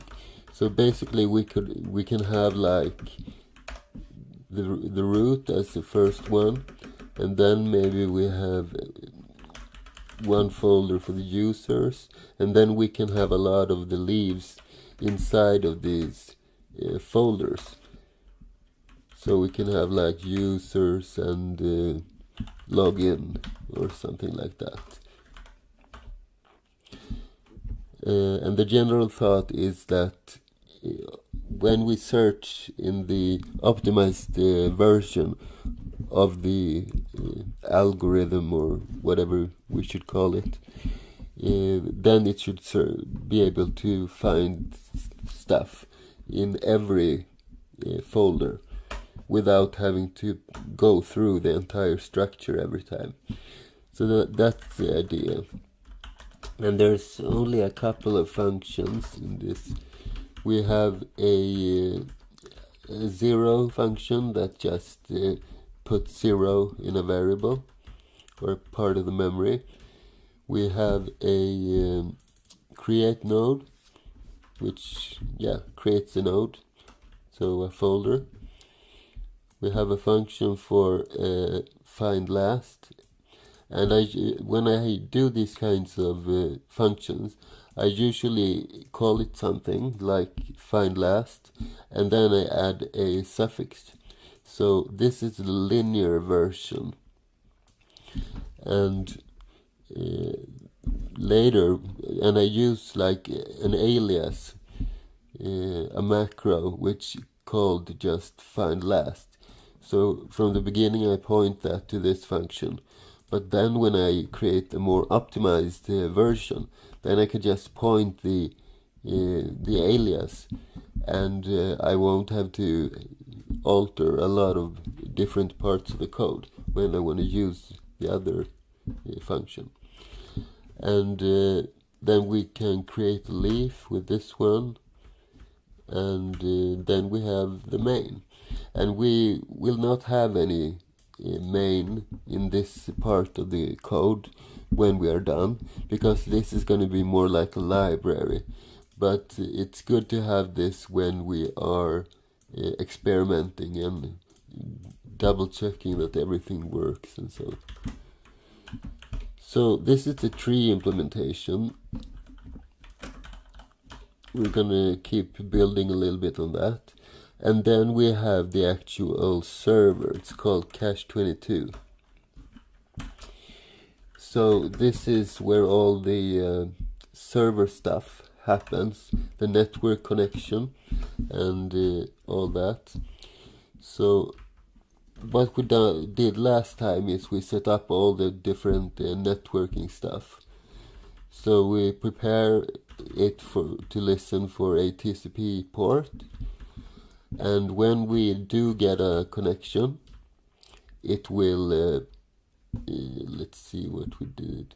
Yeah, it will fork and create a new sub-process, and that sub-process will run this looping function, which doesn't do much at the moment, but we will put so it will listen to the commands that we send to the server.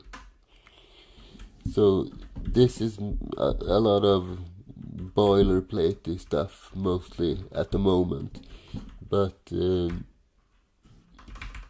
my hope is that we will finish this part of the program today, and we will have at least a linear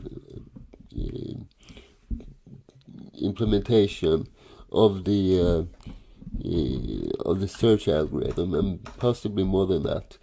And I will do another stream if well, I will do another stream anyhow, but it will probably be one more session with this project. And for you who well, those who's not listening today and it's not here watching live, will get a second chance when I publish the recording on Sunday. And I will also create a reference file. So if we do go to any web pages where we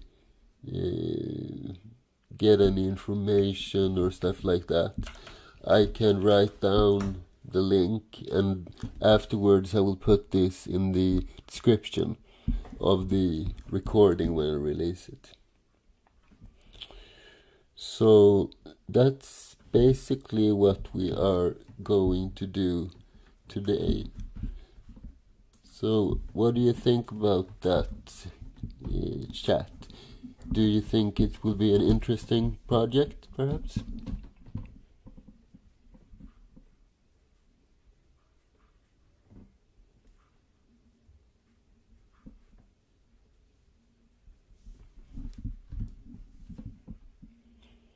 Great. All right then, let's get started. So I will, as usual,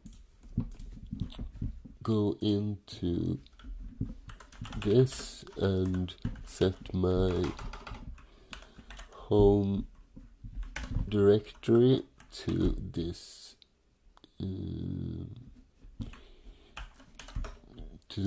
directory, so it's a little bit easier to handle. And it's not only because I want to have a small prompt. It's also if we have like a couple of subdirectories, like this, and maybe one more even, like this, and I go in there and I do stuff, then I can just do CD to get back, and it will not fill the entire screen every time because of the path being too long. So it's quite nifty. Alright, I will start by copying over the tree implementation to this directory. So I will do something like this. I will go to the tree and I will copy star dot. I want the C files and the H files, and I want them in here. So there we go. I will also need to update the make file, but let's do that part inside of VS Code instead. So I will go into my Sociopath client and find my cache 22 folder, and then I will just open it in editor. And perhaps I should include that link to this program as well, in case you are also like me coding on an external Linux virtual private server or similar. So let me just see, it's www.birch.com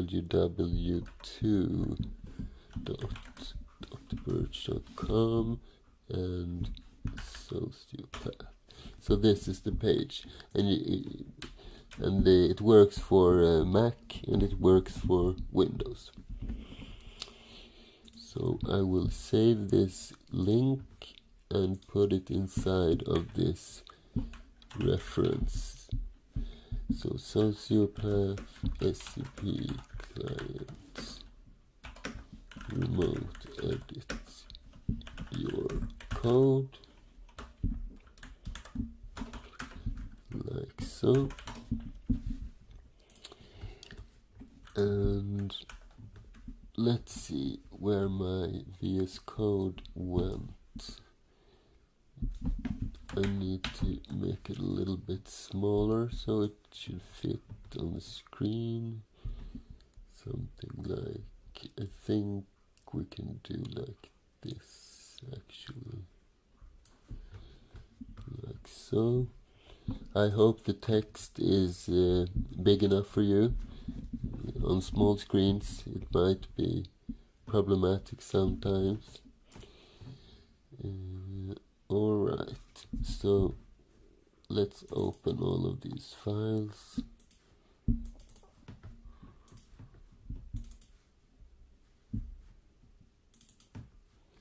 And didn't get the make file, so let's do like this.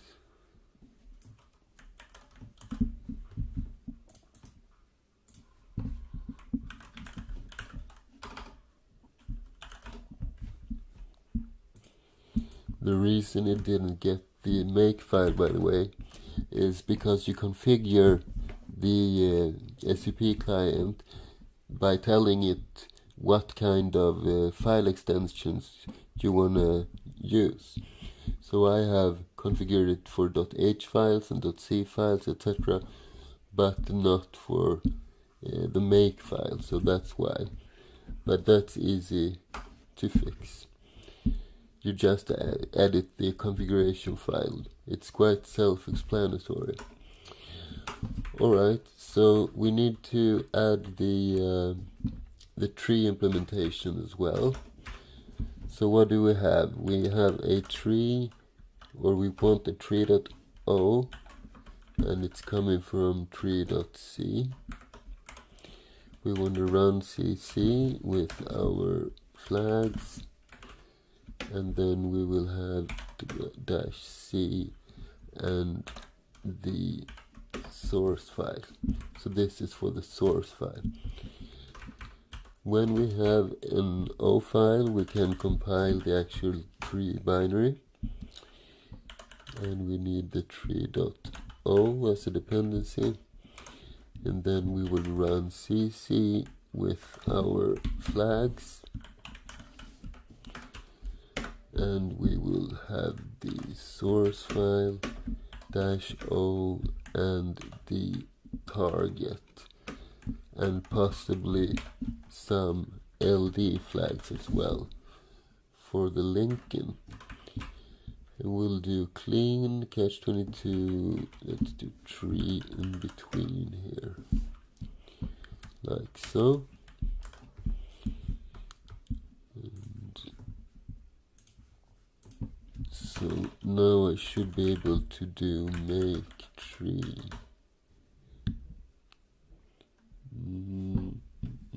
Okay, it didn't really like my spaces instead of tabs, probably due to the copy pasting from the terminal. So let's see. Let's do all of these.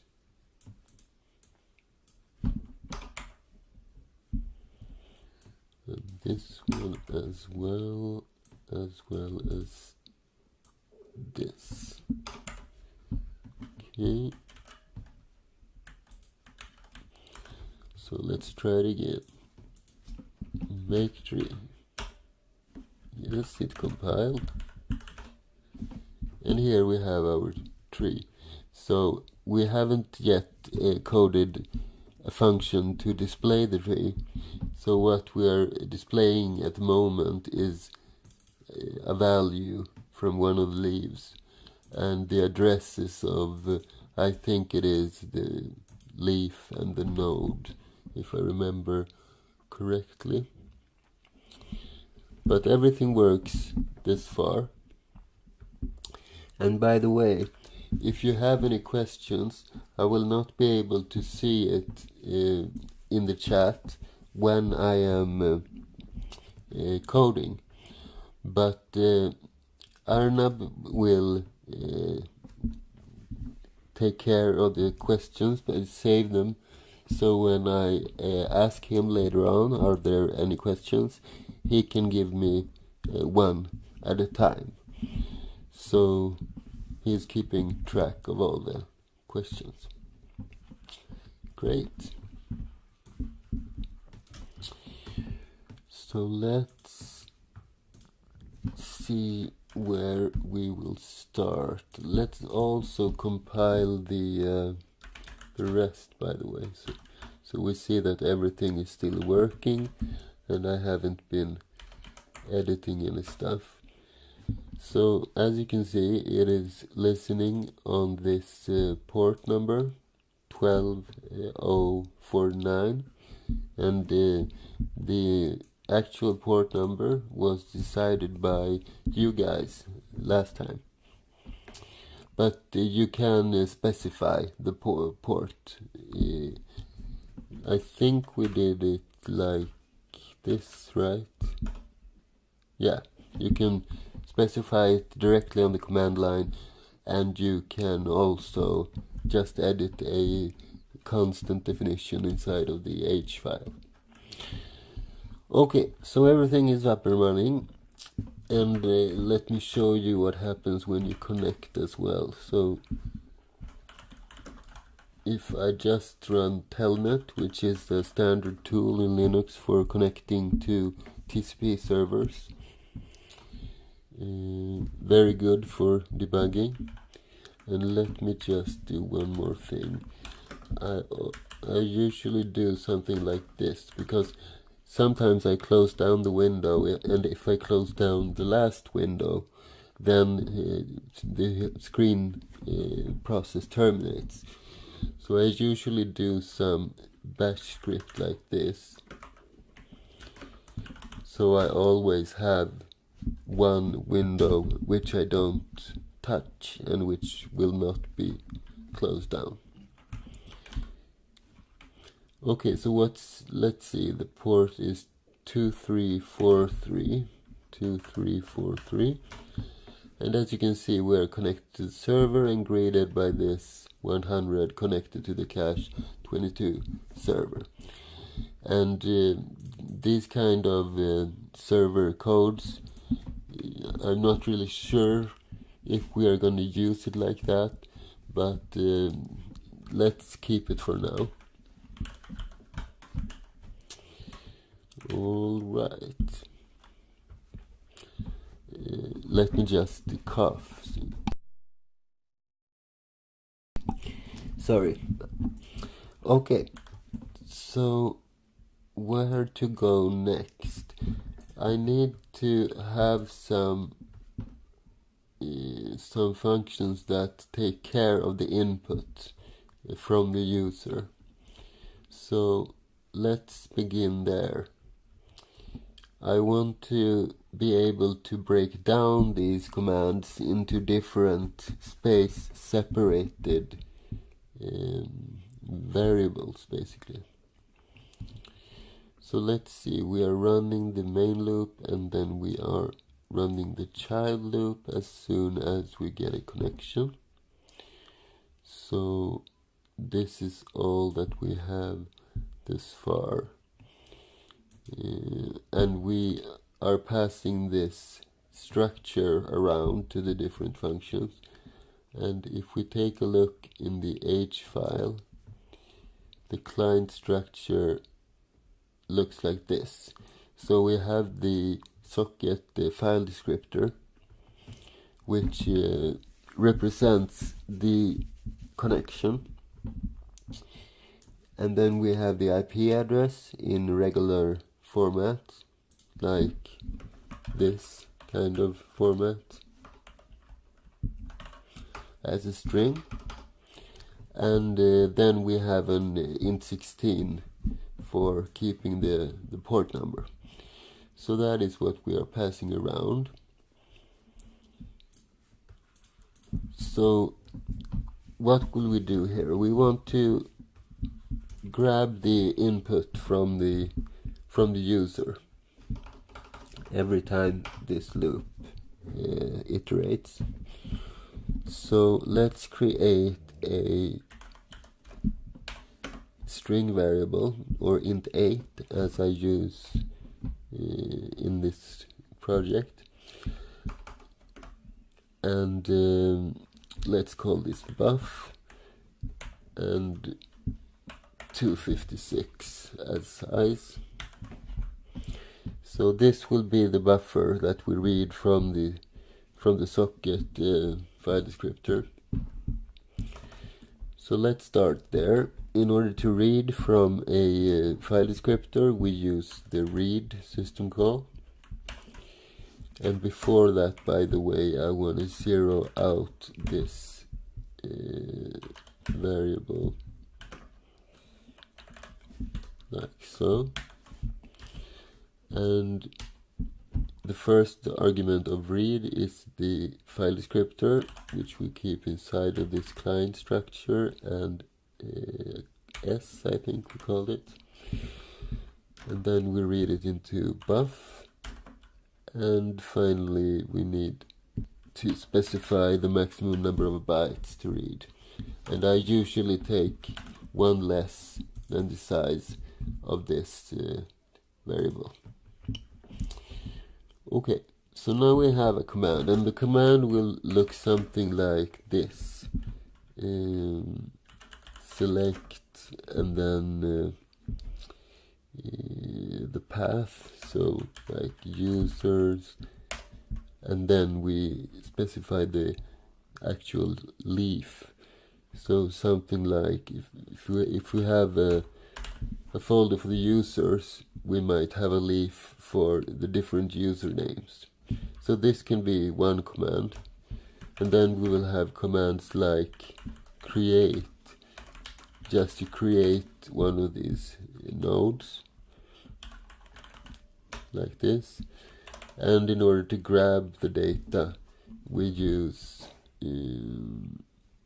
select for that, right? But in order to alter and add data, we use insert, and we specify the path, like this, and then we will just put the value right here without any quotes or anything. So basically what I want to do is I want to have a function, or several functions actually, but I want to break it down so we get this command inside of one variable. We get this possible second token in a different variable, and then this third in the third variable, and then we will call that specific function based on this command. So basically we will have a structure which looks something like I don't know what to call it yet, but let's say ABC, and then we will have a function pointer as the first argument. So let's say we have a function for the select, and then we have a string for it as well. So the function we are going to write will map this to a specific function and run it and send all these as arguments. Then it will be very easy to add these commands, and it will also be very easy in the future to be able to create plugins and more functionality.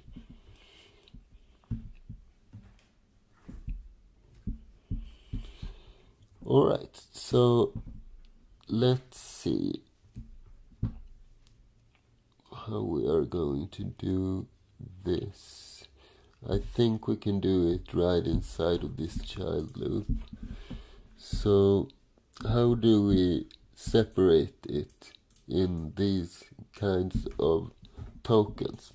I don't want to use any library calls or similar, so let's code this ourselves.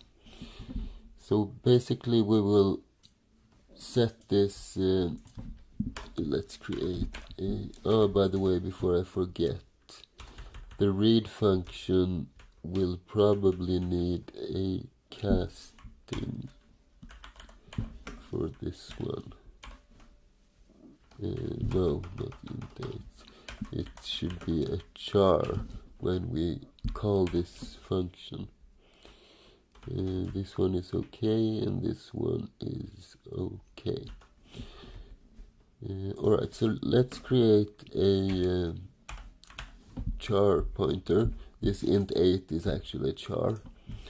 It's an 8-bit integer. So let's see. We will do something like, I think a for loop would be the easiest. So in the beginning we will set p equal to buff, and we will loop as long as, and then we will have a couple of conditions right here, and every iteration we will just increase this pointer by 1. Okay, so what are the different conditions? Well, we want p to be, or the thing that p is pointing to, we want it to be non-zero, right?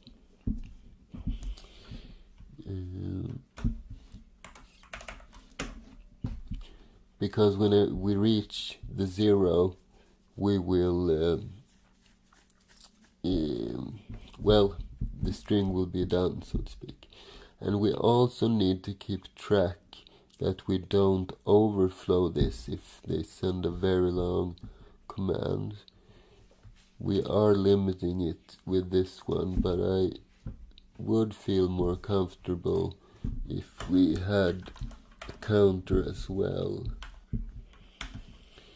So let's see. We can set this to the int16 version of string length, and we pass the char version of buff.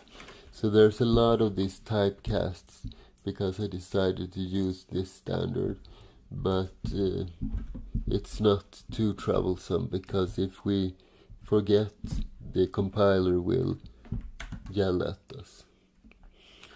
Okay, so let's see. N contains the number of characters, and perhaps we should do something like, if n is bigger than 254, we set n to 254. So we are using both the we are using two different ways of protecting ourselves. Okay, so let's say we decrement the n each iteration, which means that n should be positive.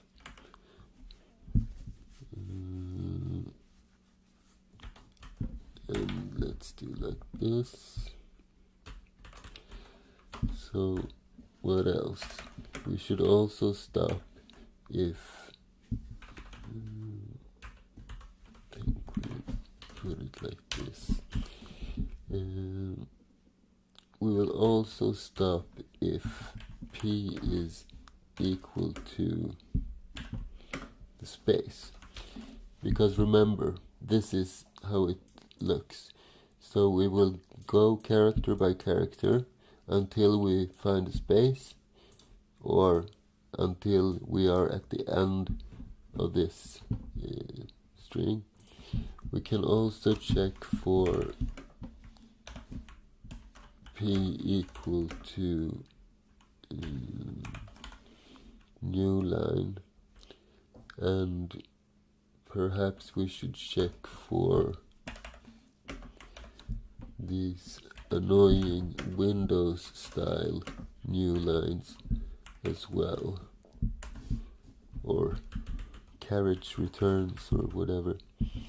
Let's see. Okay, so p equals buff. We check that p is positive, that n is positive, and that p is not this or this or this. So basically, when this loop is done, we don't even need a body for it actually. When this is done, we have a couple of different scenarios. Either p is equal to 0,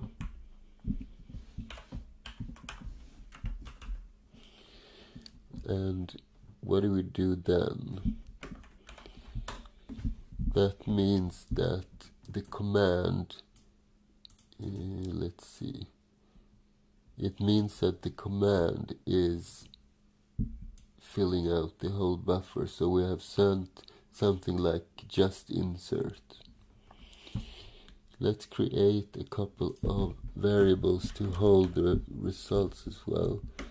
So we will have a command, and we will have a folder, which is the second argument, and then we will possibly have additional arguments. Okay, so when we reach this stage, we can set the command equal to buff, because that's the only thing that we have inside of buff. And what else? If it's equal to space, then we will need to copy this.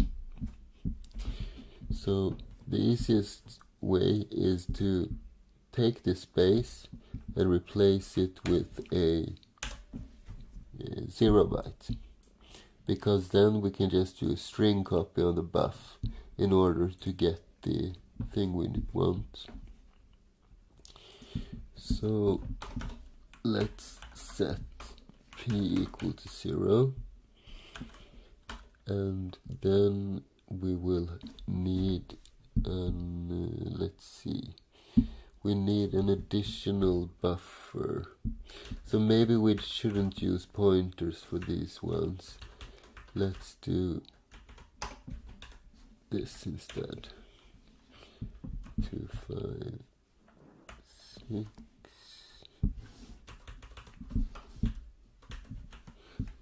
2, 5, 6.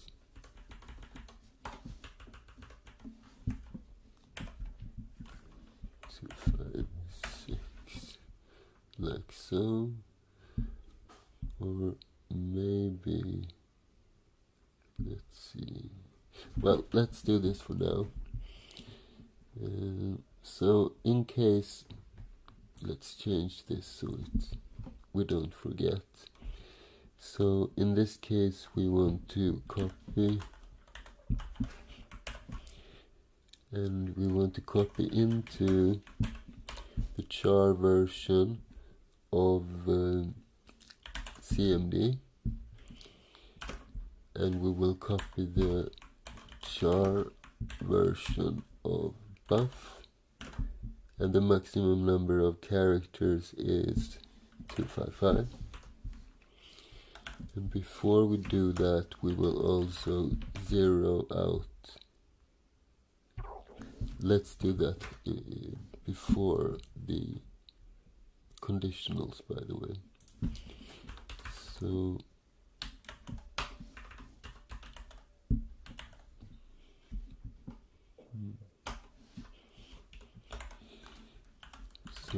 let's zero out CMD 256.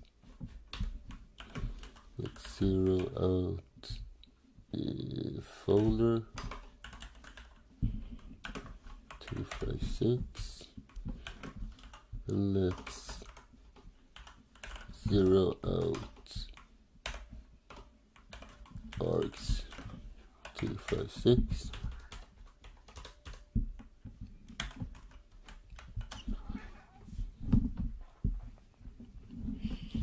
Like so, and now my cat will try to intrude.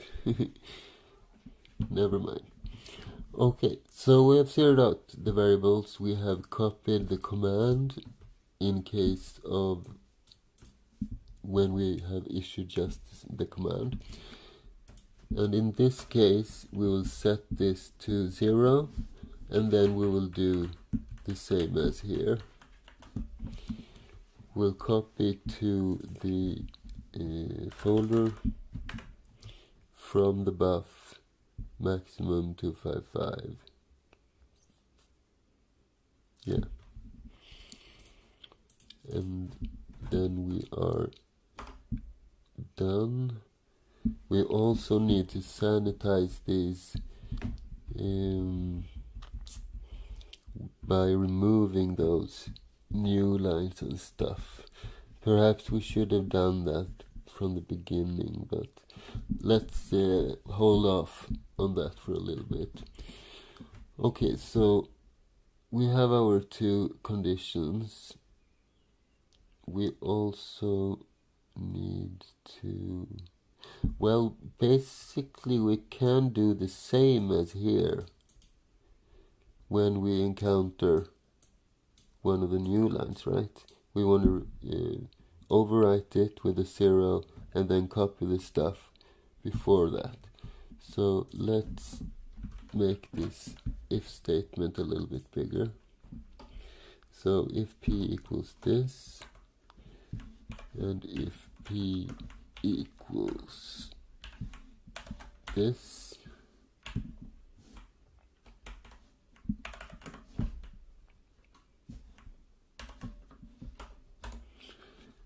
And finally, if p equals this.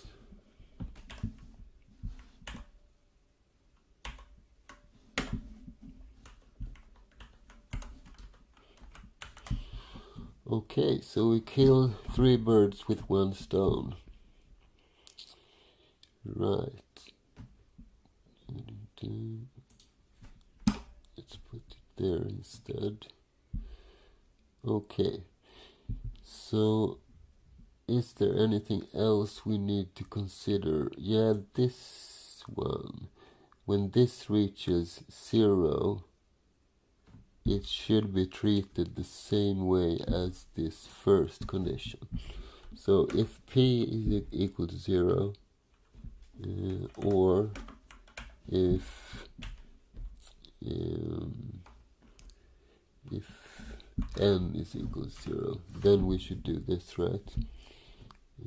If p, oh, this should be an or, because it's equal to this, or this, or this, then we do this. Okay, good. Okay, so now we have the command. Now we want to continue by doing the same again. Basically, we will simply loop over in the same way. So it will be a little bit undry at this stage, but it's better to just make it work, and then we can use time to make it more good looking code if we want to. So let's just completely shamelessly copy paste this and just alter a couple of things. So we will not zero out these structures again.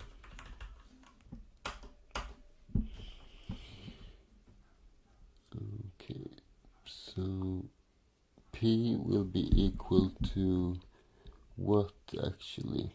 What is p equal to at the moment? It is pointing at this, right? The space. Or it is at the end.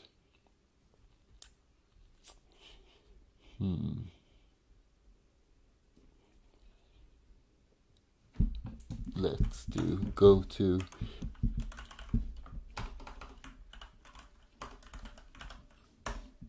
sometimes those kind of solutions are the best to start with, at least. So if this happens, then we are done and we can go to done. Else we do this, and then we continue along with the second iteration. Okay, so then we can set buff. We can almost leave p as it is. We only need to increase it by 1.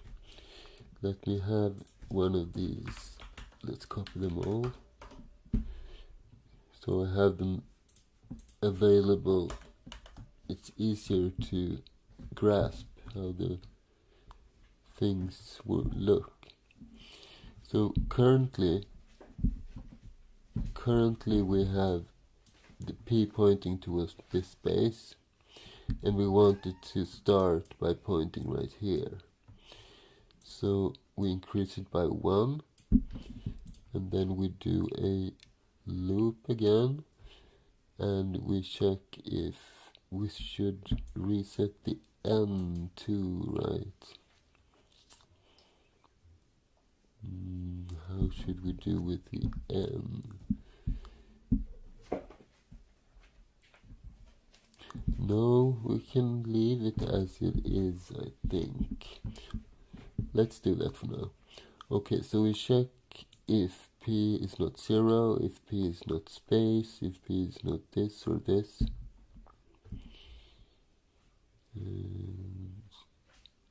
Right.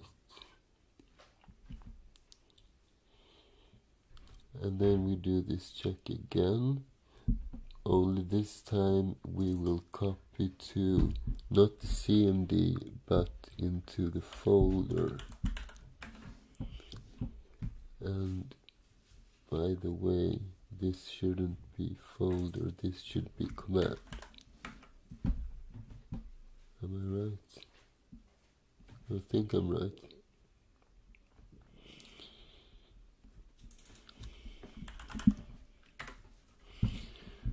Okay, so we copy it into the folder, but we can't copy the entirety of buff any longer.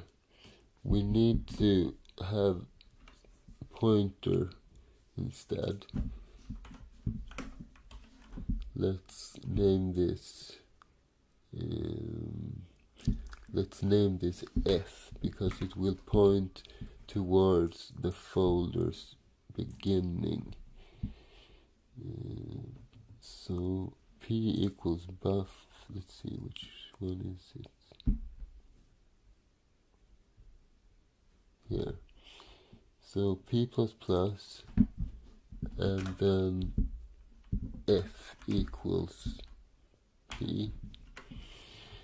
So basically the F is pointing towards the beginning of this second argument,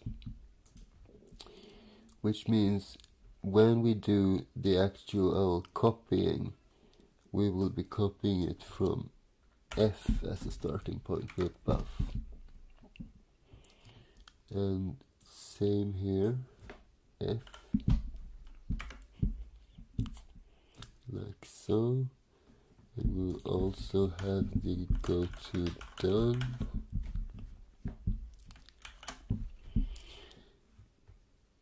And then all we are left with is the last argument. So let's see, in this case we have spaces and stuff. And we copy into folder from F.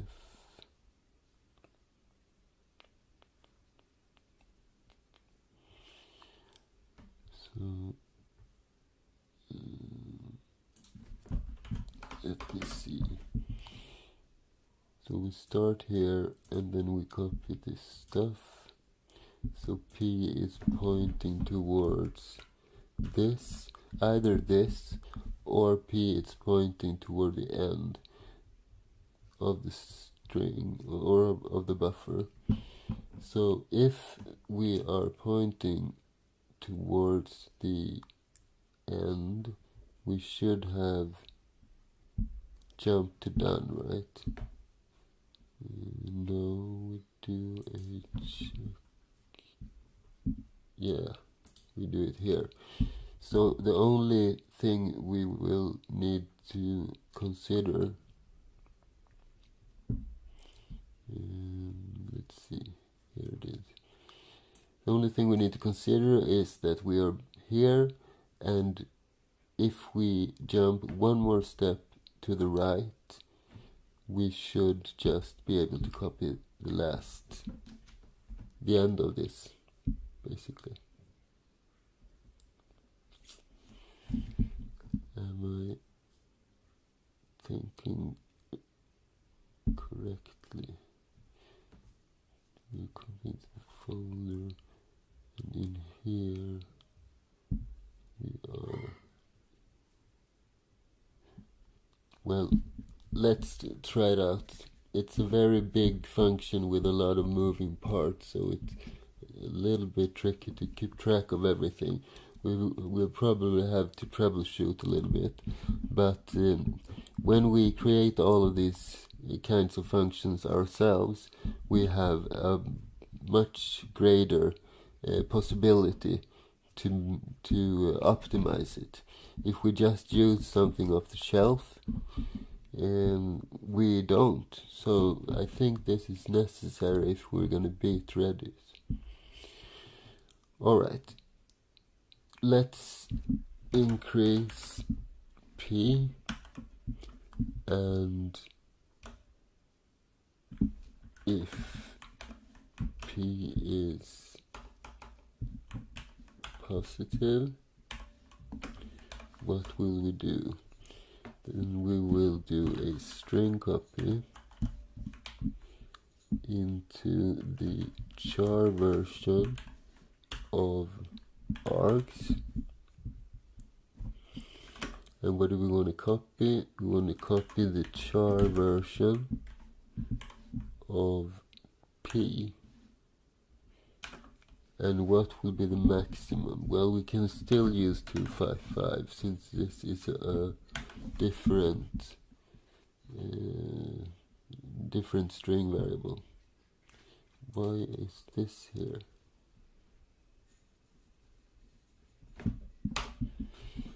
Okay, so now this contains the arguments, and possibly it also contains the new lines and stuff. So let's deal with that now. So if P is positive, then we do this copying. Then we can point P towards our args. We can do it like this. We set P to args and we loop as long as P is positive.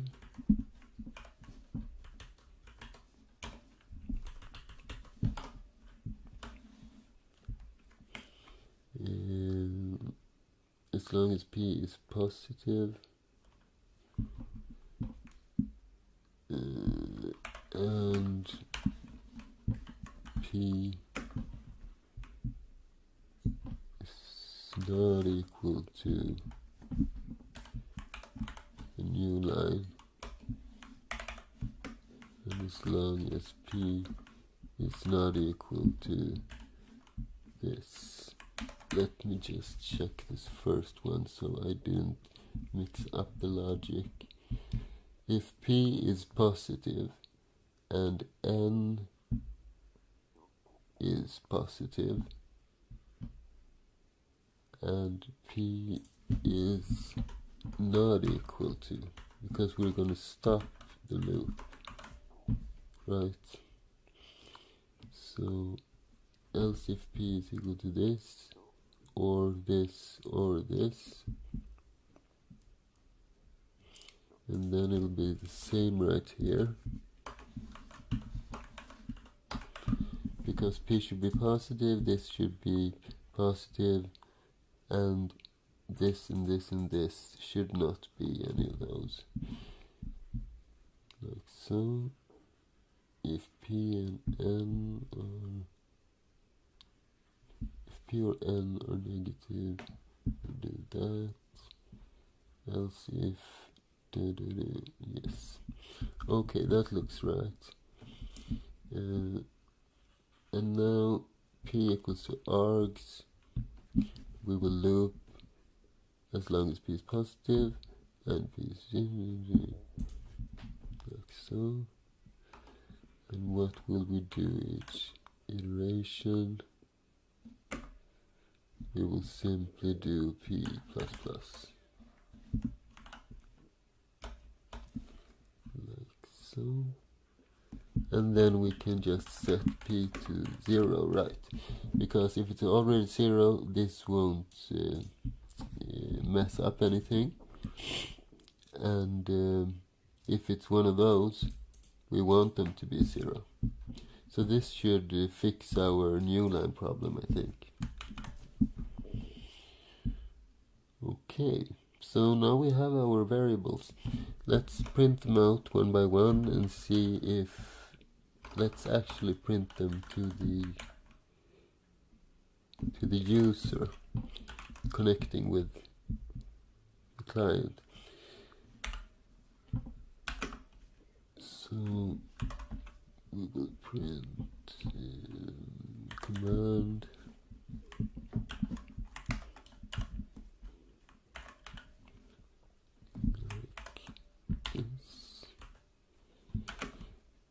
This is the command,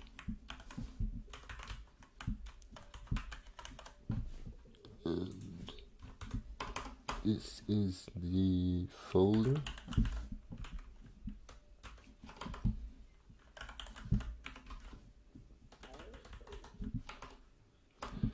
And this is the potential arguments.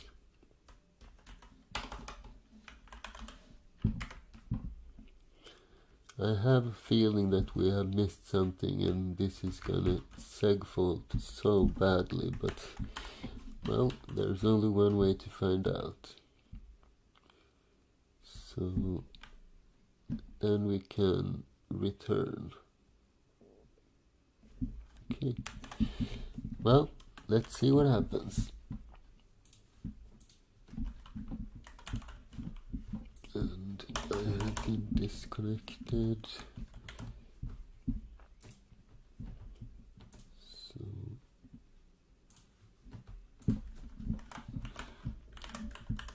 So I basically just use screen-rud, and then I have a couple of different screens. If I only have one, I don't need to specify this number, but now I need that. So 14 is the one, right? Yeah. Let's see what happens. Okay, not as much errors as I anticipated. Oh, the ABC, I never removed that. So let's go to this one. And then I space down a little bit before I clear the screen. And why do I do that? Because when I compile and get a lot of errors, then I want to be able to scroll up and easily find the beginning of this command. Okay, what does it say? Okay.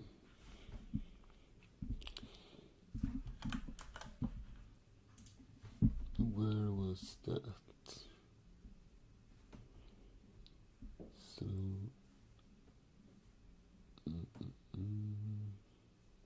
this looks weird. And this same problem here. But I did see something else. What was it? A colon there. 82. 82. There. It should look like this, right? Basically, when you end a for loop or similar commands with a semicolon, then it basically means that you don't want to have a body to that loop, because all I need for this is a different looping, so to speak. Loop until I get to the point I want to be, and then I do this once. Alright, let's try again.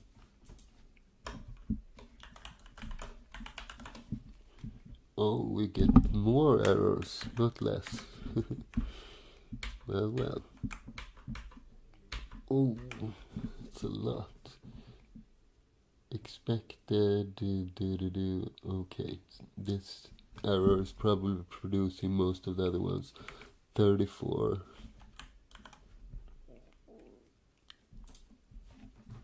34. This one. Okay, we have this condition, and this condition, and this, and this. and this. Okay, this should be here, right? So then we should probably do the same somewhere around here, and hopefully most of these errors will disappear. Yes, but still I did something similar. No, it's still complaining about 82. Still complaining about 82. It's my unlucky number 82. Let's see. Okay, so we have a for loop. Then we have a couple of conditions. Well, we don't really need these parentheses. So we check for this and this and this, and then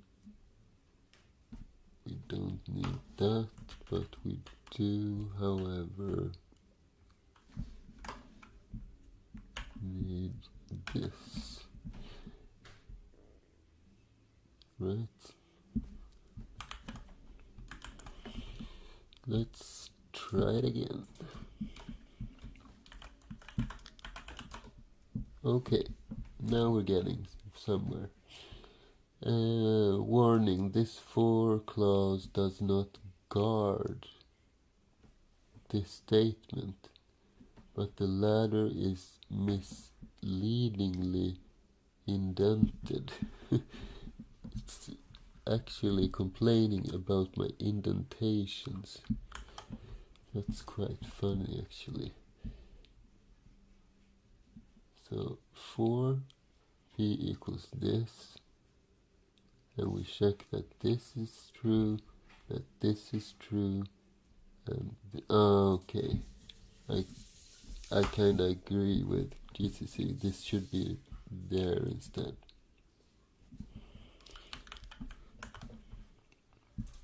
It was quite sensible after all.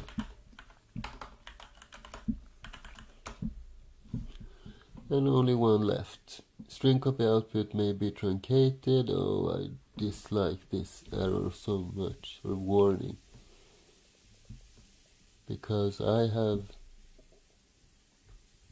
knowledge about my variables.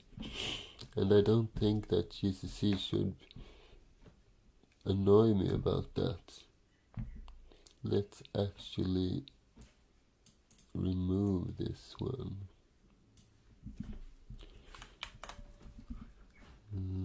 I always forget how to do that. Let's see.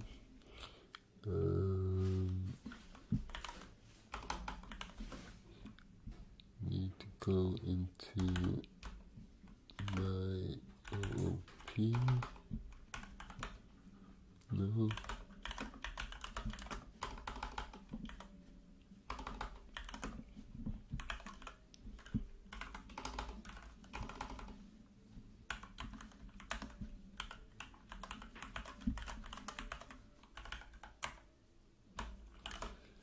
And I think I have something like this in my Lambda code. Right, here it is.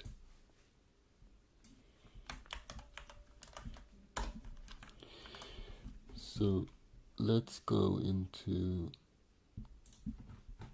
our H file and somewhere at the top we put in this, and which error or warning rather do we want to suppress?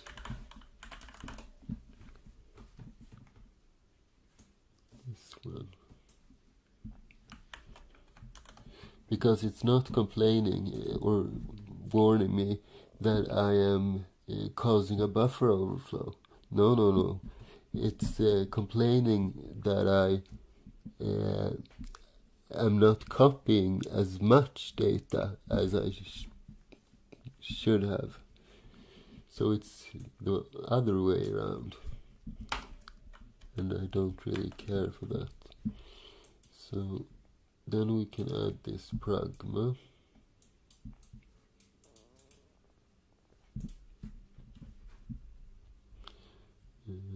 And we need to pop as well, and let's do that inside of this C file at the bottom.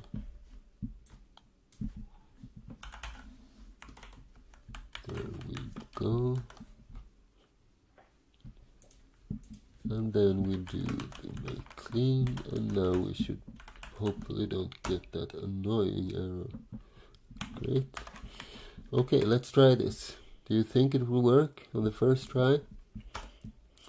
Let's see. So I will connect to localhost, and what port did we use? 12049. 12049. Here we go. And let's say we will run the command create users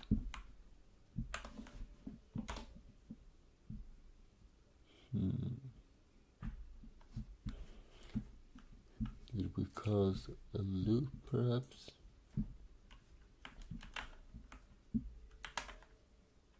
It's not crashing it.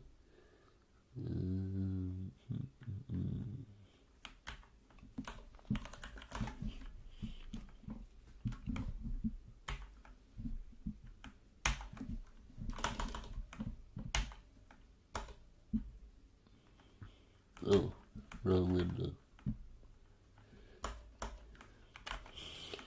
Okay, so how do we debug this one? I think we can start by doing an ltrace that follows forks. This will show us all the library calls. So let's telnet into this and issue the same command as before. Probably we won't see much if the actual looping is causing this. Let's see. dprintf broken pipe child exited. Looks like it did crash after all. It runs the string length on nothing. Why on nothing?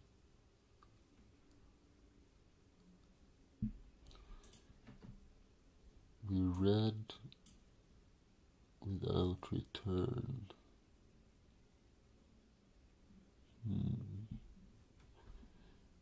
We have a dprintf. This is probably the welcome message, I would think. But it's writing towards 4 here. And here it's writing to 3.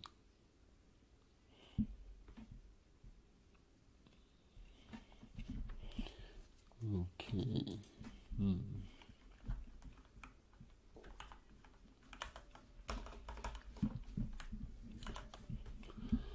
Let's look through the code a little bit.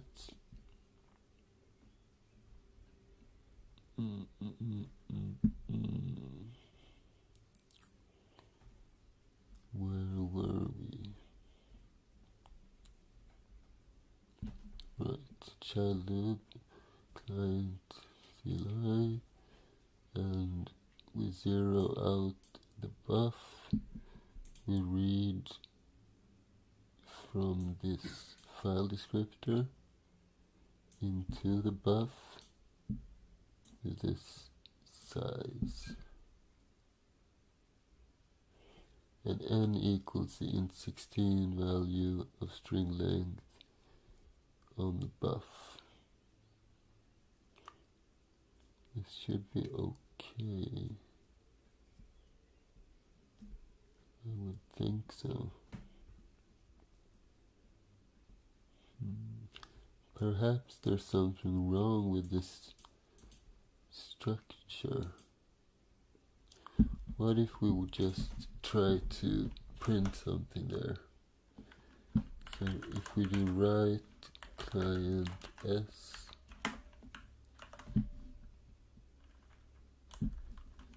and a new line, and this would be 4 bytes.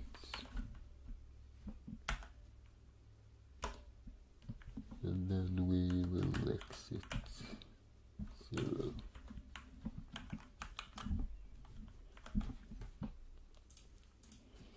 So let's compile it again, and we can run it the usual way first. Let's connect, and we type something, and we do not get a response. We do not get a response.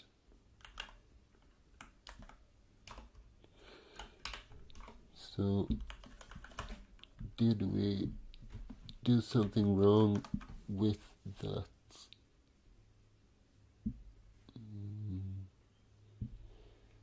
With that client structure. So let's see.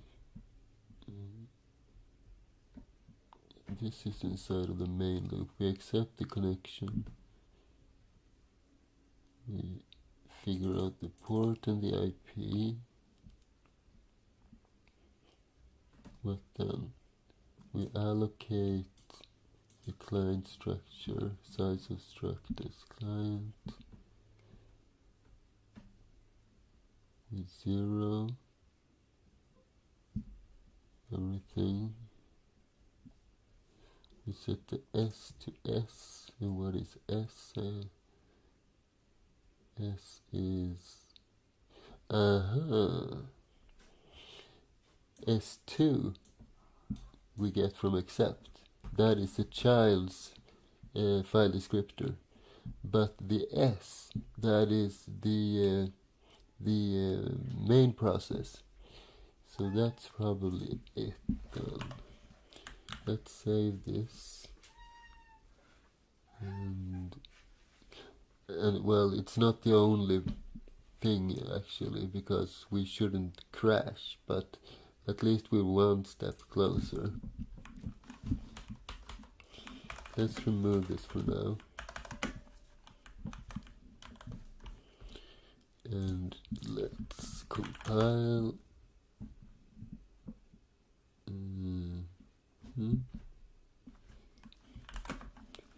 Where are we? Is this the wrong? Yeah, it's the wrong window. There we are.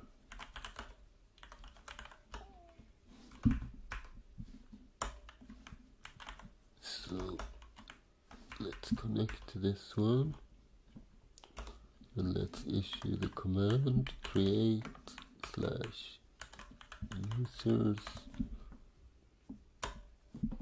Okay, so the command is create, the folder is users, and the argument's empty. Beautiful.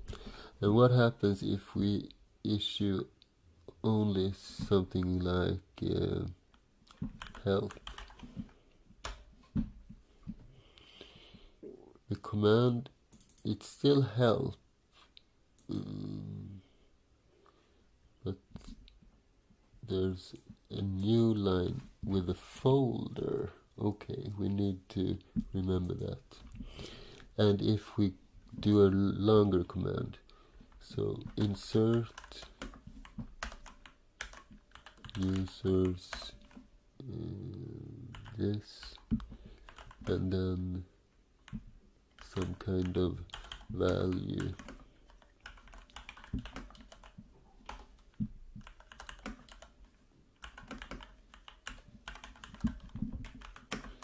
Let's add some Shakespeare to the mix.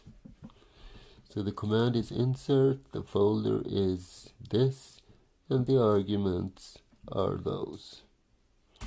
That's how it's done, ladies and gentlemen.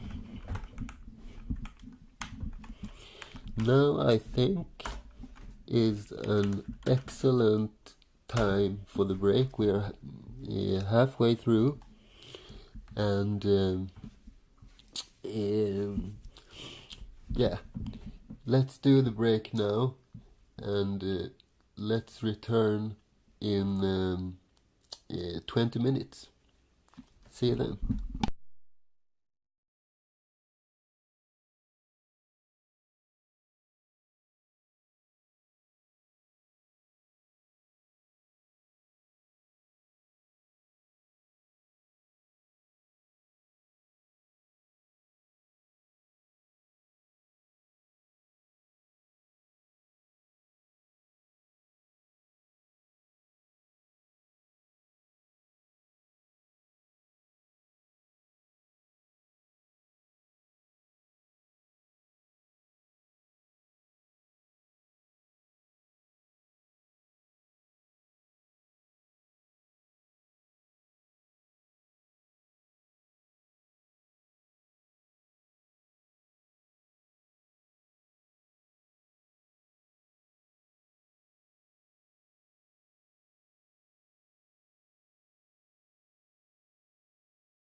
Okay, everybody, we are back. Yes, Arnab, let's take a couple of questions. Would you select one? I haven't been following the chat because of the coding, so you can pick one.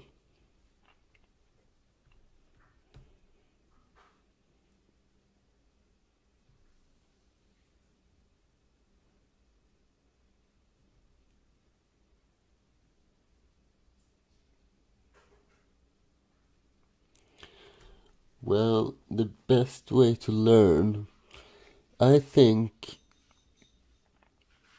in order to really learn, so you become really good at coding, you need to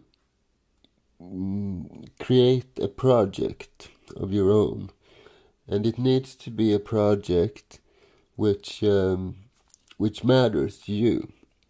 So let's say you are interested in football, for example.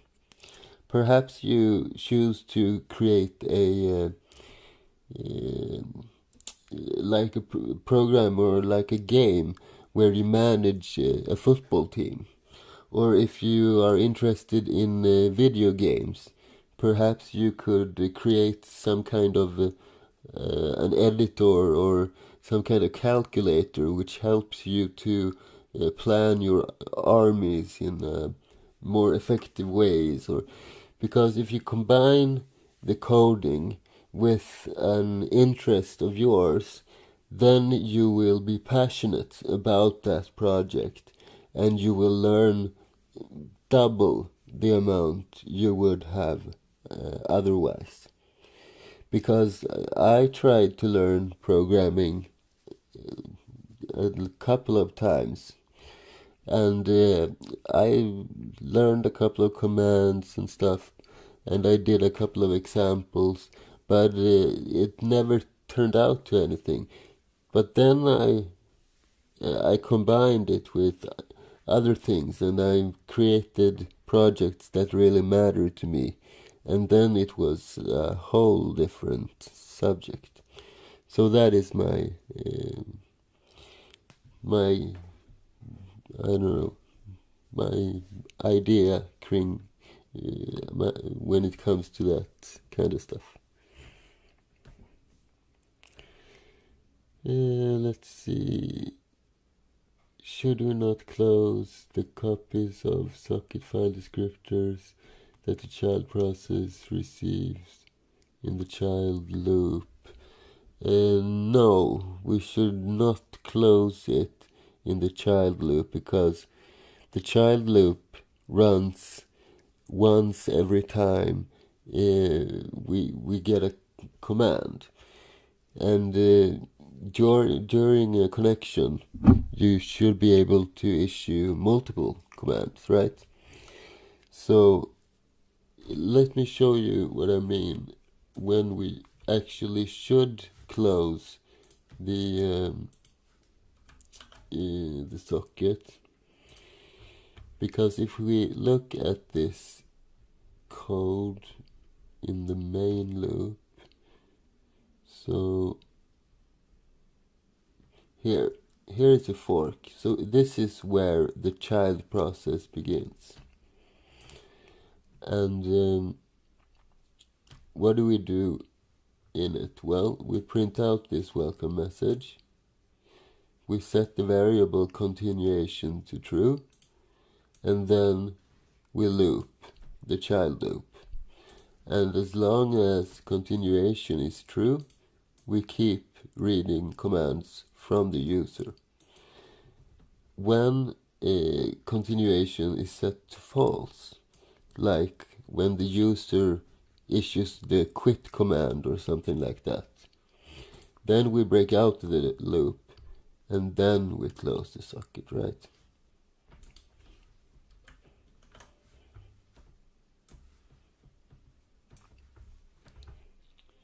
Alright.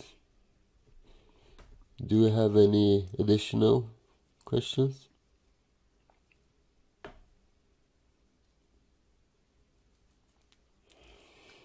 No, the code is currently not available on any repo like that.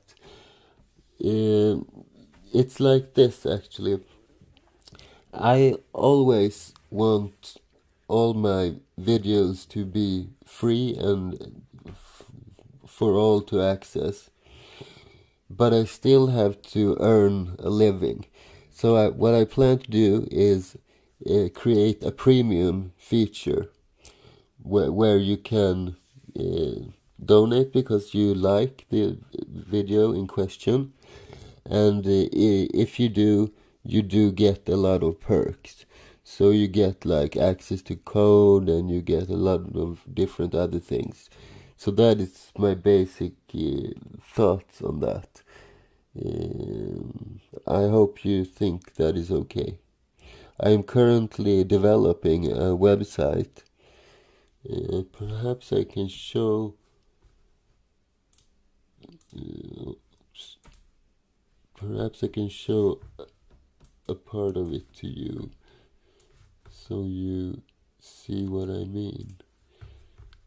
I don't want to show the link though, because it's not done right. Let's see.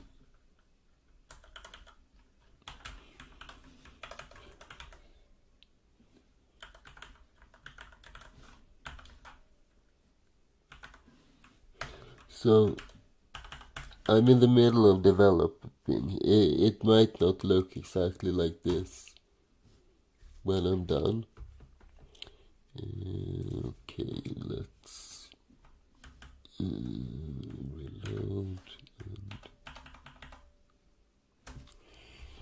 So basically, it will be something like this. The videos will be free and available on YouTube as usual.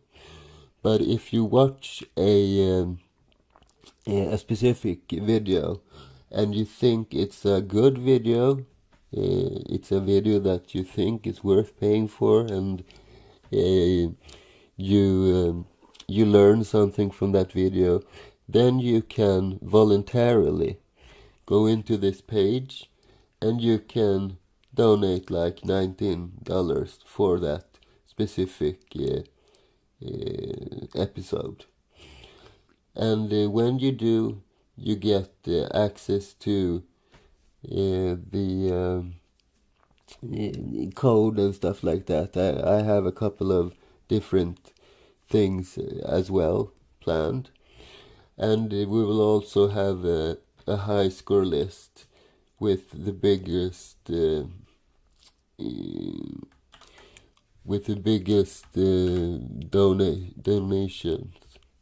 donators and stuff like that. So that is what I plan on doing.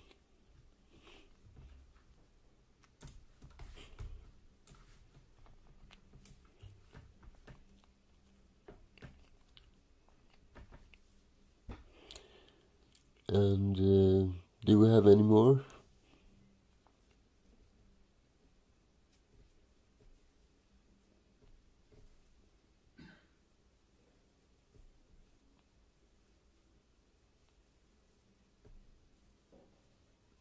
Any more questions?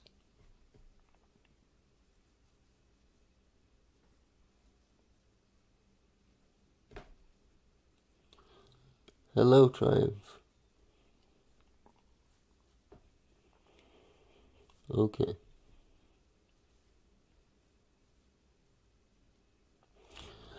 But I haven't released that website yet. I'm still in the middle of the developing. But if you do want to contribute, there is a way. You can become a member.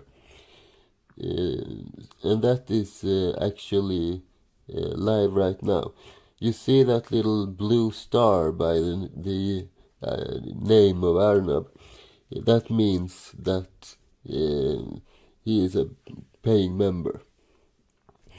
And then you get a lot of perks as well. So if you watch a video or you go into my main page, then you can click on the Become a Member tab.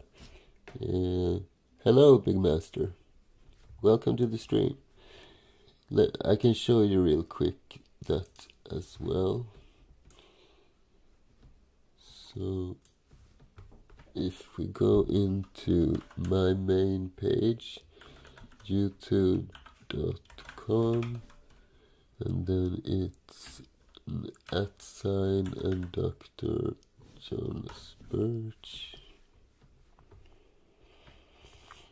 So there, become a member, and I have it in Swedish, so that's why it looks different. But if you click that, then you will see the different levels and what you get access to for the different things. But it's basically not. Its focus is that you can contribute if you like to.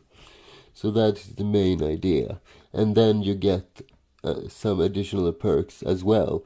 But I think the main thing should be that you contribute because you want to, because you like the material and so forth.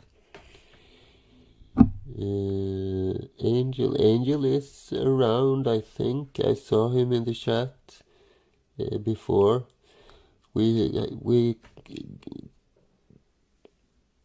Yeah, he was present earlier.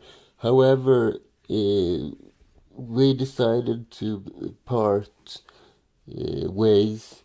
He's no longer moderator, but we are on good terms. So,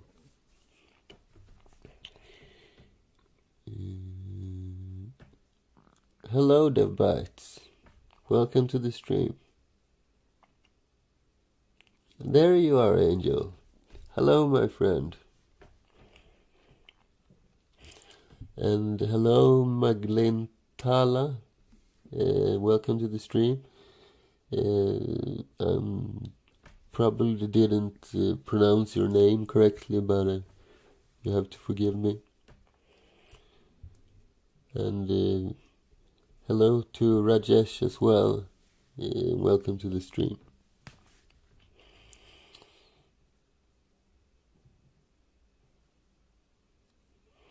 A time machine. Well, we could probably create a tool like the Apple time machine, but an actual time machine? Well, let's put it like this. If humanity ever figures out how to code a time machine, it will most definitely be written in C.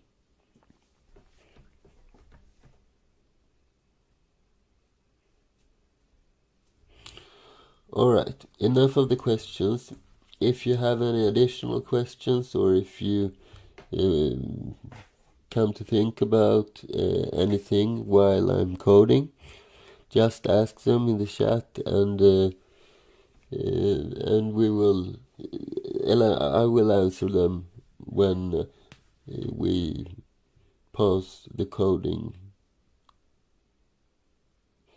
I'll try to be better to check out the chat every now and then.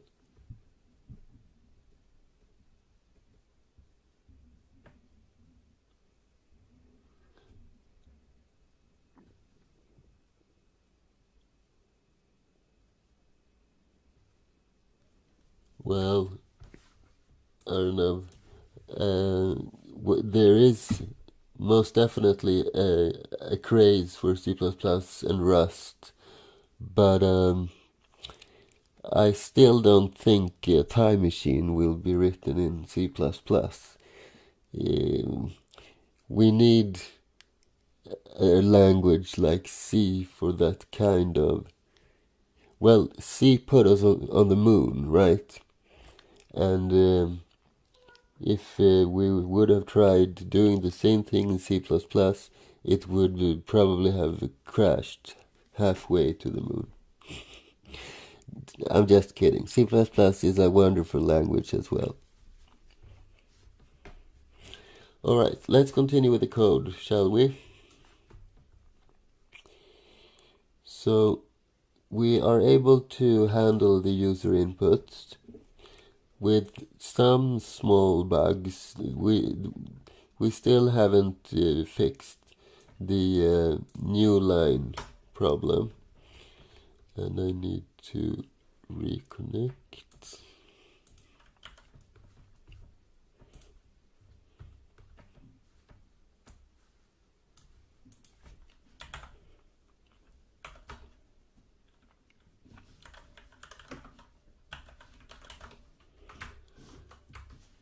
And 14, I think. Right. Because where was it? Some command that we issued had problem with a new line.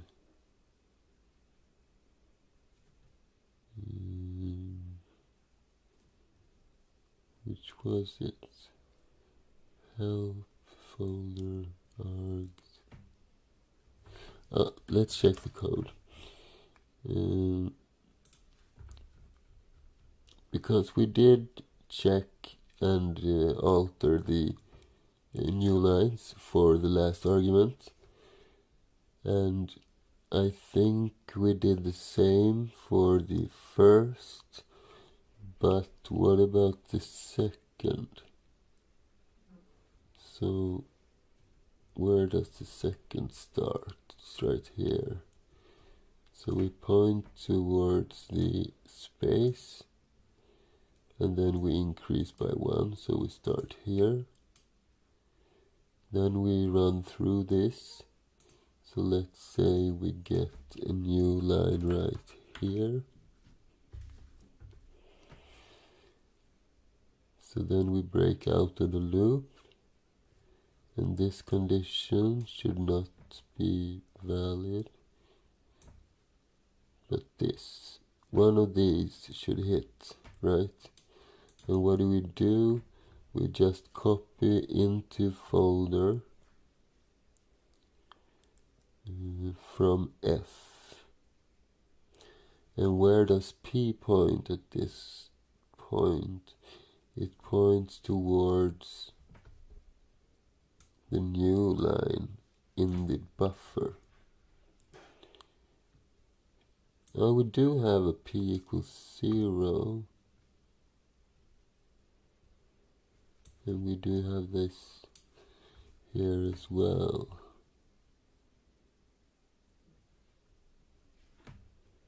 And here we are inside of the args.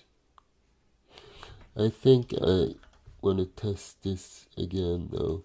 Let's just connect to the server and issue a couple of commands.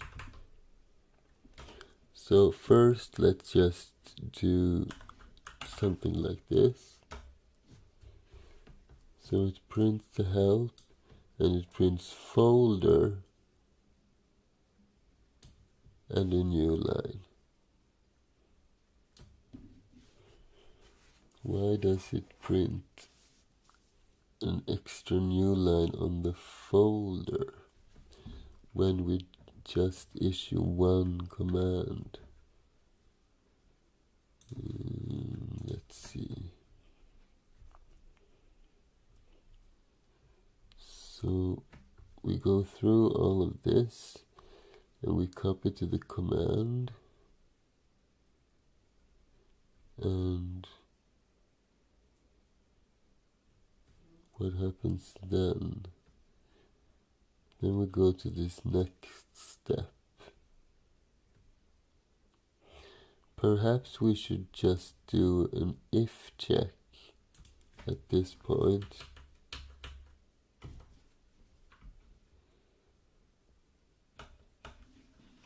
Something like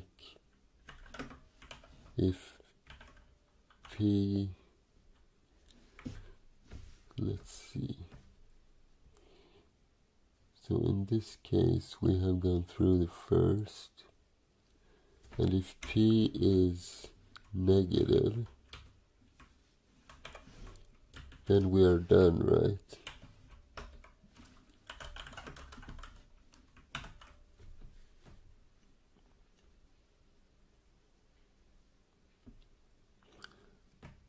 And then all our other variables should just be empty, I think. Let's see if this changes anything.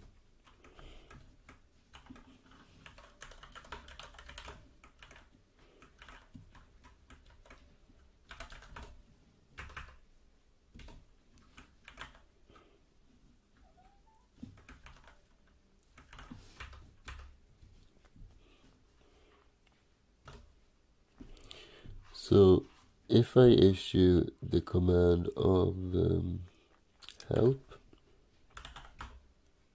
okay, now it looks better. And this space is right here, that's just a tab, so that's nothing to worry about. And if we issue two commands, so we do create and a folder,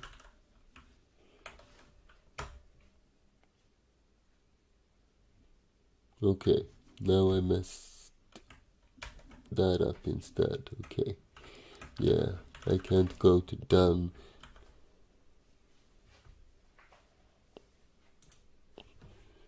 Let's see,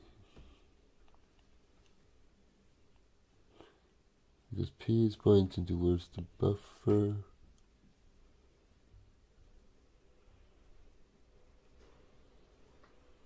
and if any of these are true, we set P to 0, then we copy the command, and if P is 0, well, of course it is 0.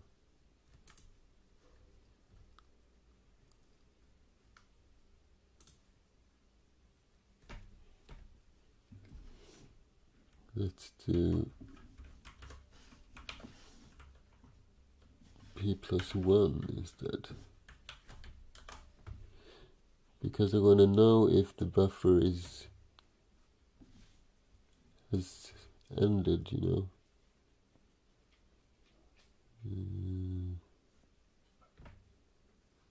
This one. Alright. Let's do this and this.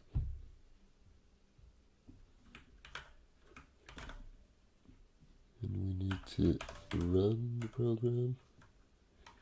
/22. And issue a command, help.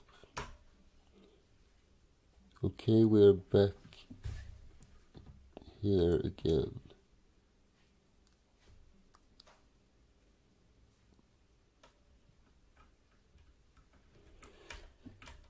So how are we going to check that there's no more command?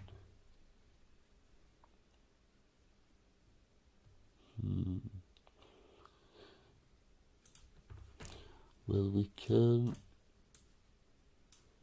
let's see, if P is not equal to a space, then there's no more command, right? If P is not equal to a space, then we are done. Let's try that.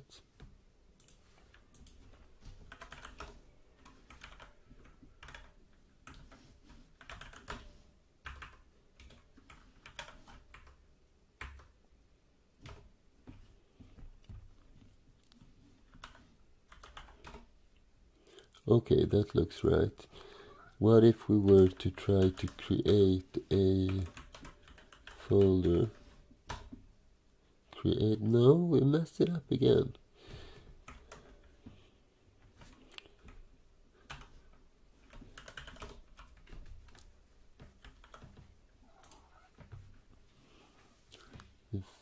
this is equal to space, then we should go, and if not, press P or N. Good. Okay, we do have this condition.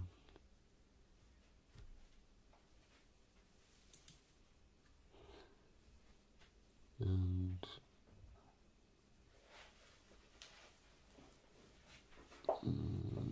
let's see.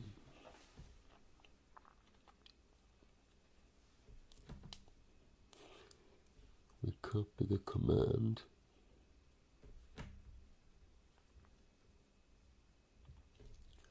P is equal to this, or this, or this.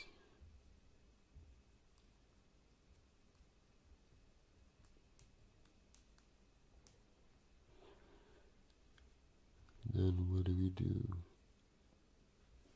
P is not equal to this. Well, it's no longer equal to that. Maybe we should break out this into two different things instead. So if we were to do another else if, where we check for these conditions,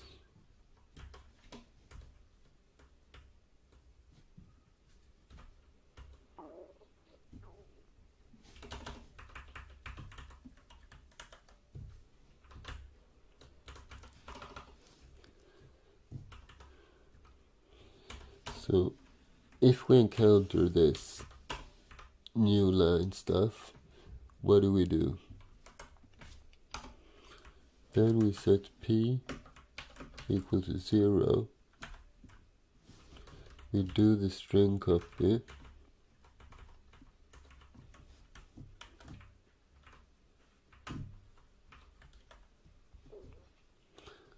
And then we are done, right?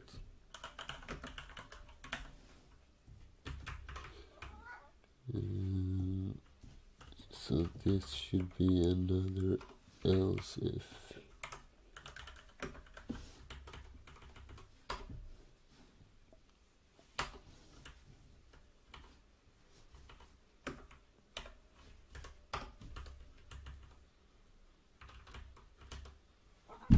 Oh, now my cat is on the keyboard. Come on, look.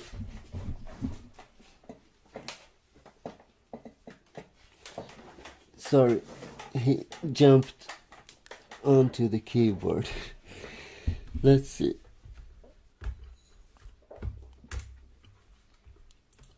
Where were we? Yeah, else if. Okay.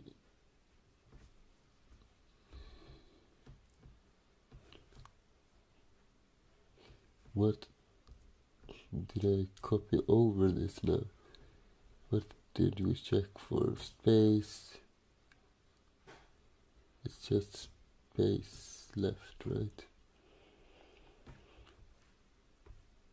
So else if this is equal to space,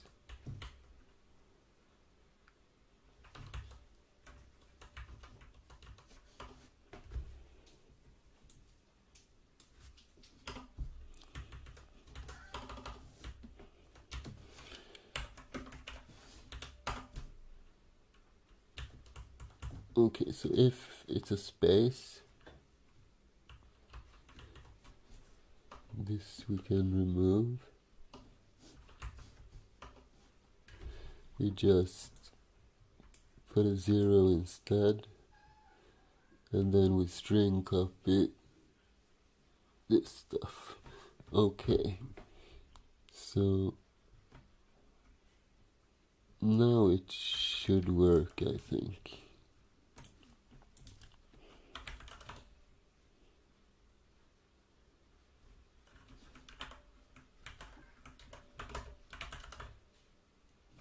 Okay. All those brackets. Else if, and we have this, and we check for this or this, and then we have that. What is this? Let's see.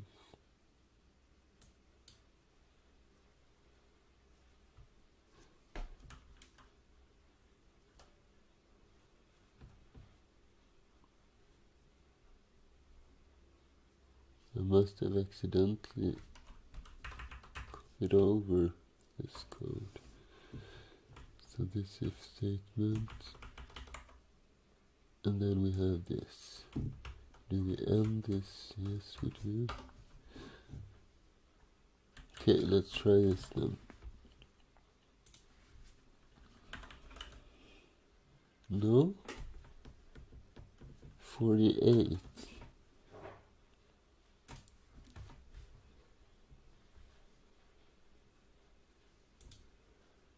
What is this?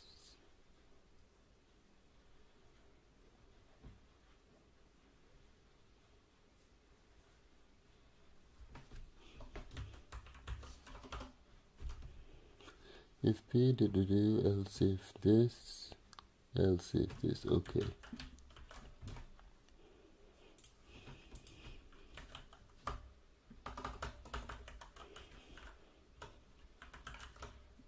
There we go.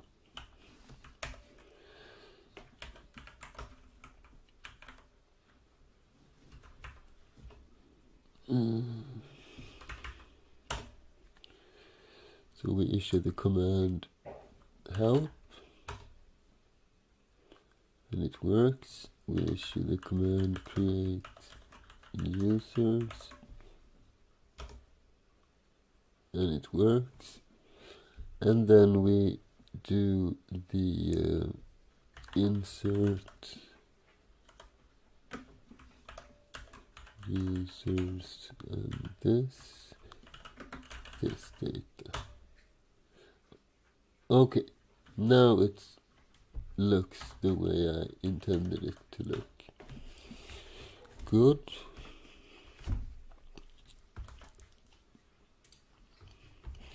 So what's the next step then? We need to figure out which function to call. So let's create something in the H file which we'll call a, what should we call it? A function handler, command handler perhaps. And how should that look like? Well, it should be a structure containing, let's see, let's begin by defining the function pointer. So that has a rather weird syntax.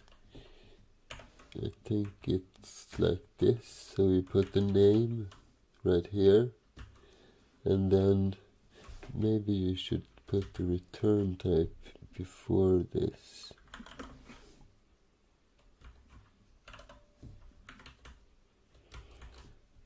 And then you add to it the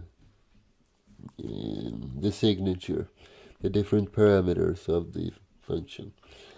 And what parameters should we have? Well, it should basically be 3 8-bit pointers. So we should have int 8 star, int 8 star, int 8 star.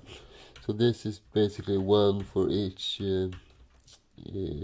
argument. This is a command, this is a folder, and this is the arguments. And what shall we call this thing? This is a connect back. It's a let's just call them callback.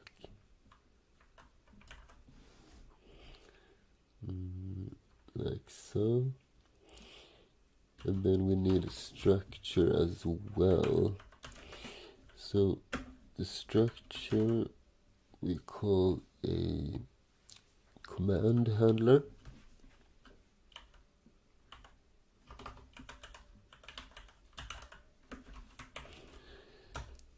And we basically just need two different variables in here.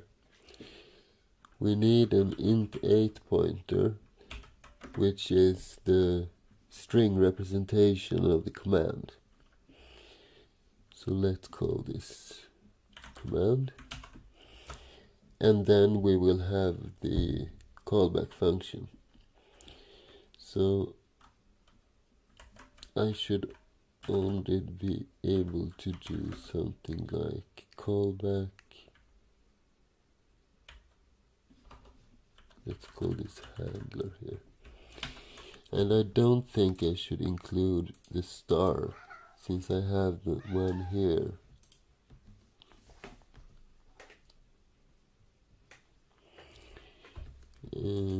Like so, and then we create a type definition as well. So we type def struct s command handler, and we will call it command handler with capitalized letters, like so. And then we will just create a list basically. So let's do struct, and no, not struct, we have a better name for it. Let's do command handler handlers. So then we will have a couple of these, one per command. Let's begin by just doing something like hello. And if they issue the command hello, then we will say hello back. So I think we perhaps need to typecast this into 8 star.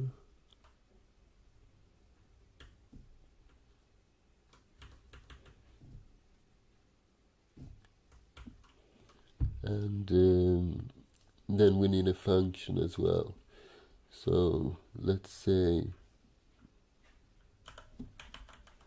handle hello. I think this is the correct syntax. I don't use this very often. Alright, and let's create that function as well.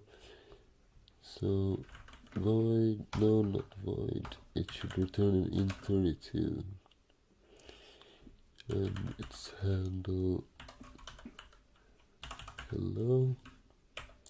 And by the way, perhaps we don't really need to include the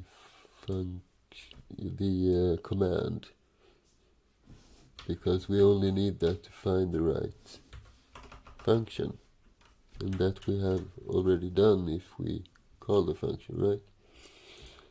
So the only thing we need to have as arguments is two things. It's the folder,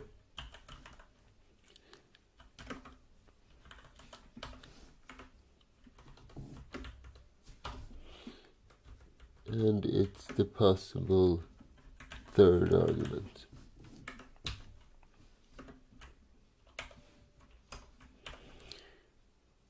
No, we do need one more thing actually. Can you figure out what? One thing that we want to pass to every function basically. That's right. We need the, let's jump down a little bit. We need the client, right?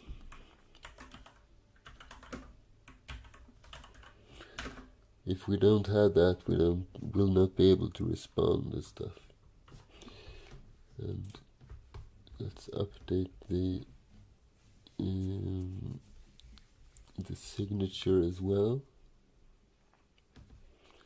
So we will have a client,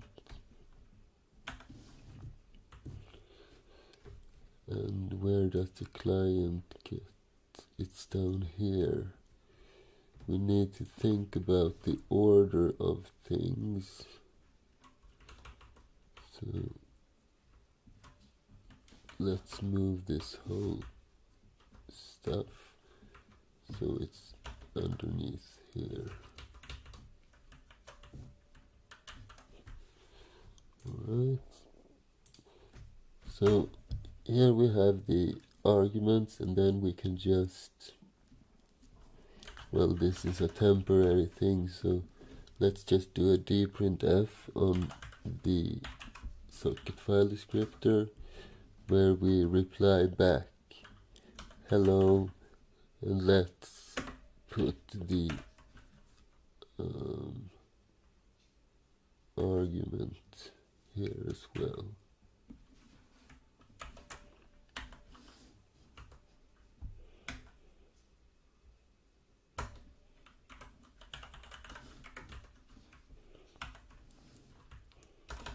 Then we return 0.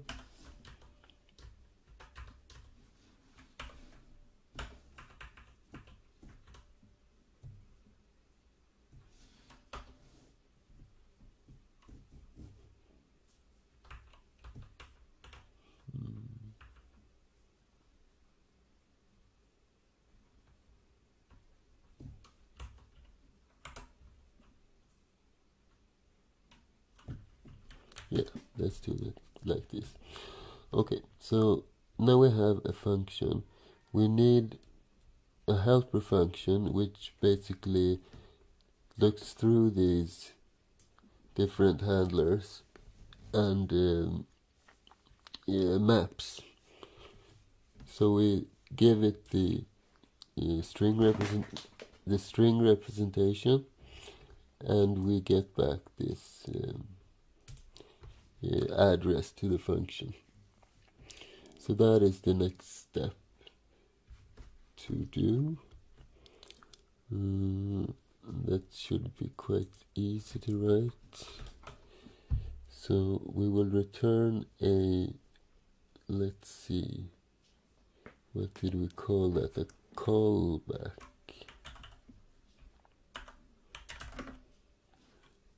And that is a pointer by definition, I think. So callback, and what should we name this? Let's just do get command, and we send an int 8 command.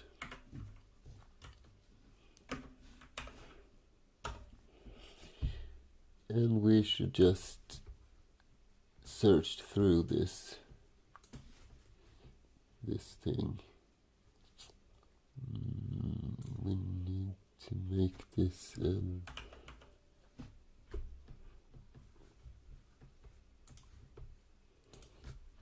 this should be an array.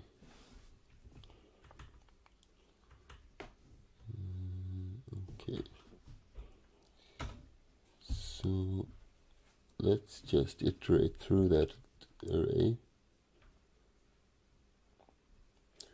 I'm just thinking we kind of need to know the size of that one.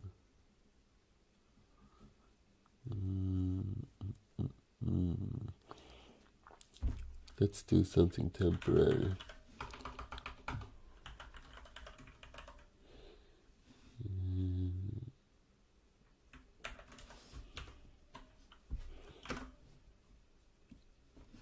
Size of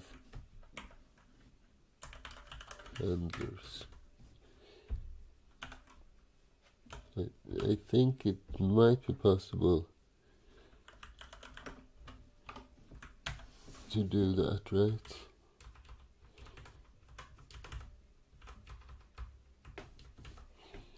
So this is called getCMD.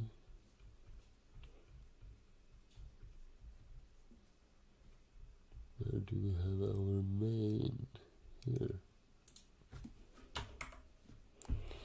So we run getCMD with something, hello,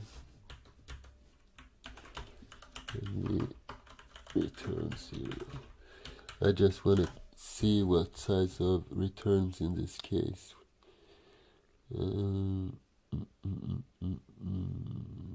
This one.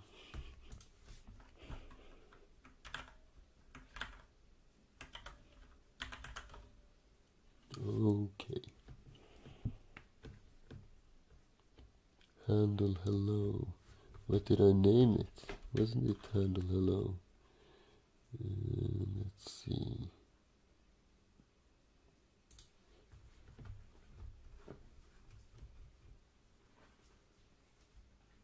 Okay, I never wrote that function. Let's just do its signature then. So we will have an int32 handle hello, and it's gonna take a client, but didn't I write that function? Yeah, I did.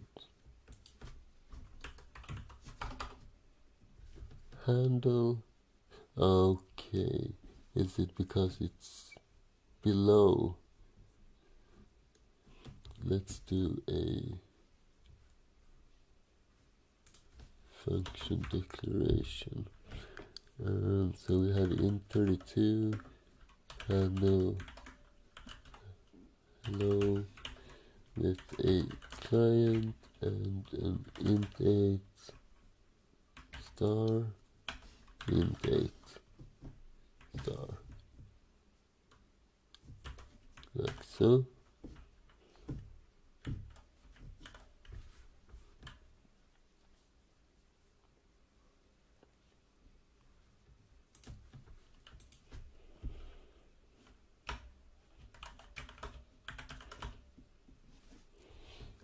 Okay, that disappeared. Format expects argument of type int, but argument 2 has type long int. Okay, it's long.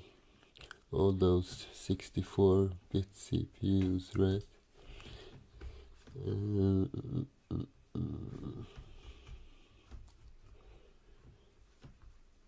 So it should be CU, right?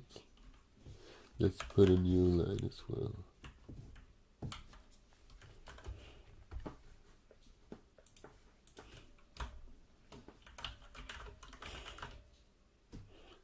And we need to, where is it? 202.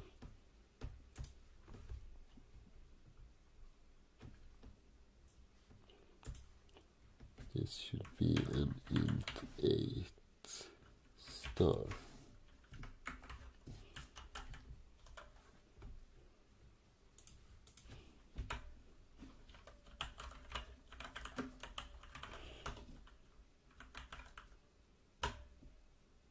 Alright. So let's run this thing. 16.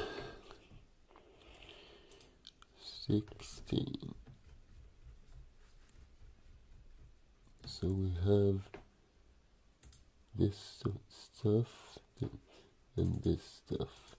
What if we were to have two of those? Will it still calculate it correctly?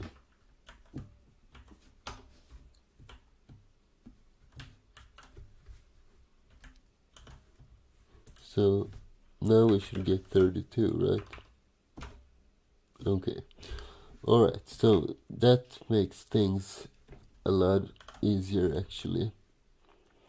Otherwise we would have be forced to like have a define or something like that, which contains the number of well, number of things in that array. But now we can calculate it quite easily. So let's remove this. And what should this function do? Let's create a call back, which we call CB. And let's do an int 16 of n. And then we do for n equals 0.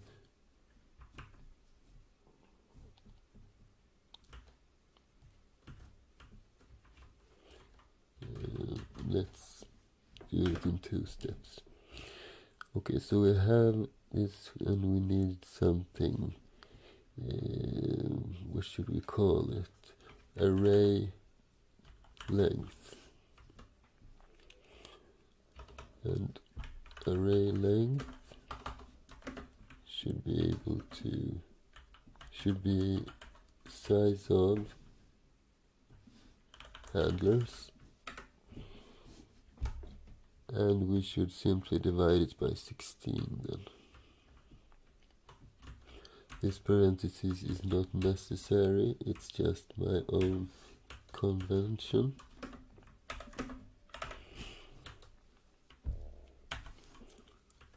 So, then maybe we should do some kind of check first, like if size of handlers is less than 16, return 0. Okay, so we set n to 0, we iterate as long as 0 is less than rlen n plus plus, and in each iteration we do a simple string compare of the char version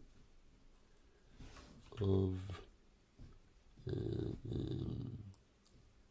CMD and the char version of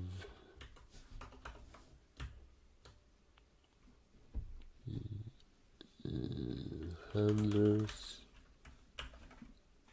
and dots. And what did we call them? We have CMD and we have handler. So this should be CMD. So if those are equal, what do? Well, we do this. We set CB. Okay, we probably need those as well. We set CB equal to handlers and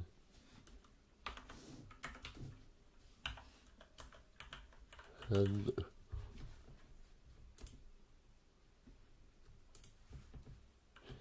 And let's initialize it first. So CB equals 0. Like this. And after this loop, we just check if CB is true. No, we don't even need to do that.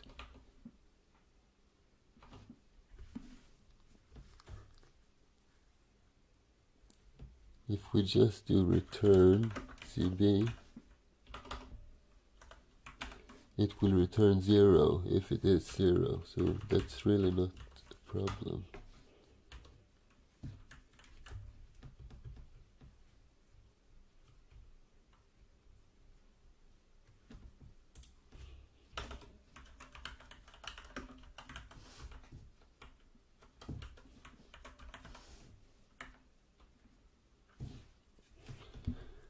No, not CMD handler.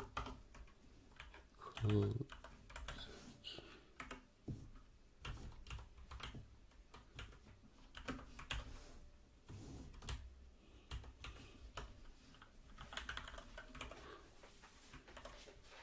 What should it be?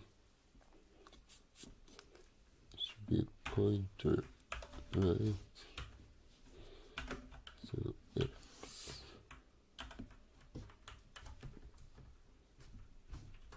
Then we do it again. This time we don't get a match. Okay, let's try this. And then I think we need to call it a night actually. But let's make this work first. Alright, let's see. We'll recompile. Oh, what is this? We basically added to 3 lines of code or something.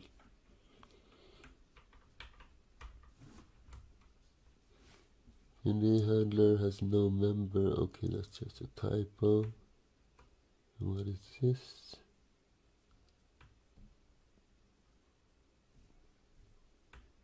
Probably all these errors originate from the same stupid thing. Let's see. Handler with a double H. Where is that? Handler, handler, handler. There.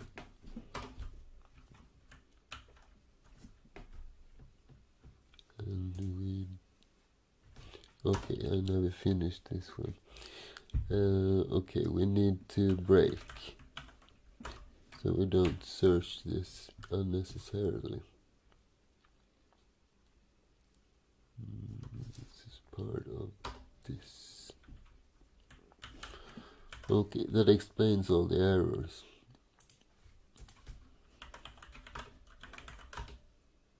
Okay, only 2 left. So what does it say? Assignment to blah blah blah blah blah blah blah blah blah blah blah. Incompatible pointer type. So CB equals handlers and handler. And what kind of structure is handler then? Handler is a callback. Maybe we should put the star there after all.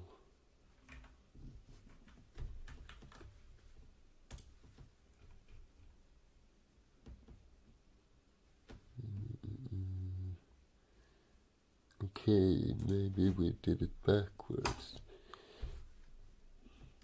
Let's remove the stars instead.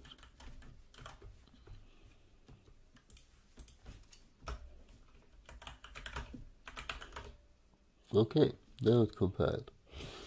Great, let's run this thing. And it works accordingly. So first we do a check for hello.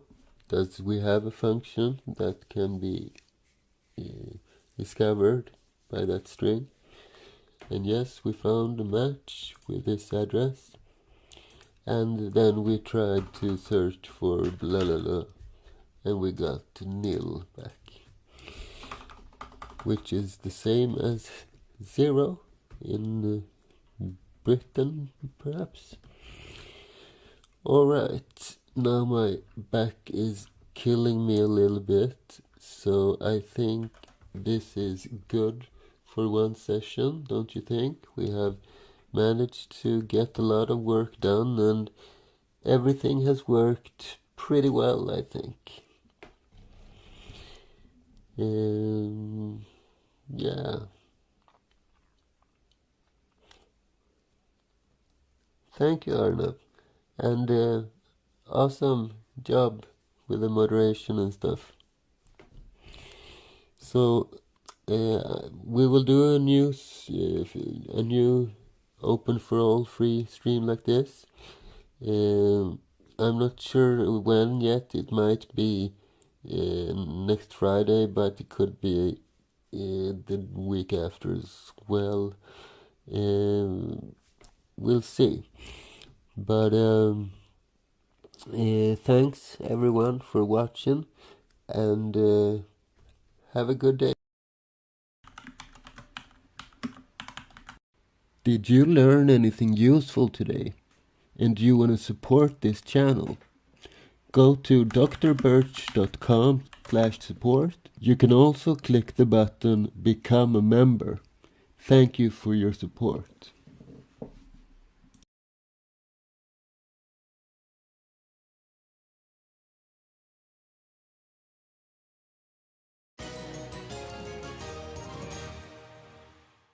Sup guys, today we are gonna continue coding on our binary tree.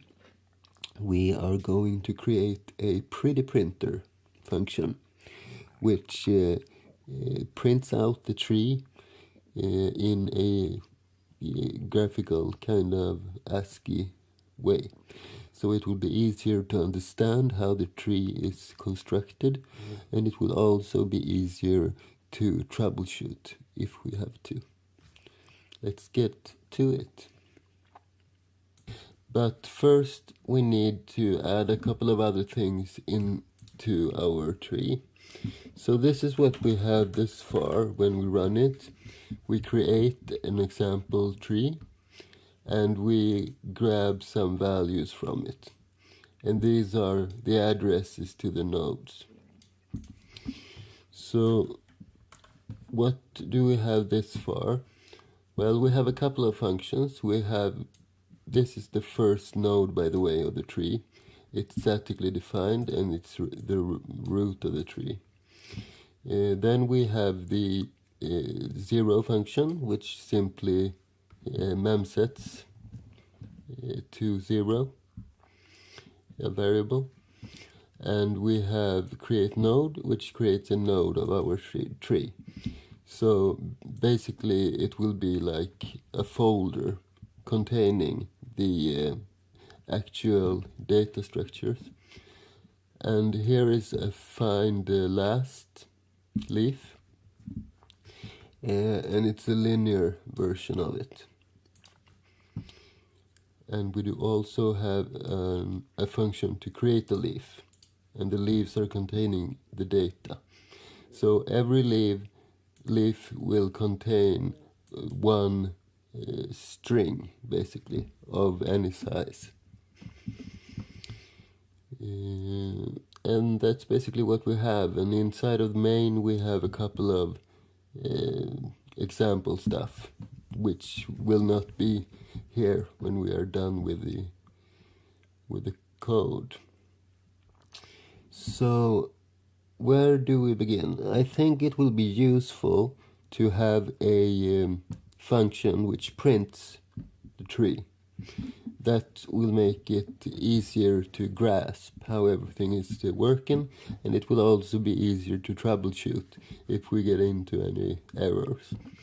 So that we will create, but before that I want to create all the function declarations, because I never did that previously. So let's just let's do it like this. So we have the 0. So void 0, and we have an int pointer and an int 16. So we have an int 8 pointer and an int 16, like so. And the next thing is create node, which will return a node. So we have our node, create node, and the arguments we have a node as a parent, and we have a string as a path. So node like this, and an int pointer as a string, like so. Then we have the linear find last leaf, which will return a leaf pointer, find last linear, and we need a node.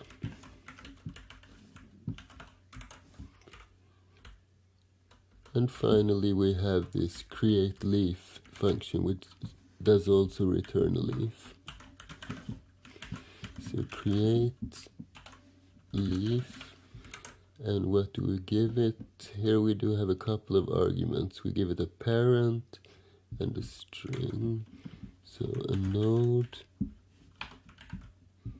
and an int 8 pointer, and then we have an int 8 pointer as the value.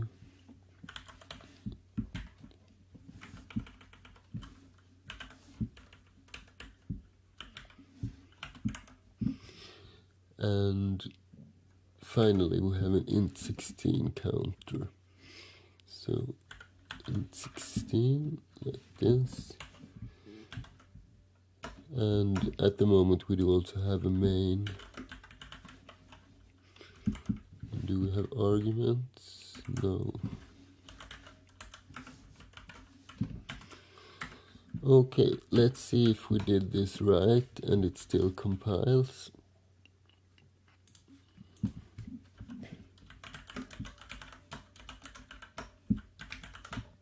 Yes. And the same results as before. Okay, so now we have a little bit better structure. So let's create this printing function. And in order to create that function, we need a couple of helper functions. One being an indentation function.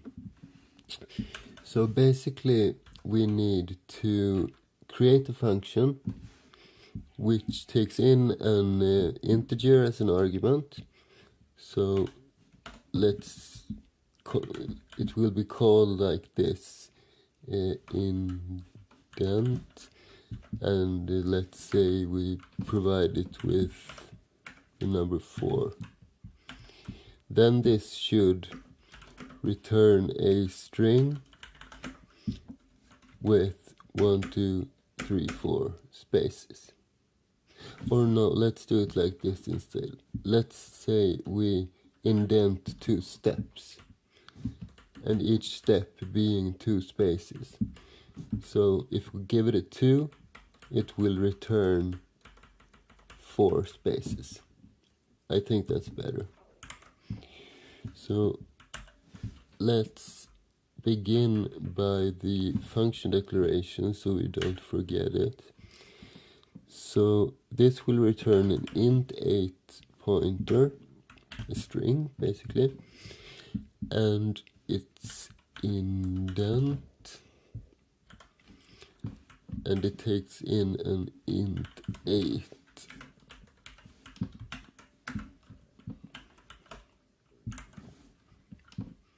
Like so. So it'll be int 8, let's see, indent, int 16, what should we call this? Let's just call it n. So that's the number of indents. So how can we do this in a practical way? First of all, we need some kind of a buffer, which we will write to. So let's create an int 8 buffer of size 256. So this we will fill with the data. We will probably also need a pointer.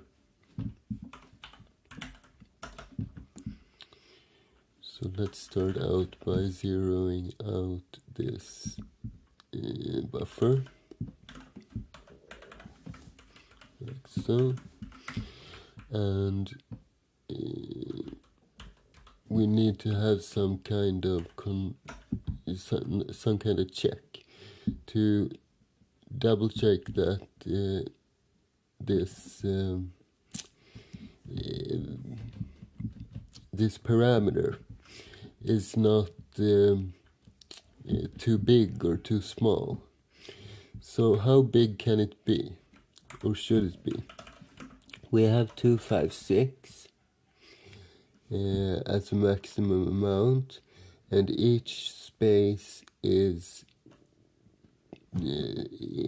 2 spaces, which makes it 128. And then we will have a 0 byte at the end. So let's do the maximum for 120, just for the sake of it. So we can rely on assert in this case, because, well, as a programmer we shouldn't give a function bad arguments. So what do we assert? We assert that n needs to be bigger than 0, and that n needs to be less than 120. Right?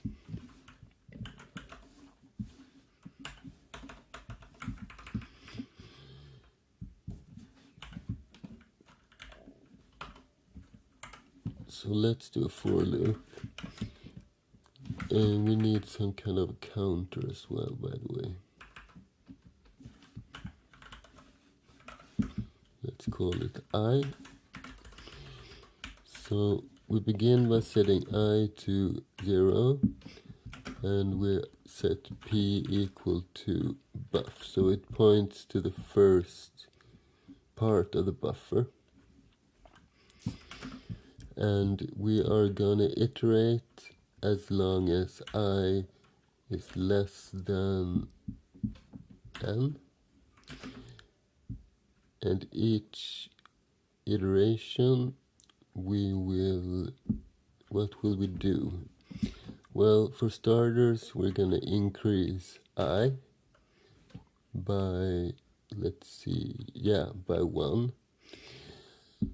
And are we also going to increase p right here? Well, let's do that. So p plus equals 2. So we will jump 2 steps at a time. And at each step, we will simply string copy to the position of p. We need to do this. P.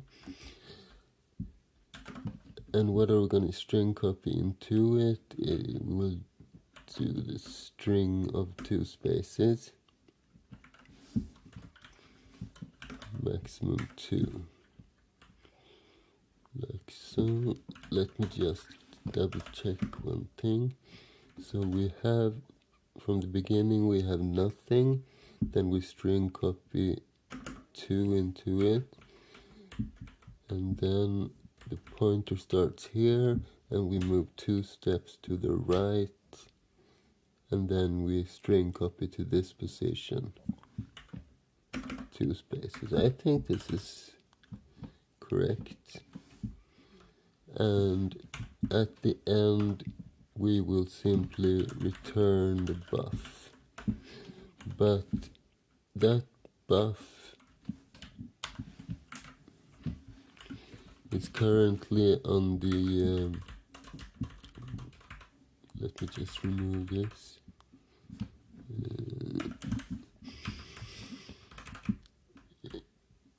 The buffer is currently on the local stack of this function, so we can't really return it like this.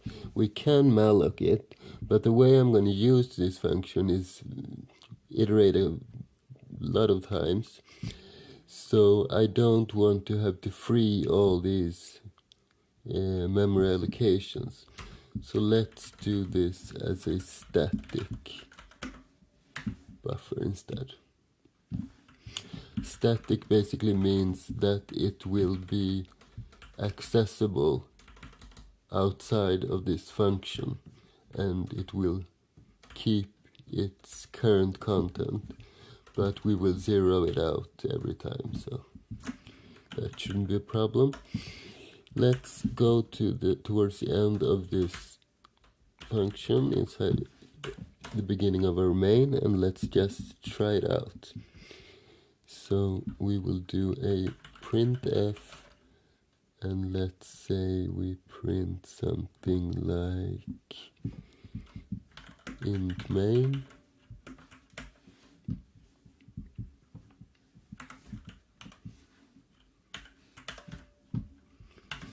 and a new line, and after that we put in an indentation and return 0,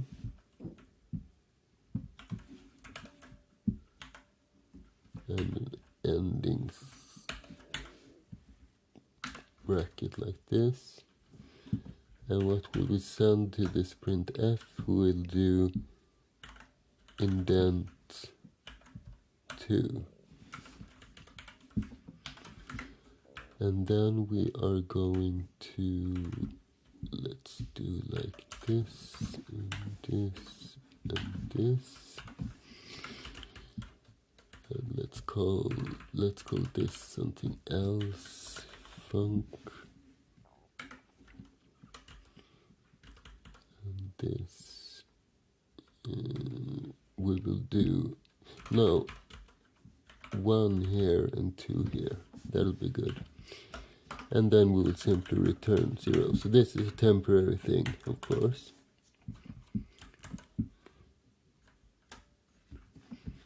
And let's recompile. Oops, what did we do now? Conflicting types. Int 8, indent, int 8. Oh, I did an int 16. Well, we're not gonna be needing that kind of many characters. Let's do this int 8 instead, like so. And we jump down a little bit, we run make, and now what? String copy output truncated. Oh, I really do not like this annoying warning, because this is basically for people who don't have a clue how the memory works. Because this is a totally safe operation, and it's not even warning us that we can overflow the stuff. It's basically warning us that we might not overflow it. It's kind of bizarre, but I think I'm gonna remove these kinds of warnings actually. So let's see where I have that kind of code. So let's do cat of something like code OOP and lambda.h. Here we go. I never remember this pragma stuff. Perhaps I should not copy paste it. I should write it instead so I can remember it. So pragma gcc diagnostic ignored. I'll put it almost at the top of this H file. So pragma, what was it? GCC diagnostic ignored. So GCC diagnostic ignored, right?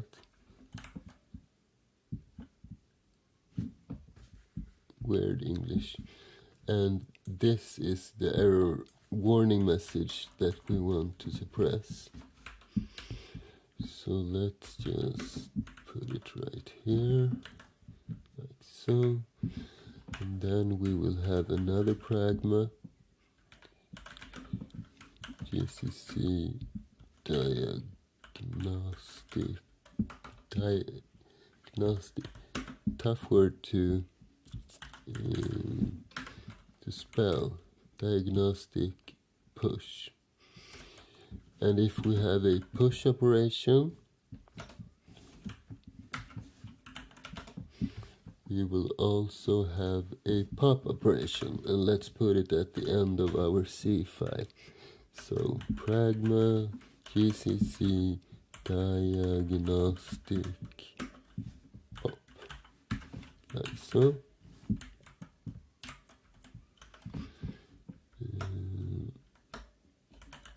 And let's make clean and make. There we go. Okay, so let's test this. Yeah, it seems to work.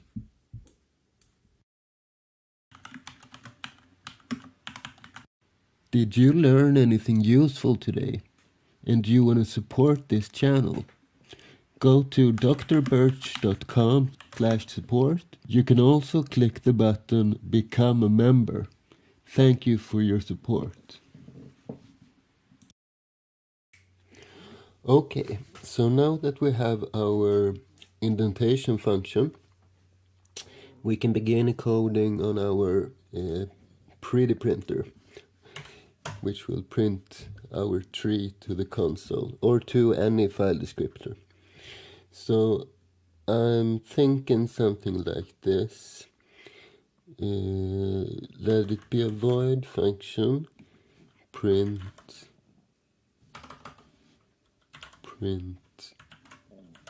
tree, and the first argument is a regular file descriptor, so we can tell it to print it to the standard output, for example, or we can print to a file. Second argument is the starting point, the root of the tree. So it can be the actual root, or it can be some other part where we want to start traversing the tree structure. So this is it's a tree of type, let's see, of name, let's call it root with an underscore. And what else? That ought to be enough, right? So before we do much of anything, I want to create the function declaration so we don't forget that.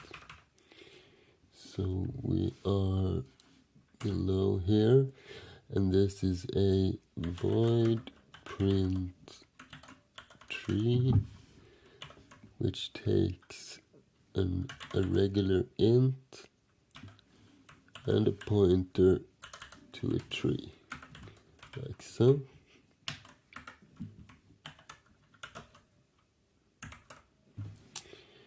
Alright, so how do we do this? We need to have two for loops where we iterate through the tree structure with one of them, and if we find any leaves, connected to that node, we will traverse that as well, while printing everything as well. So let's start by defining an int8 indentation, and we need to have a node n and a leaf L, like so. And let's see, we need some kind of a buffer as well, some intermediate structure that we can use before we print to the screen. So let's do int8 for consistency. So buff 256, and we do also need a size t, so an integer which we'll use to calculate the length of the string. But let's do int16 for that. So we'll call this size, and now we probably have what we need. So the first loop, we will set the n, which is a node, and what we have as a root is a tree. So we need to convert this to a node. So n equals the underscore root. That's our starting point. And for how long are we going to loop? We're going to loop as long as, let's see, as long as n, what's it called?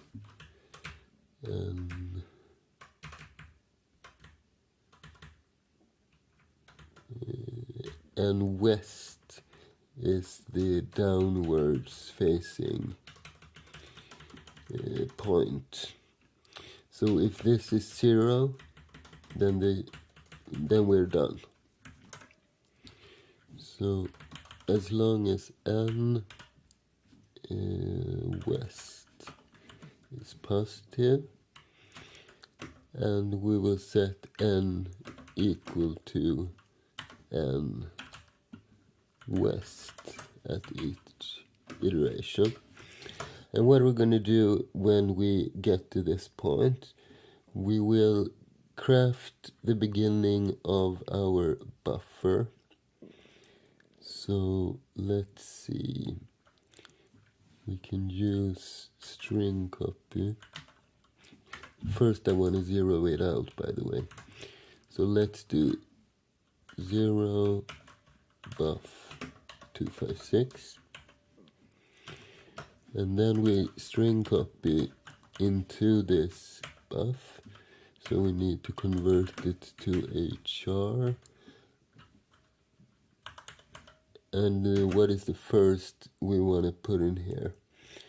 So let's see, we also need to set the let's do it above the starting point of the indentation.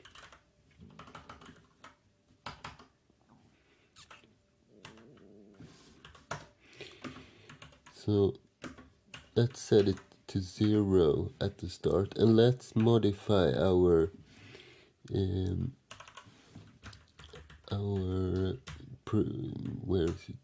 our indentation function a little bit, because currently we check that n is greater than 0, I think it will be easier if we allow it to be 0.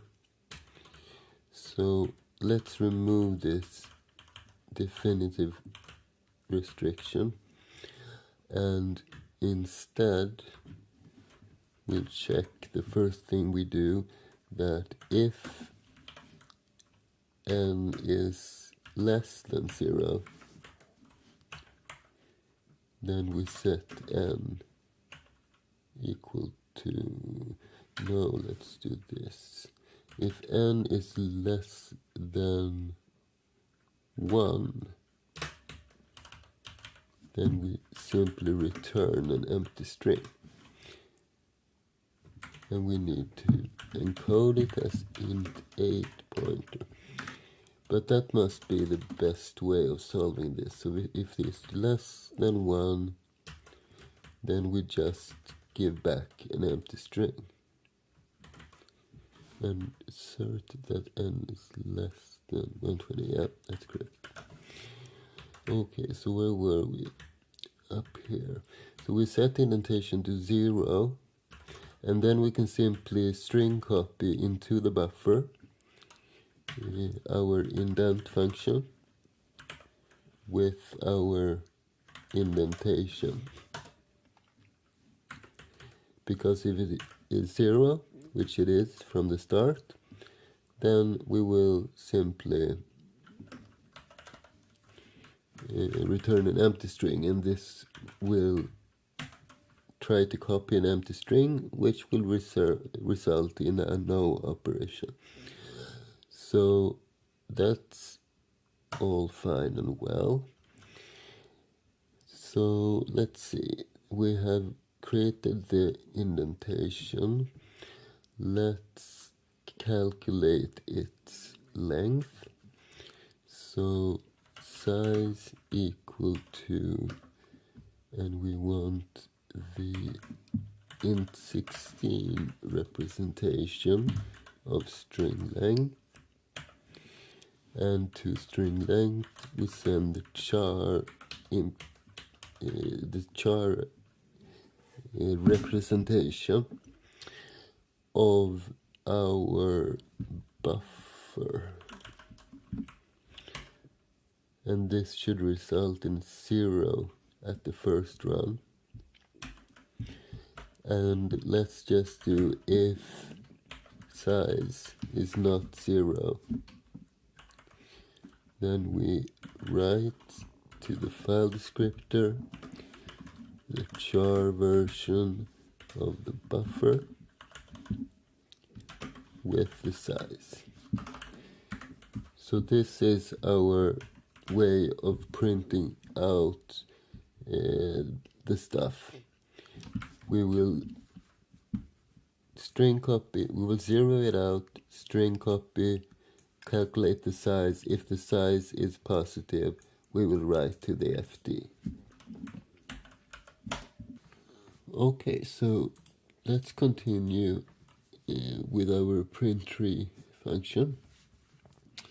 Since we are using the same 1, 2, 3, 4, 5 lines every time we want to print something to the screen, let's factor out this into a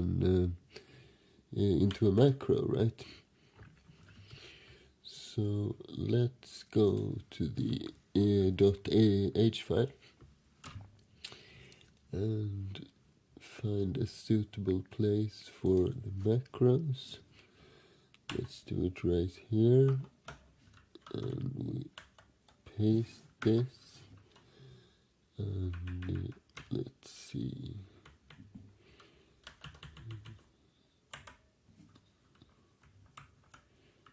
Okay, so that didn't work.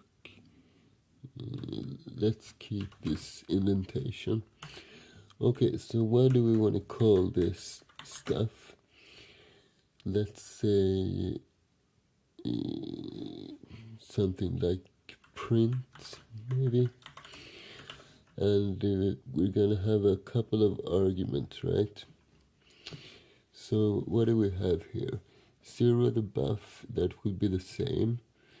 Then we have the string copy to the buff. This indentation will change. So let's put an X here. And then we remove this stuff.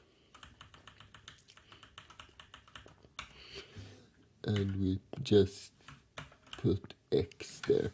And you don't really need the parentheses, but it's good to always use parentheses when you refer to this argument, because in some instances it will be necessary. Okay, then we calculate the size depending on the buffer. That will be the same. We double check that the size is what it is, and then we write to the file descriptor. That will be the same. The buffer, the size. The only thing changing is this X. And since this is a macro, we will have to put this slash at the end of the lines. No, not curly braces, slash. Slash. But not on the last line, and we don't need this semicolon at the end either. So let's save this file, and then we can simply remove all this, right? And instead we can simply put print indentation.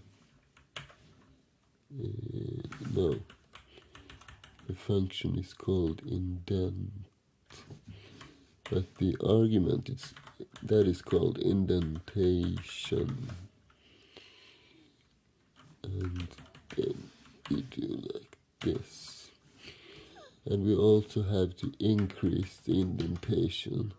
So let's just put plus plus right here. So the first round it will be 0, and then it will auto increment right here. Okay, so now we have printed the indentation to the screen. What else do we want to print to the screen?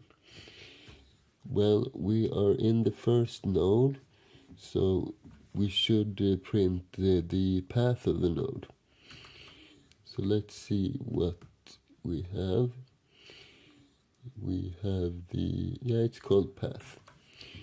So then we can just copy this line and paste it like this, and we remove everything inside of here, and then we just type, let's see, we have n for the node, and then path, like this.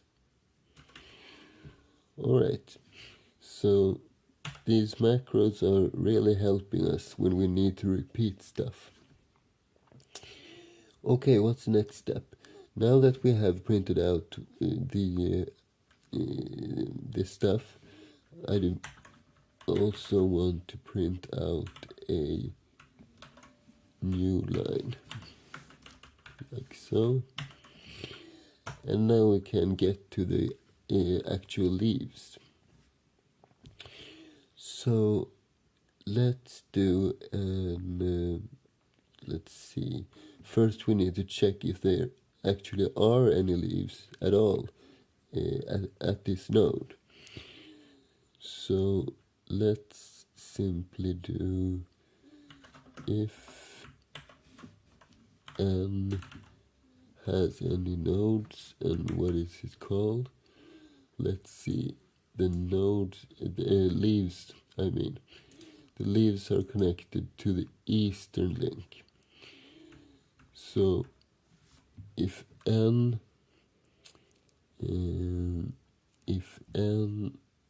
east is non-zero. Then we want to do another for loop.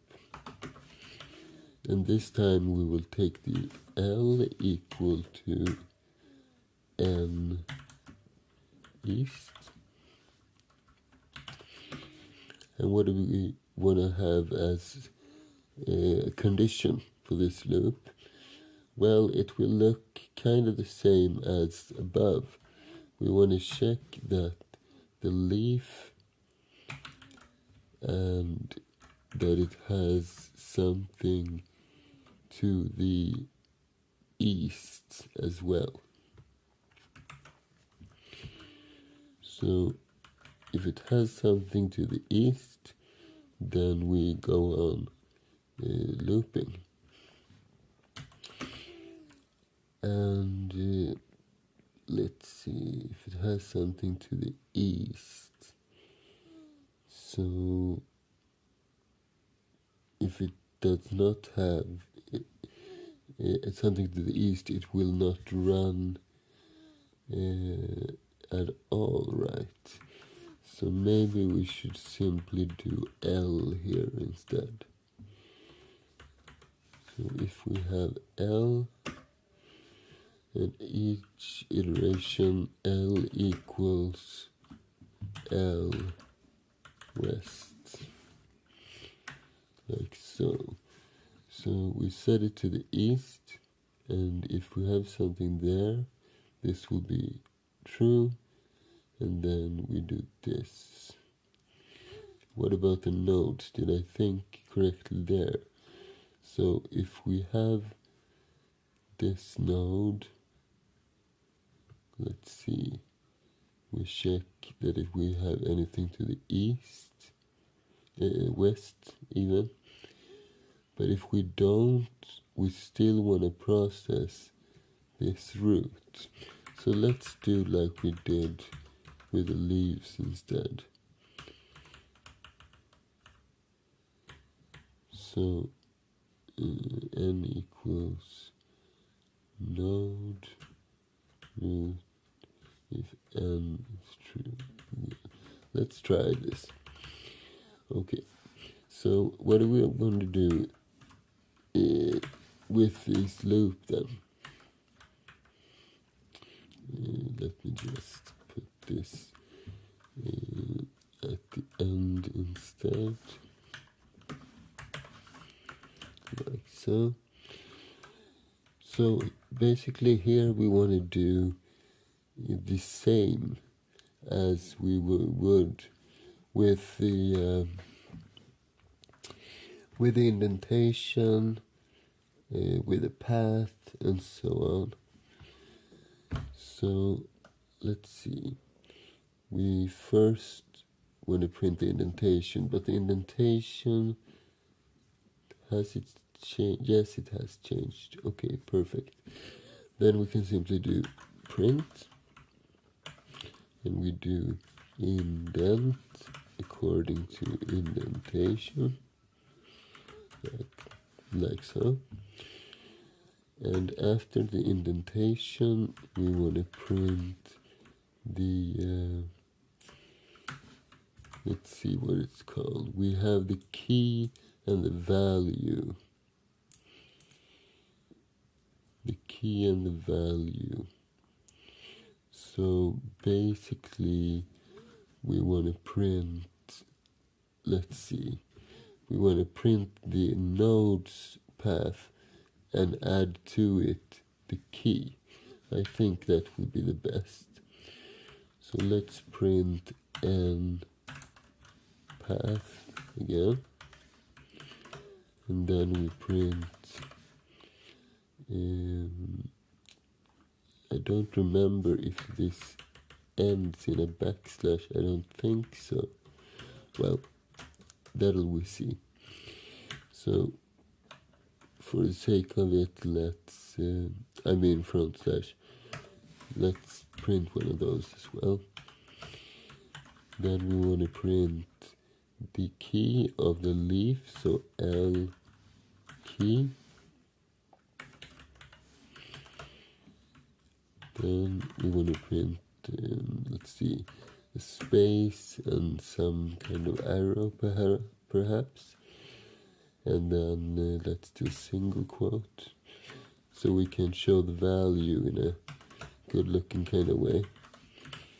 Then we have the L value, but that we need to do a little bit differently, I think. Yeah.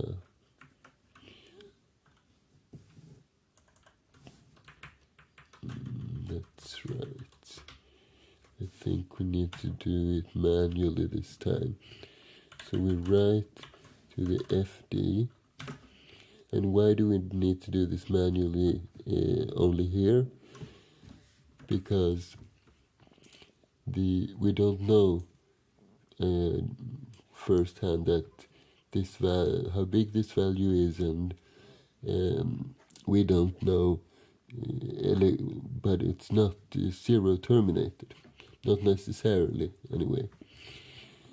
But we have the size here, so we can use that directly instead. So we just print to the FD the L value, and we give L size as an argument. And perhaps we need to turn this into a char and this into an int, maybe. Something like this. And then at the end we want to print out, let's see, it'll be a single quote and a new line, right? I hope I'm getting this right.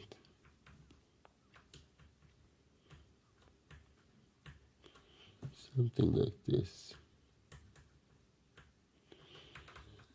And then I'll just put a return at the end like this. And are all these lining up? This is a for loop, and this blue thing is this for loop, and then we have the if condition. Okay, so let's save this, and let's go to the end of the file, and inside of this main, where we have some things already, let's see, let's remove this one. I don't have my key bindings right here. Well, let's do it manually. Like so. And do we have any additional print? F, we do. Let's remove that. And we do already have an, okay, this we need to remove too. Like so. And we have a tree here already, a small example tree. So before we free that variables, memory allocations, let's just do print tree and root like this, I think. Let's see what happens. We probably need to do some troubleshooting in this case.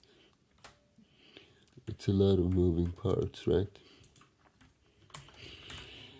So this, and let's do make clean. Jump down a little bit, clear the screen, and we run make. Boom. Okay. And as usual, I think most of these have one cause. So let's see, on line 21, pointer targets in passing argument 2 of string copy differ in signedness. Okay, and it's inside of our macro, right? So what does differ in signedness mean? Well, you can have a variable signed or unsigned, and the signedness is basically that possibility of a minus sign. So if it's a signed variable, you can have negative numbers, and in an unsigned, you don't. So this has to do with my own integers. I have int 8, int 16, int 32, and so on. So that's why I need to cast so much. And let's do that in this instance too, because this will always be a char pointer. So let's just do this, and that should be it for that error. So let's jump down, make clean. We don't really need to do make clean every time though. Make, okay, that's quite a lot less. So let's see, warning assignment to leaf from incompatible pointer type. And what is that? L equals L west. So how did I define L and L west? Let's see, where is that?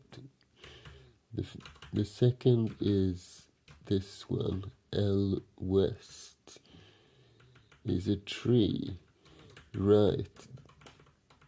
That can be both a node and a leaf, but we shouldn't really target that in this case. So that's probably what's wrong. L west. Let's see, we need to go to the right, and to the right is east, like this. And N is also east in this case, and if N east, but here it should be west, because to the west we have all the nodes linking up, and to the east we have the leaves. Okay, let's try it again. So let's see, we jump down and we run make. Alright, not many left this time. So what is this kind of, oh, that must be a typo, right? 159. So 159. Yeah. Okay, let's see if it compiles now.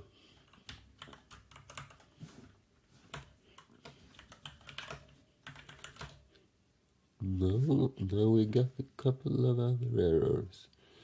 Argument 1 of print tree makes integer from pointer without a cast. Right, we need to cast that one, because that is a tree and we are treating it as a node. So let's see, if we go here,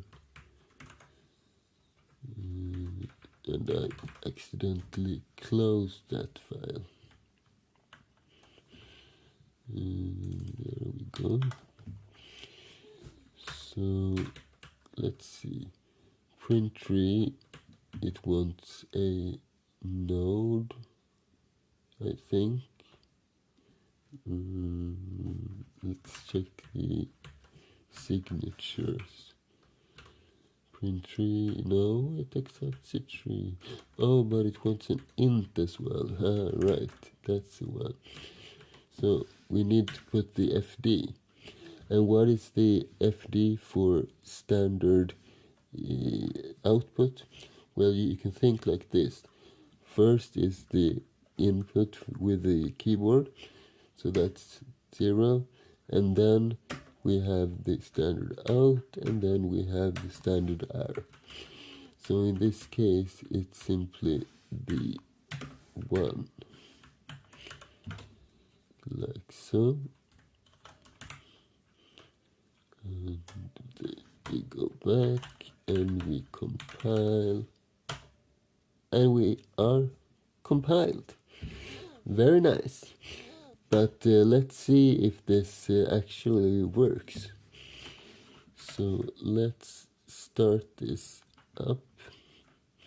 And what did we call it? Simply called it tree. Okay, now we're talking.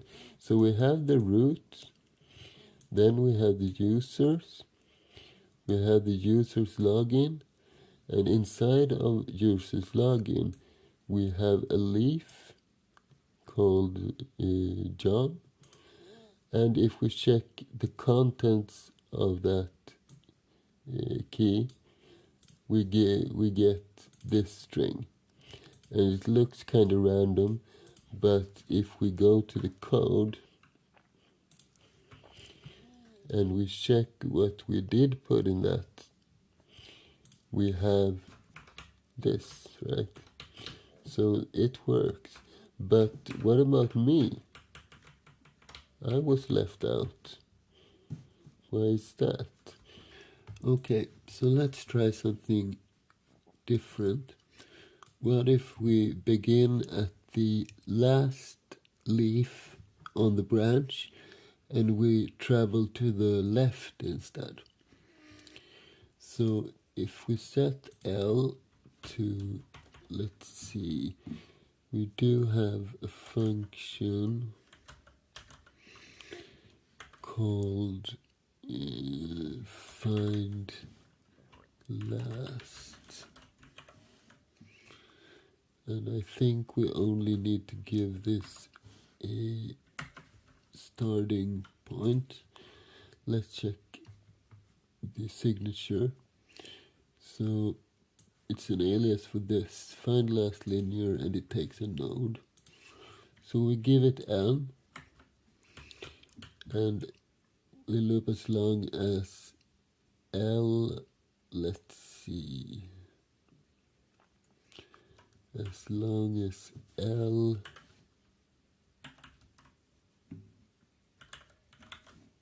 west, let me think.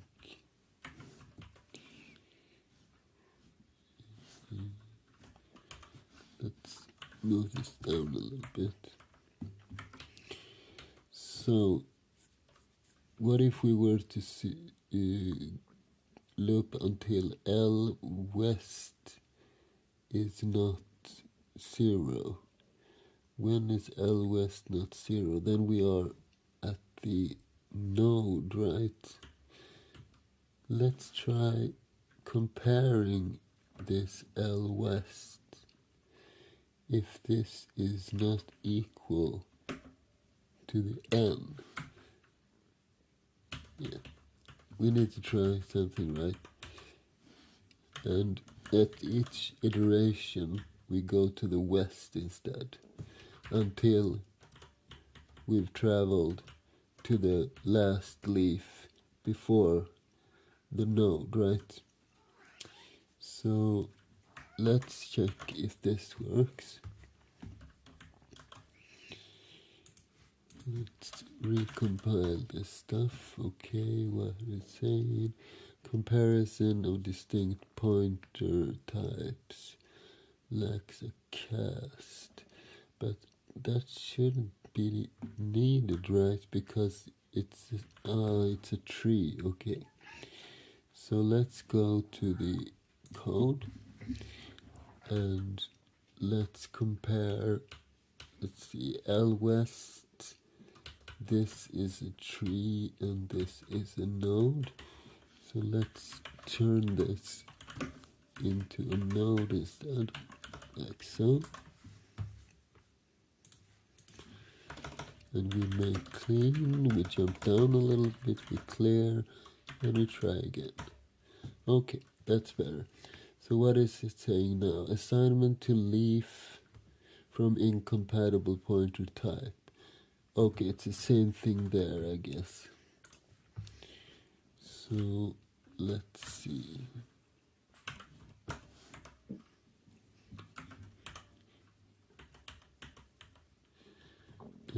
L equals L west, and this is a tree. So this should be cast as a leaf.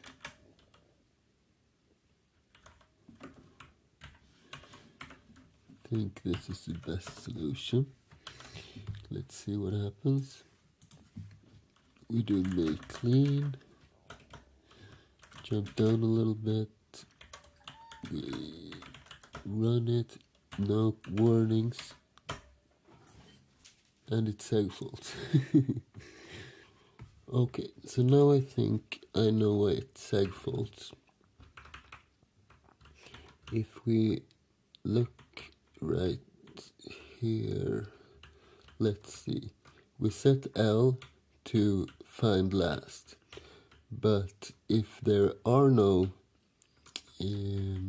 leaves, it will not find anything, and it will return 0. So that is making this crash.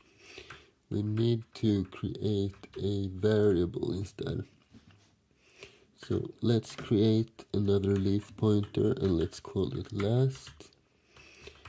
And let's add those so we can do, let's see,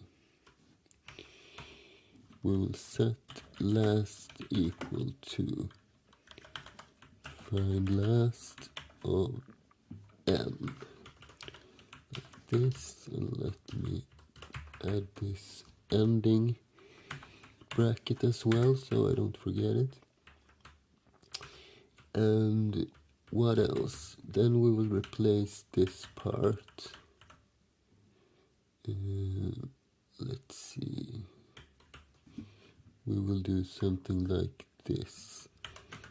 We will set it equal to last, but first we need to check if last is not 0, then we do all of this, right? So let's see, where does it end? There, like so. This should work, right? And this find last is most probably the initial error as well. So if we go to last, find last, let's see, find last linear. It's an alias for this one, right? And if the parent doesn't have any leaves connected to it, then we use our return error function to indicate that. But this does not return 0, right? If we go to the H file and check this ret error function, or macro rather, it sets the error number to 0 in this case, and then it returns the null pointer. The null pointer is set to 0, but it's an intermediate step, right? So that's why it's not working properly. Let's make our lives easier and just return a leaf version of 0, like so. Save this one, we go to our code, and this is how it should look like. we are pretty printing our binary tree. We have the root, and then we have this folder and this folder, and inside of this folder we have Lucy and the value of Lucy. We have John and the value of John. So now it's working. There are a lot of interesting things coming forward. So next week I will do the second episode of our anti-denial of service tool, and we will also later on continue to this binary tree and add the hash table algorithm, so we have a more optimized way of searching the tree. And there will also be a live stream. I'm not exactly sure when, but soon. And then we will continue to create our in-memory database. So a lot of interesting things coming up. And if you like this video, please subscribe or give it a like. And thanks for watching, and thanks for today.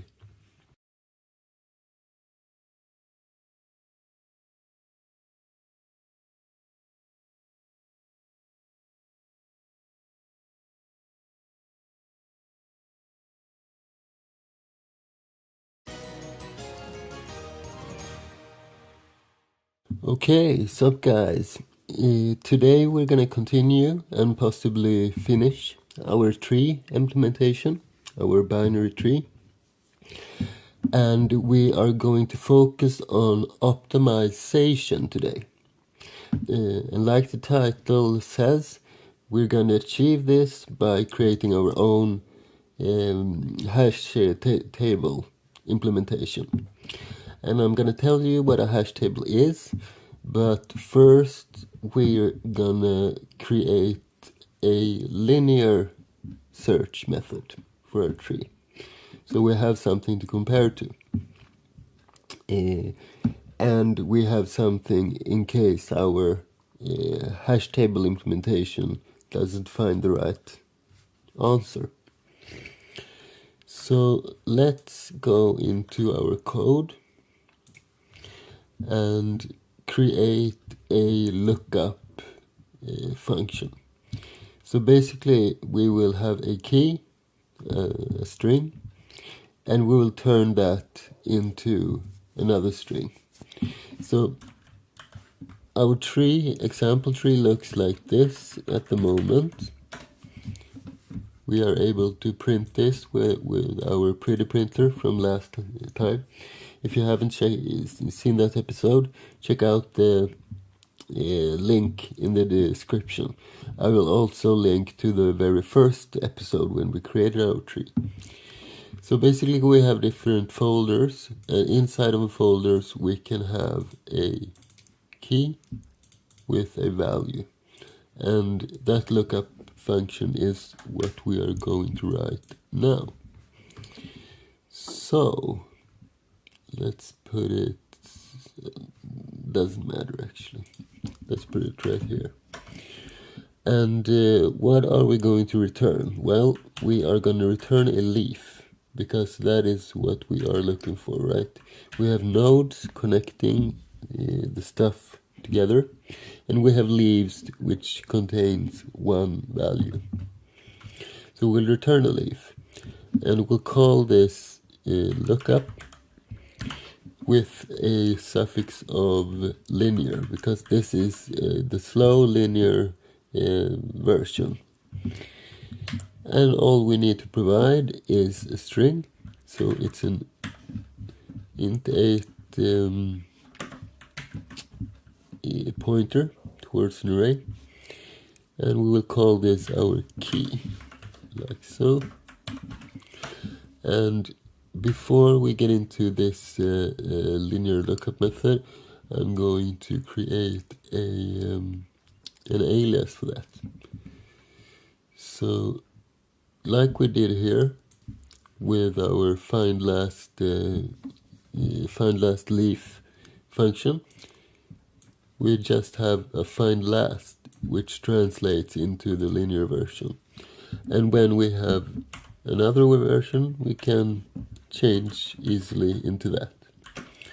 So this is going to be our lookup function, taking one argument, and it will resolve to lookup linear at the moment with the same key, like so. Let me just double check that it updates, because I have been having Sociopath running for quite a while now. Let's see, lookup. Yeah, looks fine. So, how do we look up something in our tree? Well, as I mentioned, our tree looks like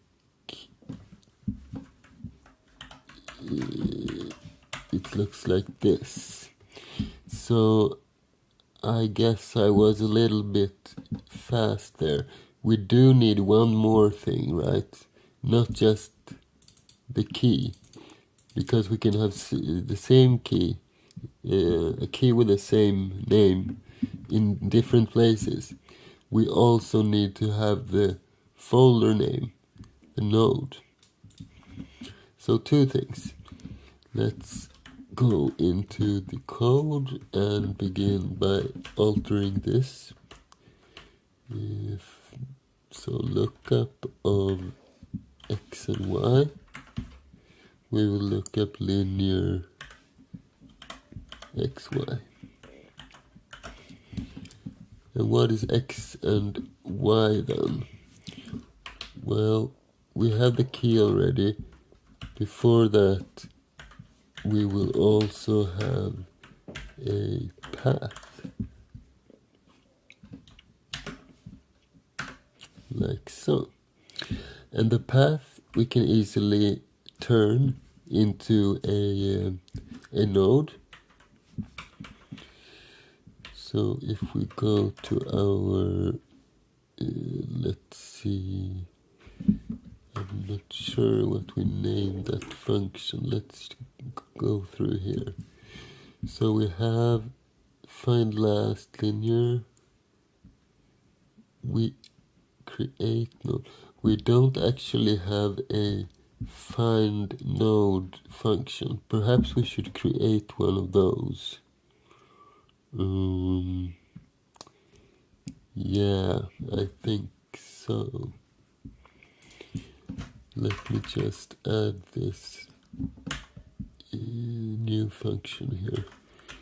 So it's a leaf, which is lookup linear, and it takes an int 8 pointer and another int 8 pointer, like so. And let's also create this new function, and that will return a node. So what should we call this?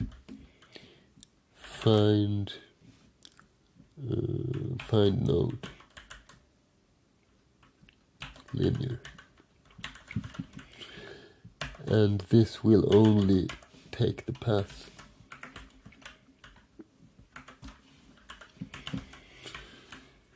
And let's see, we need to create an alias for this as well. So let's define find node with an x, and we will, let's see if I can line this up.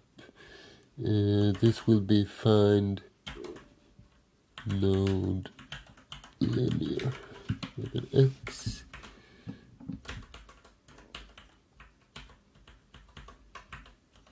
like so.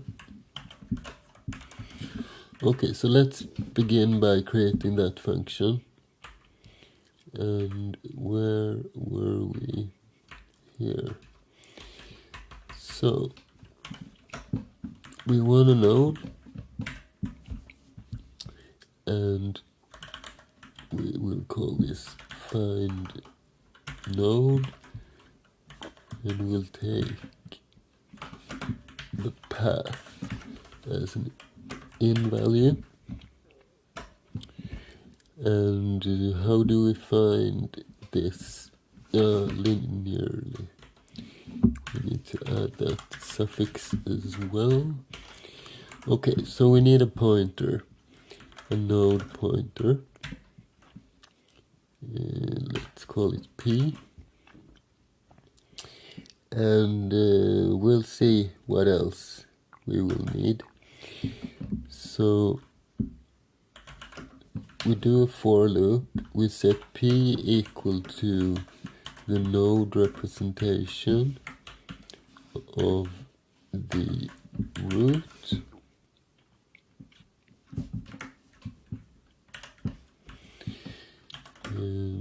And we are going to traverse this as long as P is true, and then P will be equal to P west.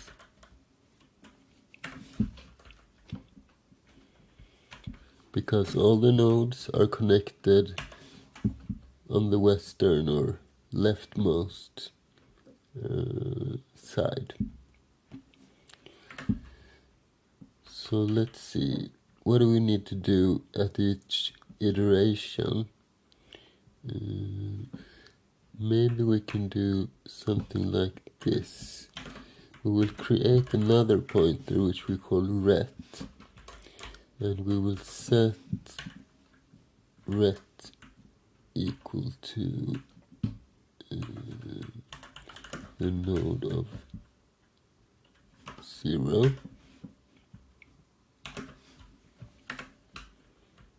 Like so. And we are going to do a string compare. So if our P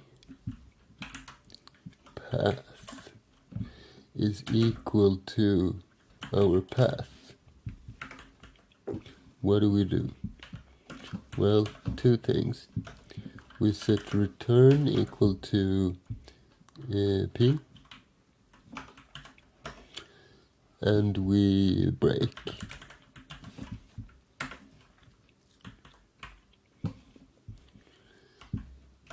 And then at the end we simply return ret, because if we failed then it will remain 0, and if it worked out we will have our pointer right there. So let's test this out on our tree. So let's see, what do we have here? We have users login.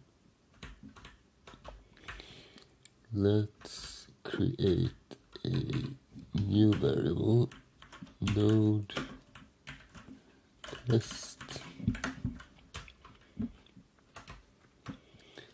and after we have printed our tree, let's just do printf pointer of find node and the int 8 representation of the string users.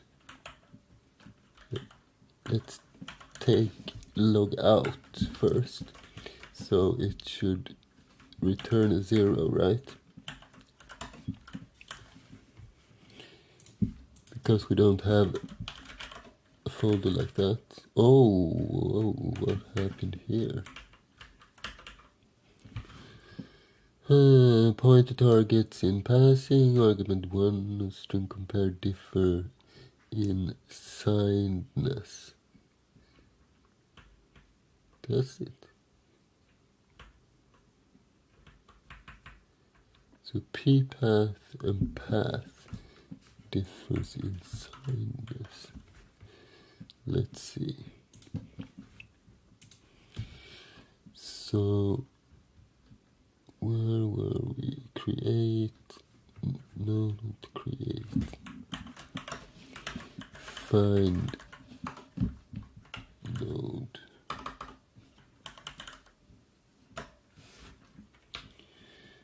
Path is an int 8 pointer. We need to send these as chars. That's why. Because both of these are actually int 8 pointers. Like so.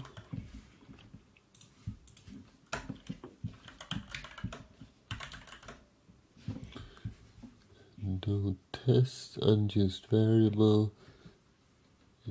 Control reaches end of non-void function. 104. That's probably just because we didn't finish the lookup function, right? Yeah.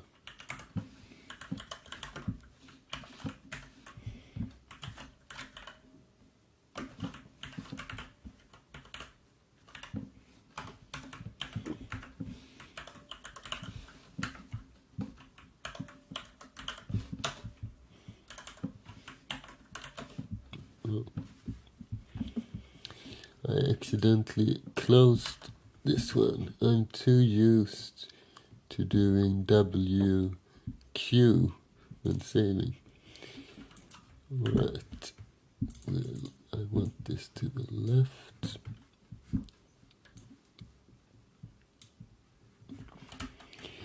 Let's see if it compiles without warnings this time. So we make it clean, we clear, we make, and boom, it works. Maybe. Yes, we get nil. And if we supply this function with a real path that we actually do have,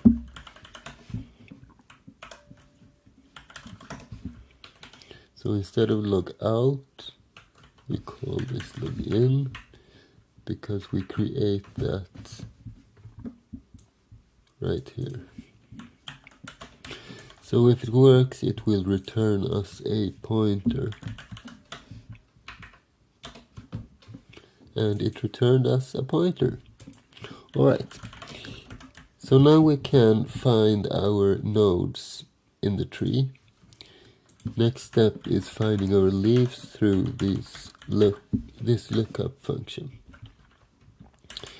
And when we do the lookup, the first step will be to find the right node. So n will be equal to find node with the path. And if n is 0, we return the leaf representation of 0. Otherwise, we continue. So now we have reached our node. The next step is iterating through the different leaves connecting to this node and finding the one where the key is right. So let's do like we did in the last function when we find a node, only we do it with a leaf instead. So let's call this L, and we create a ret variable as well.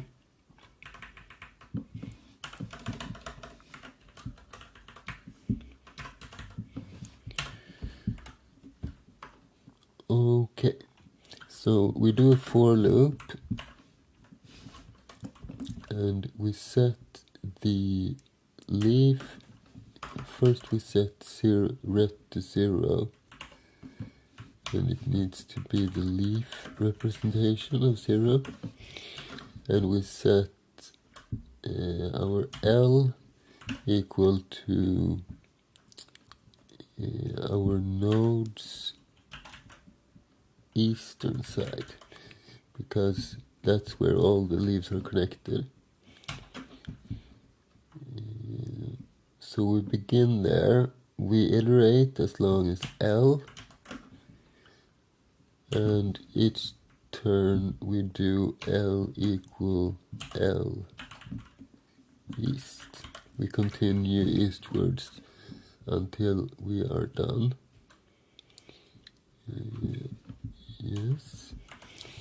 Then we do a string compare again.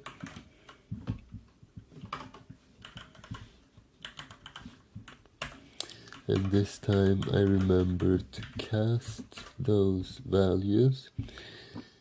And what do we check for? We look at the leaf's key. And is that equal to the char representation of the key with small letters? If anyone knows how to disable caps lock on a Mac, please tell me in the comments, please. Okay, so what are we doing when we find the key? Well, we set the return equal to L, and we break. And that's basically it. Now we only need to return this stuff, because the only thing we are doing with this function is finding the leaf. So lookup is not a good name for it, actually.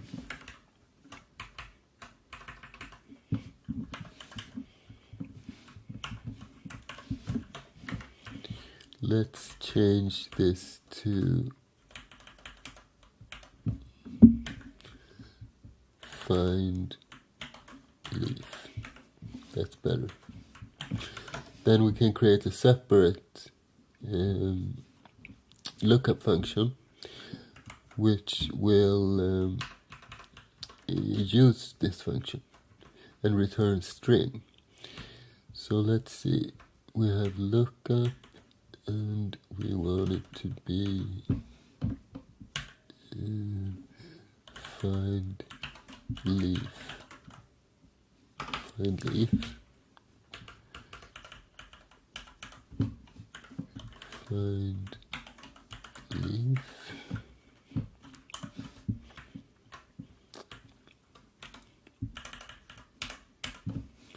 And find leaf linear, like so. Did I miss anything? I don't think so, right?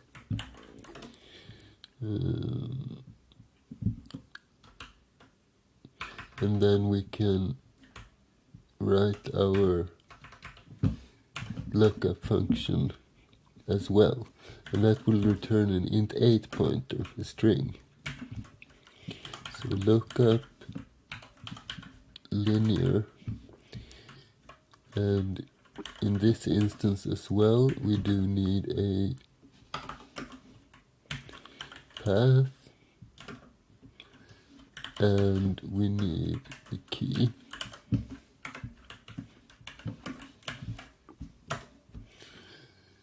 And let's see, we create a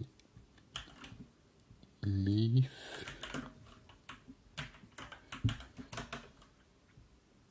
we set p equal to find leaf, the path, the key.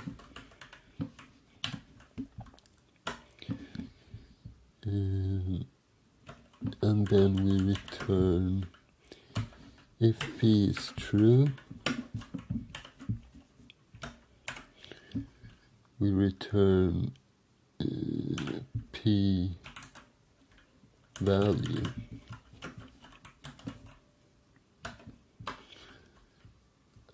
And if it's not, what do we return then? Let's return an int 8 representation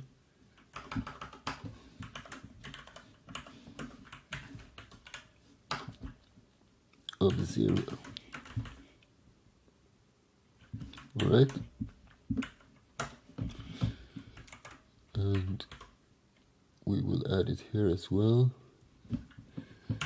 So int 8 look up linear.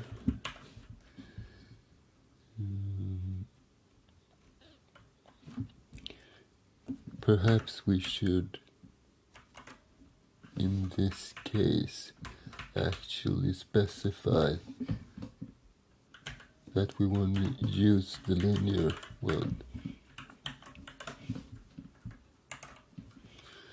So lookup linear, and we need to have an int 8 pointer and another int 8 pointer. And like before, we need to have an alias. So define lookup x and y, two parameters, and we will translate that into lookup linear with x and y.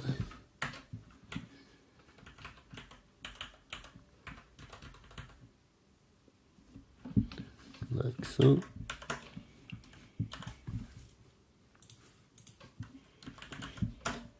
And it works. Let's double check that, by the way. So we are sure that everything works. So how do we do this? Let's just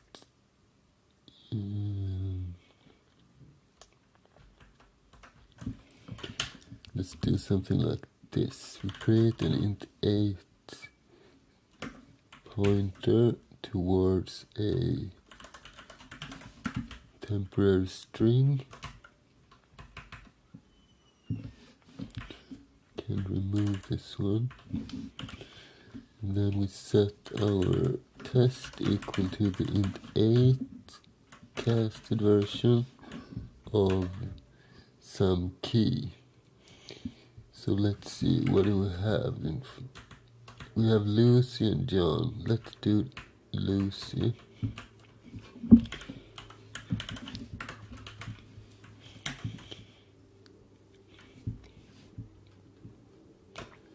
And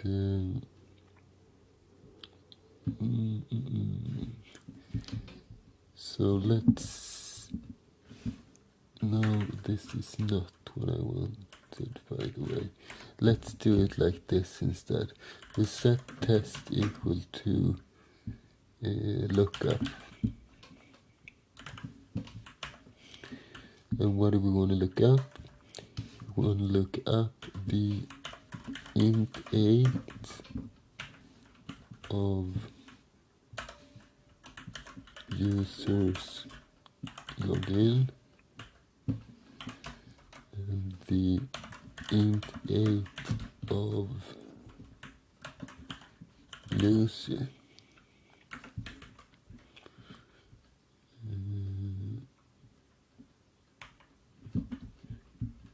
Like so. And if test, we print it out. So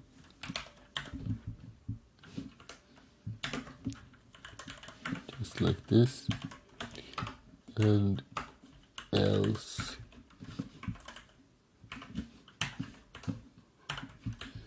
we just print no.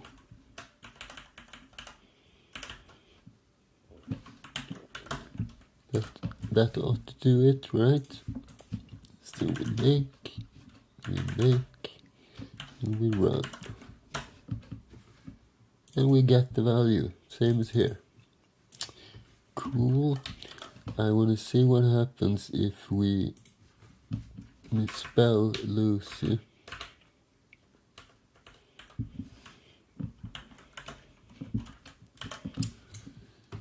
Lucy turned into Luke.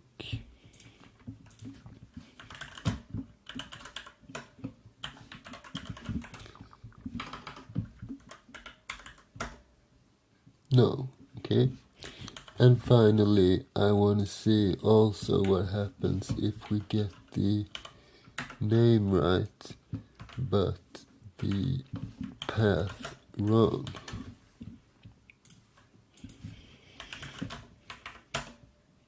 Oh, it works exactly as intended. Perfect. So next step is we want to create a big tree, a really big tree, and we want to test it in there. So I need to find something on Google, and that is definitely not the right program. Let's see, there we go. There is a list of all the, maybe not all, but a lot of English words, and I need that list. So let's see, list of English words in TXT, and I don't really remember which one it is, but I think I will recognize the web page. 1,000 most, 10,000 English word list. This is the one, I think.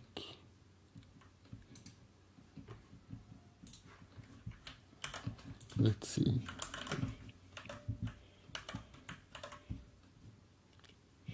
Word list without the extension.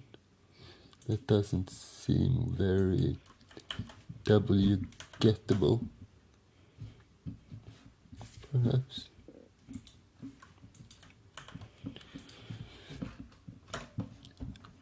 Let's, oh, it's quite big. Let's rename it to wordlist.txt.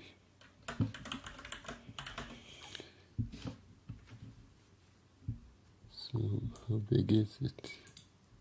1, 2, 3.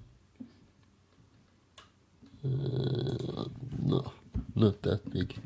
A megabyte almost. Let's see.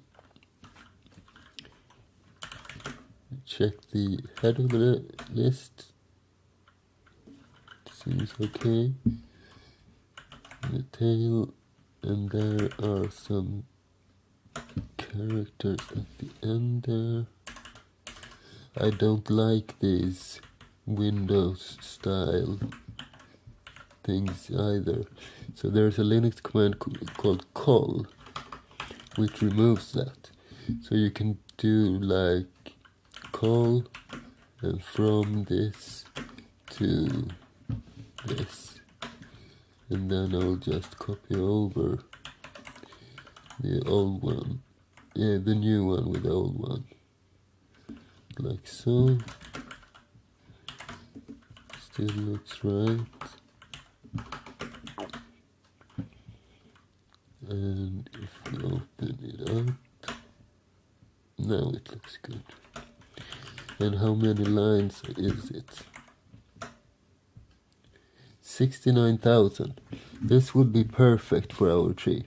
So my take is we will create one node, so one level. We can use the node we have, and then we connect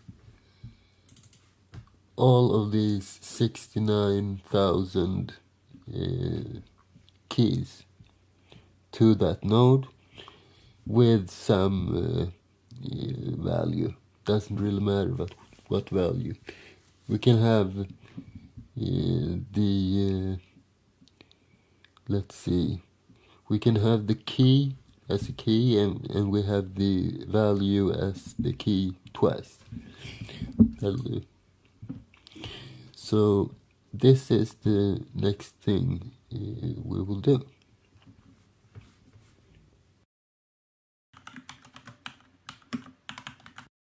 Did you learn anything useful today? And do you want to support this channel? Go to drbirch.com/support. You can also click the button Become a Member. Thank you for your support. Okay, so let's begin by creating our new example tree. So let's clean out this main function. We can remove practically everything in here.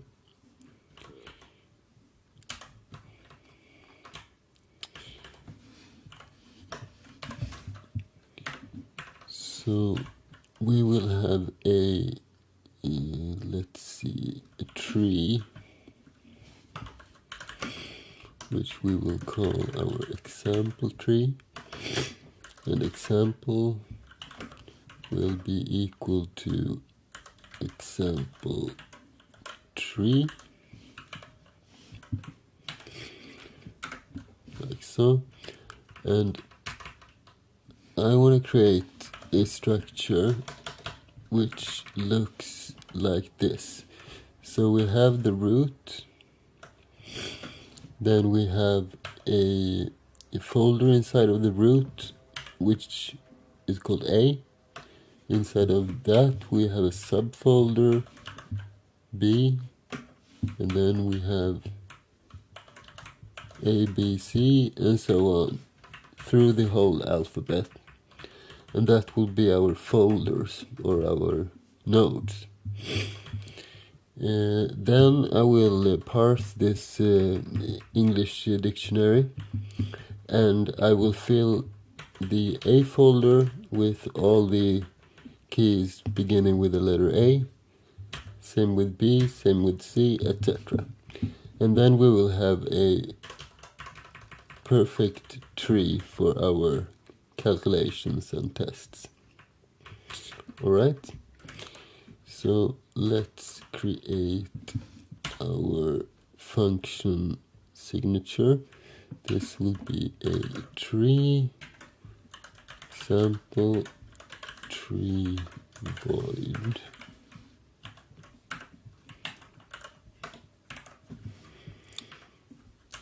And how do we do this?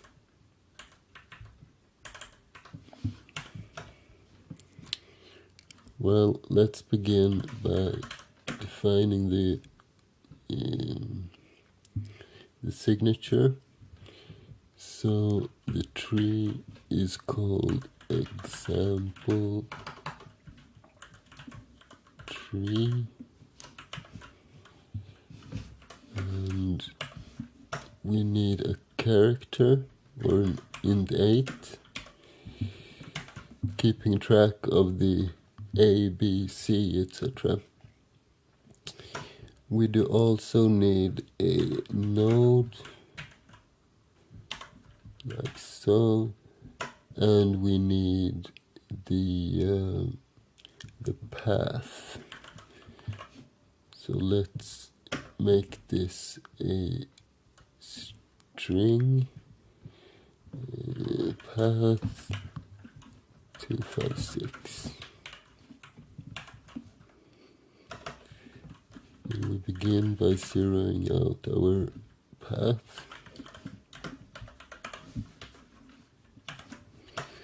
and then we do a for loop where we set the node equal to the node version of the root, and we set C equal to A, and we're gonna loop as long as C is less than or equal to Z. And at each iteration, what are we going to do?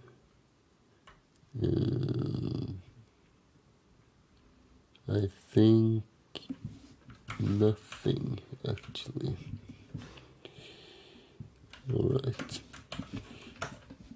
So first we need to create the path.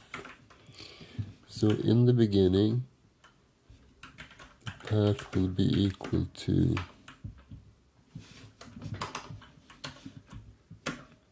slash.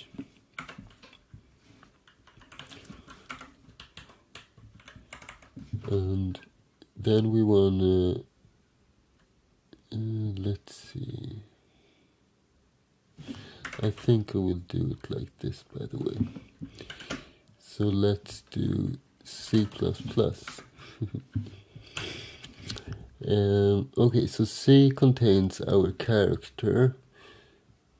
So we need some kind of int as well. Let's do an int 32 of n. No, not n. X.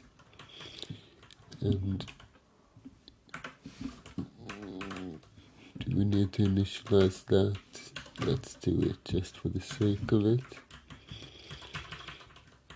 And let's calculate the size or the length of the current path. So x will be equal to the int 32 of string length, and into that we will send our char casted path.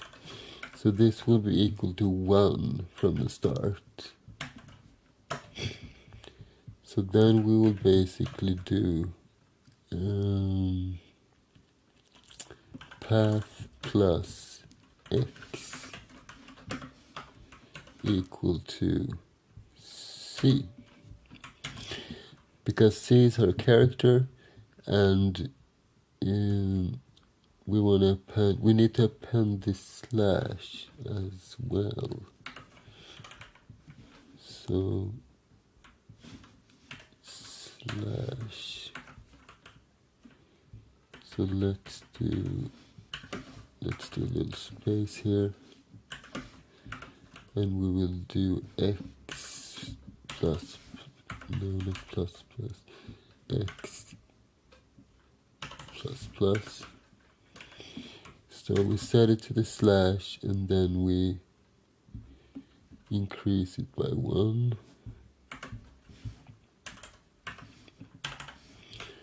So the next time we can just set it to C, like this. And the rest is already 0 initialized, so this ought to work. Let's do some debugging as well. Let's just print out the path, so we know that we're doing this right.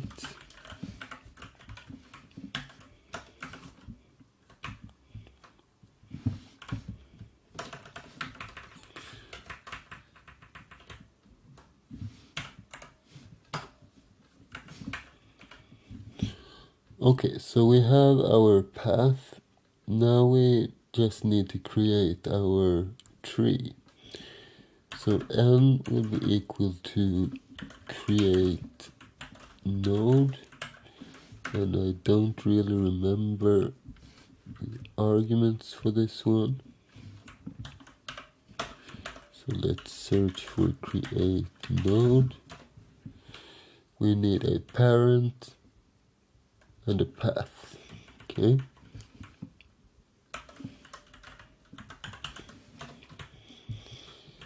So let's see.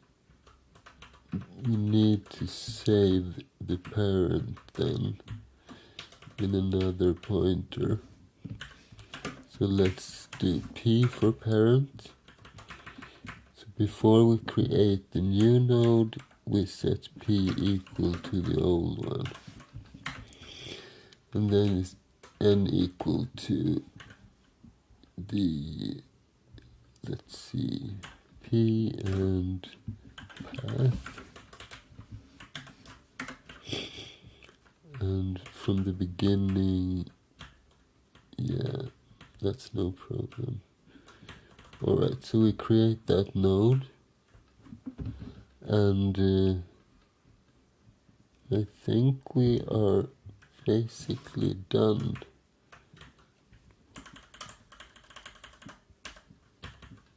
Right?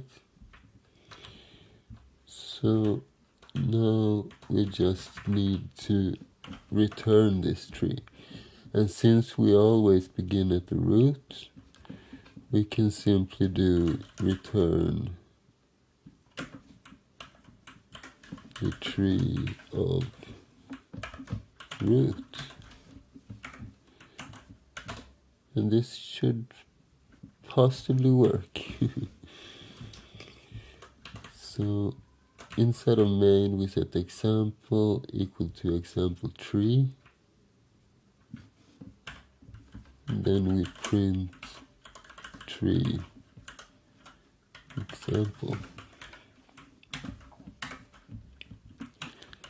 Does it have any additional arguments? Let's see. Print tree. Yeah, we need an FD as well. So let's see. Standard in, standard out. It's 1.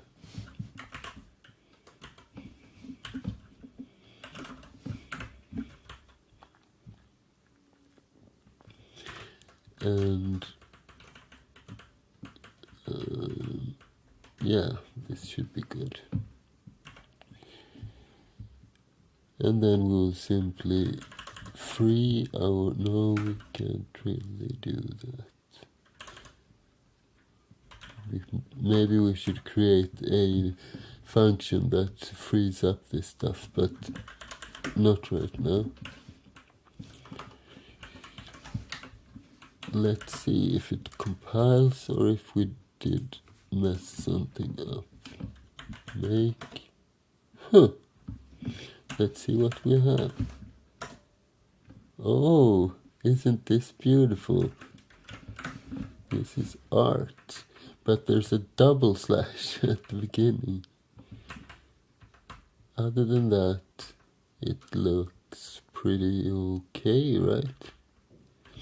I don't remember though, do we have to have a ending slash when we create the node?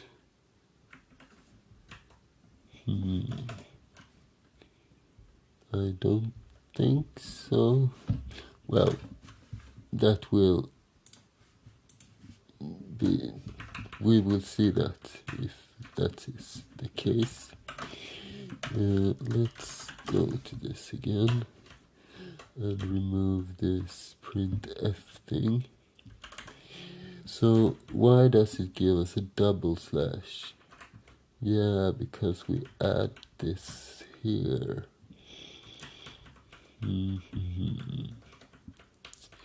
So perhaps we should simply begin with a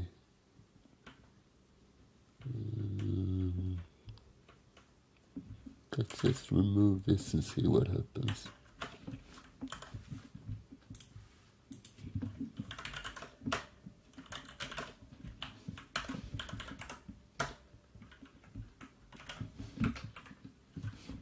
Okay, this looks better. This looks kind of perfect, actually. It's beautiful in a weird, nerdy kind of way. Okay, so now we have our nodes. Next step is our leaves. So where should we put all of that stuff? We might need it later on, so let's create a function for this as well. What should we call that? We are going through a list of strings, and depending, well, this is another example function, isn't it? So let's do an int 32 of example leaves, and let's do the signature right away. So int 32 example leaves void, and let's highlight these examples somehow so we easily find them when we want to clean up, if we want to clean up. Okay, so what do we need in here? We need an FD so we can open the file. We need a let's continue on with int 8. We need a buffer.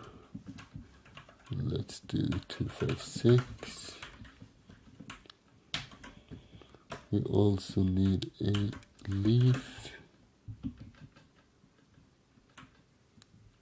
L.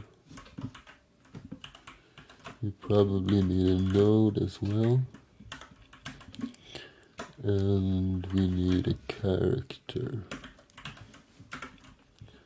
like so. And how do we move these on a Mac? No, not that. Where did we go?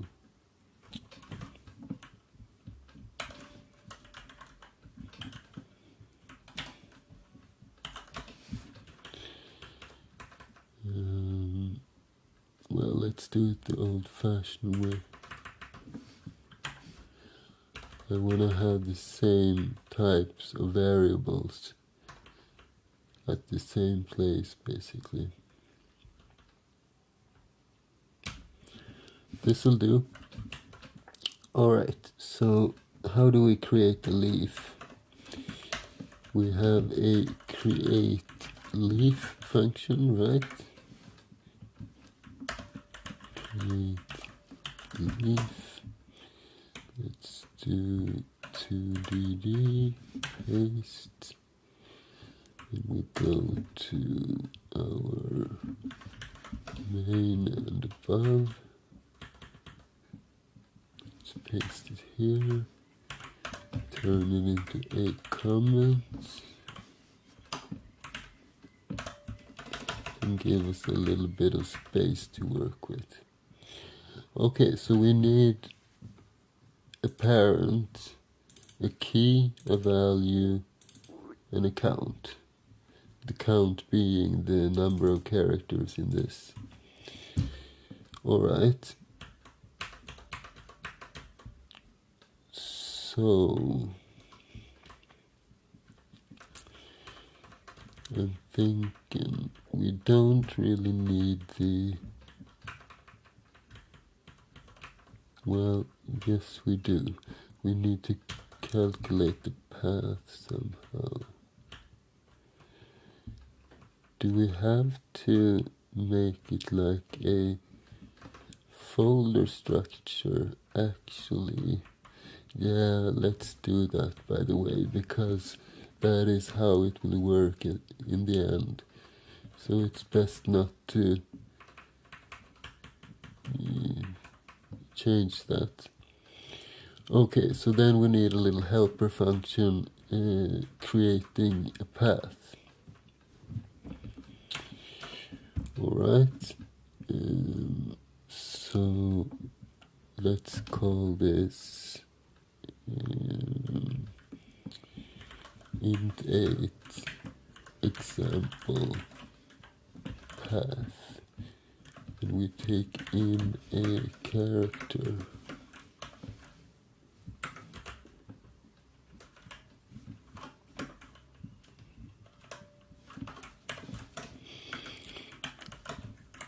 And let's create our little signature as well. And this was an int8 pointer example path. And it takes in a regular int8.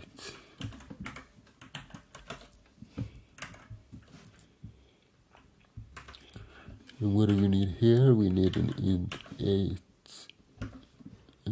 buff 256,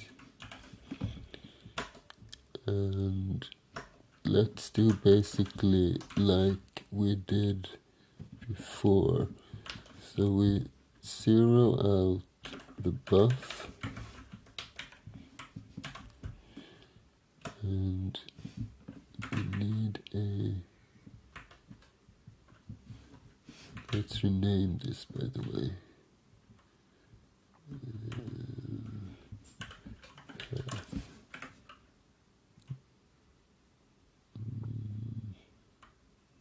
Yeah, okay. So we can create an int8c, and we do for loop, where we set c equal to a. We loop as long as c is less than or equal to path, and C++ again. And what do we do at each iteration? We still need to use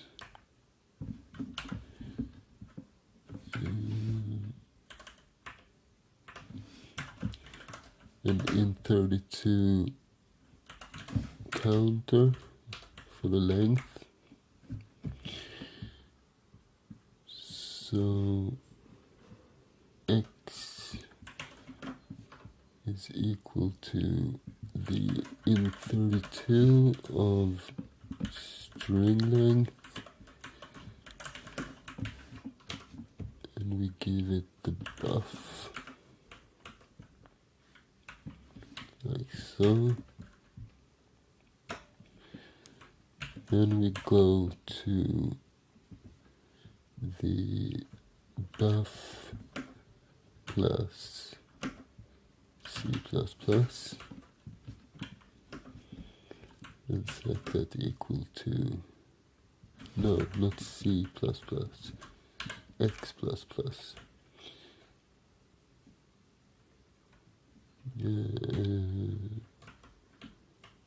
Let's see, buff plus 1, yeah, I think this is right. We set this equal to a slash,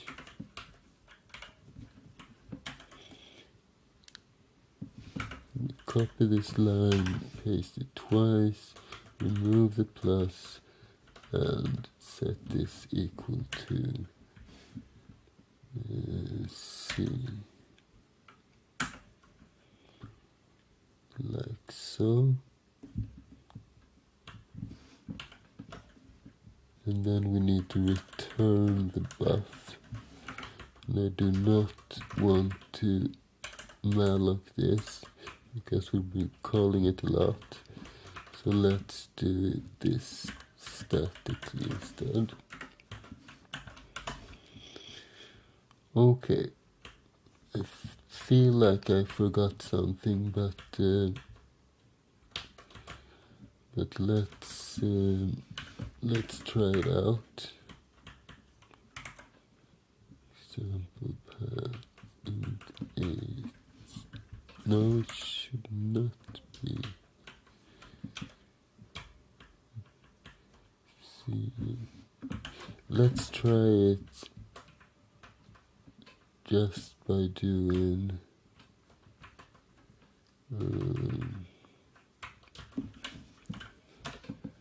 let's do printf s, and we want to do example path of the letter J, and return. Let's see if it compiles. Nope. Warning, unused variable. Oh, never mind that. We're not done with this function. Okay, so let's see what it says. A, B, C, D, E. Okay, so it looks fine. I'm in a roll today. Not a lot of troubleshooting. Only working stuff. It happens sometimes. Okay, so now we can produce this stuff. And now we just need a variable to store that into. So let's do int 8 and path.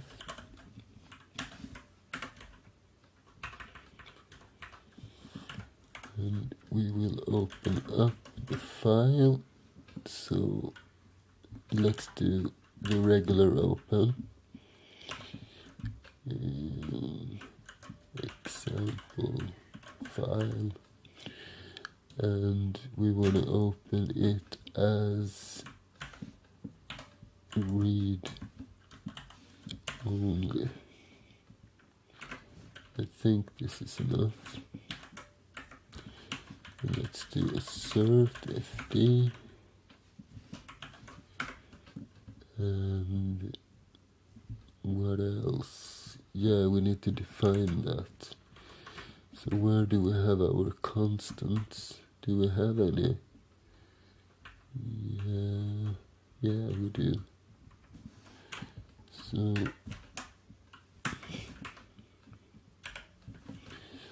we define our example file as wordlist.txt.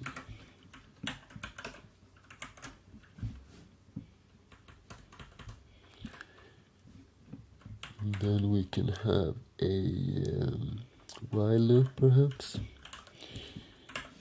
So, and we need some kind of integer.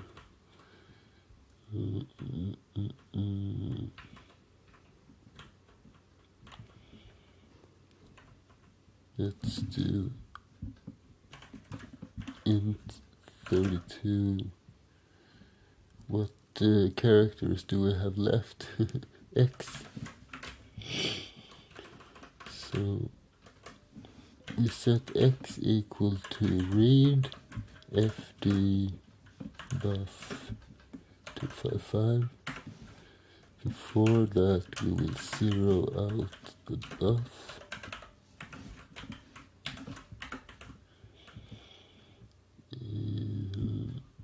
Like so.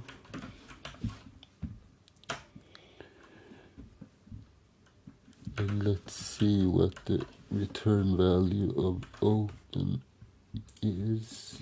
Of read. Man to read. On success, the number of bytes. Let's see. Well, let's continue on as long as it's positive. And we need for the open a couple of includes, perhaps. I don't think we have this one since before.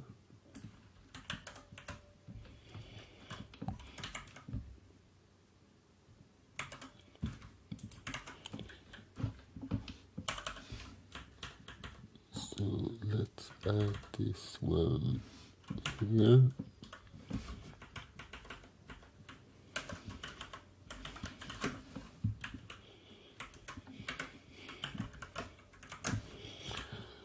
Alright, so we will loop as long as this x, let's do another set of parentheses, is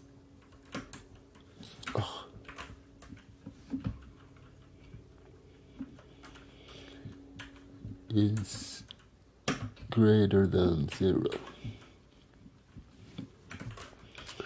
And what will we do when we have read some data? I wonder if we get, we do get the new line. So let's begin by getting rid of that. So let's see. Buff, no, I need to check this. So if we have A, B, C, D, and a new line, then we have indices 0, 1, 2, 3, 4, and the string length in this case is 5. So what we need is buff plus x minus 1, and we set it to 0. So now buff should contain the correct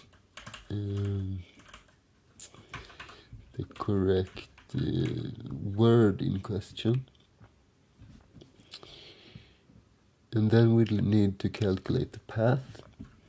So the path will be equal to example path, and we send the first character of the buff. That's the only argument, right? Yes. So then we get a string back with the path to the node. That's one step. The next step is to find that node linearly. So n will be equal to find node, and what are the arguments for that? Find node. It's only the path, okay?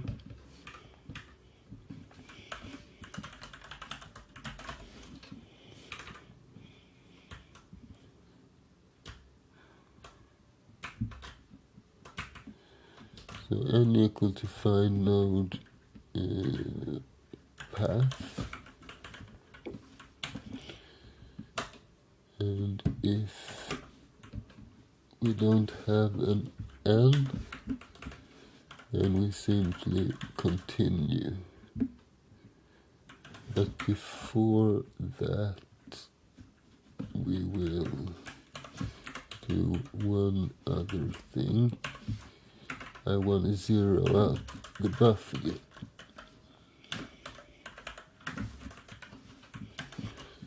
Like so. And if we have an n, then we can create our leaf. So let's copy this down.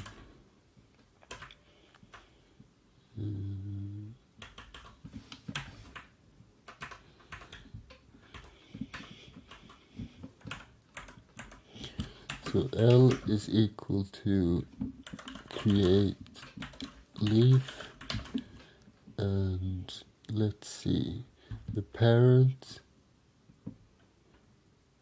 will be the N, right? And the key is the buffer. But we also wanted to have the buffer twice as the value. So let's create a helper for that. Int 8 duplicate, and we take in a string int 8 buff 256.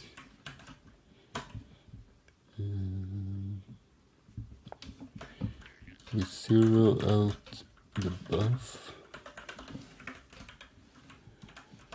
We copy the let's see, into buff into the char representation of buff.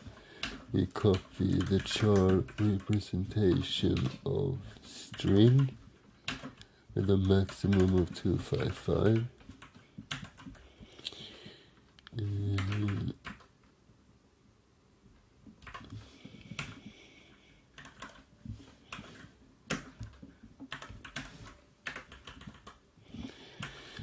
Then we set n equal to the int 8 representation of string length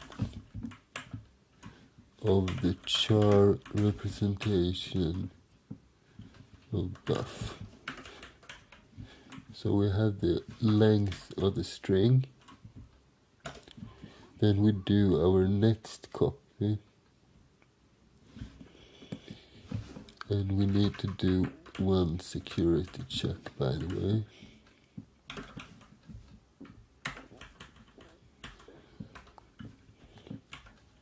Let's see.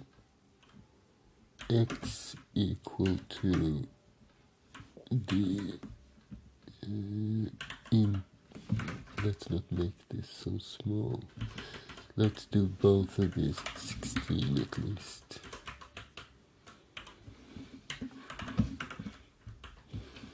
So the int 16 of the string length. Okay then, let's continue with our tree. So let's see, where were we? We're creating our duplicate function. So we are calculating the string length of the let's see, it's the this should be string copy. Yes, it's the key. We are calculating the string length of the key, but we are also calculating, let's see, the x will contain the n times 2. And if x is more than 254, then we will simply return buff as is. And if it's not, then we are going to string copy to the char representation of buff plus n. So at the end, past our current buff, and then we will copy, let's see, we need to do string dupe, because it doesn't like when it copies from the same variable to the same variable, usually not anyway. So that's why we do a string dupe here instead. And the source is going to be buff. String dupe buff. And we also need to specify a length, and this will be 255. So then we have the duplicate of that specific string, and we can simply return buff. This should be right, I believe. We do, however, need to make this static, because we cannot return. If we didn't make this static, it will be allocated on the local stack for this specific function, and that the memory is not really accessible from the rest of the application. But by making this variable static, we are moving this variable to the BSS section, the uninitialized data section, and that is accessible everywhere. So that's one way of returning a kind of local variable. Alright, so this should be able to duplicate a string. Let's just double check that real quick, so we are not coding on something which will fail in that kind of way. So let's just print out S, and let S be the char representation of what did we name it? Duplicate?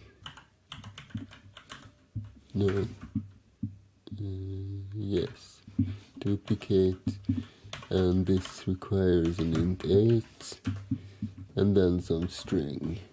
Hello.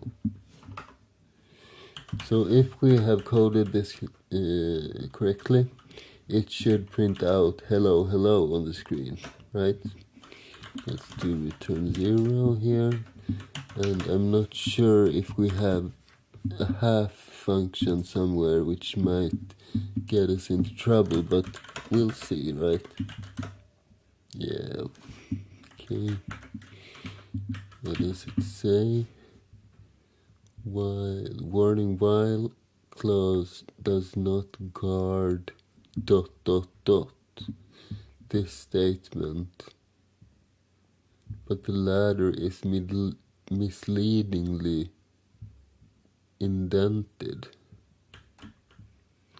Well, error, continue statement not within the loop. Okay, I must have put a semicolon badly somewhere. And this should most definitely not be there either. This is inside of the function, okay. So where does it end? Or where does it begin? This while loop looks a little bit lonely, doesn't it? So let's see. Then we have this right here. And we need to return something temporarily, right? This is an int32. So let's return the int32 representation of a 0. Then we end this function. Okay, let's see what it says this time.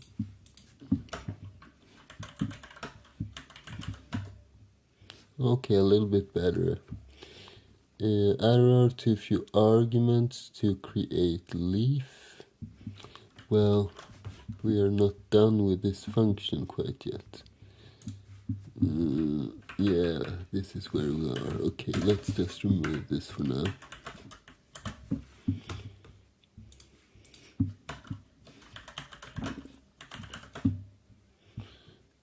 Two unused variables.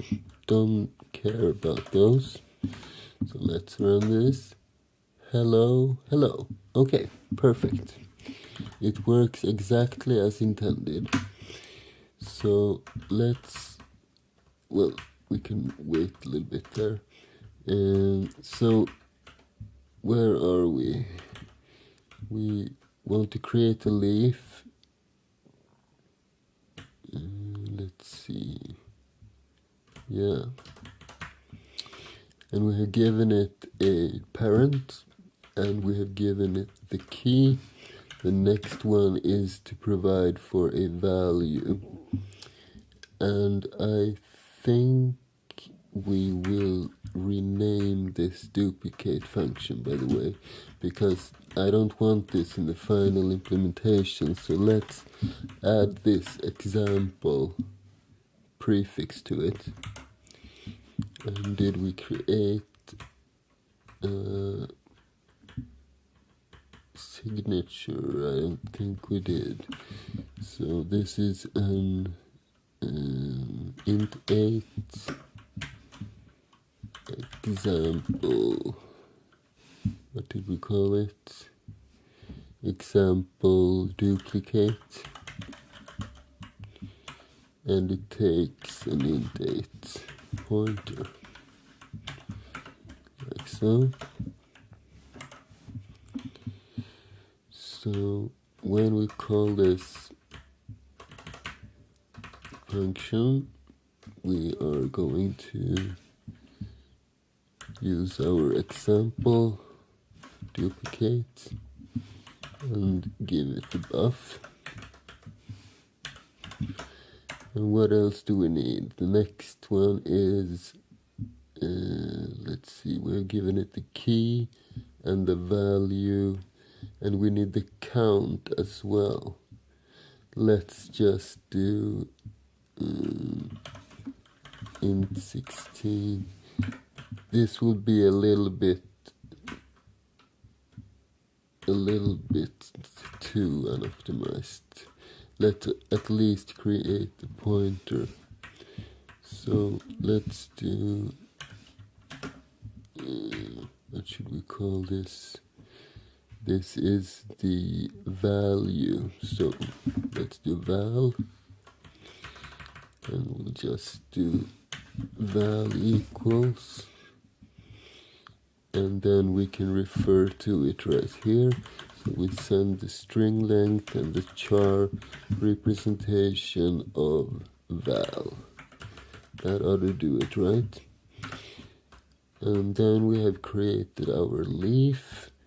Is there something else we need to worry about?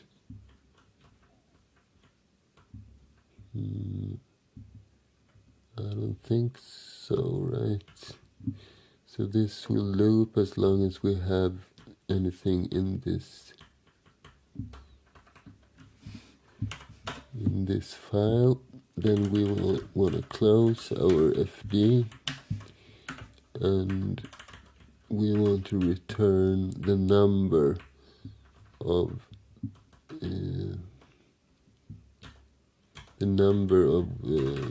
leaves, right? So let's do a variable for that. Or do we have one? X. How do we use X? We haven't really. Yeah, we did. No. Let's search for X. There. Ah, the X is the length, alright. So let's just name this Y then. And we zero this, we set Y equal to 0. And at each iteration, we just do Y++. And then we can return y at the end here, and we don't need to cast it, like so. Okay.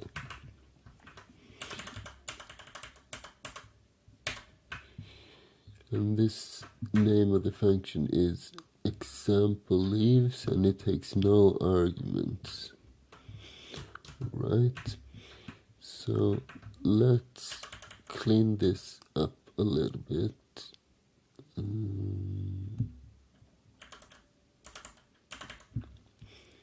Example equals example tree.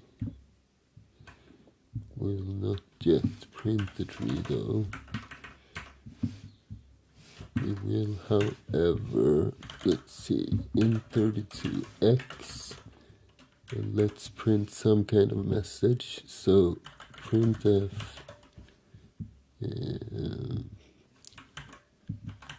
populating tree dot dot dot, and let's flush the buffer so it prints it instantly. Then we set x equal to example, what was it, leaves.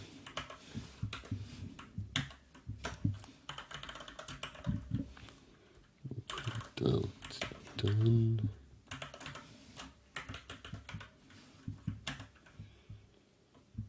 Something like that. And after the tree has been populated, we will print that tree to the screen. Okay, let's try this out. See if we missed anything. Make. Okay, something is wrong. Operation on val may be undefined.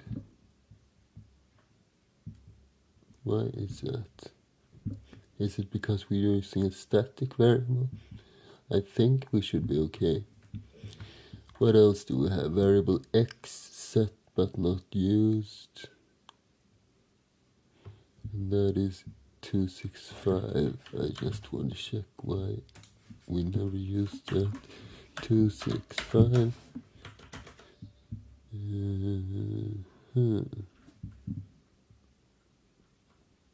Set but not used.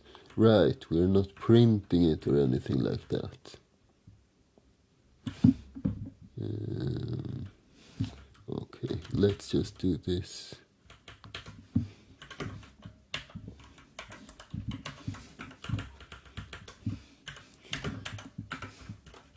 What length we go to make GCC happy.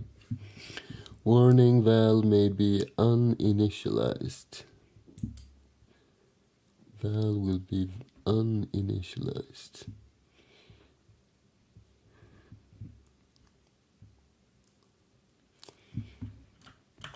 Okay, that's the price of being lazy, I guess. Well. Let's move this then.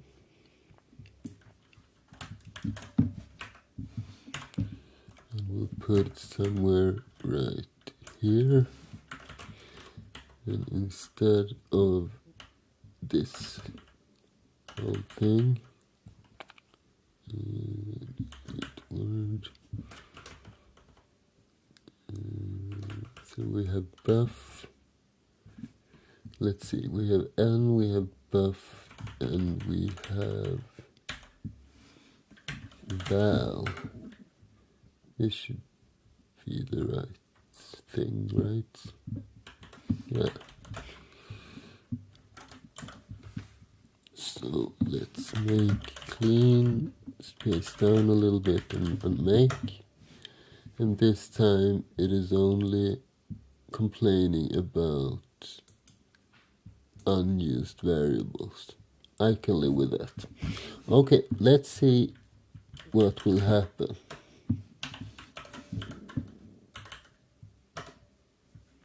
Okay.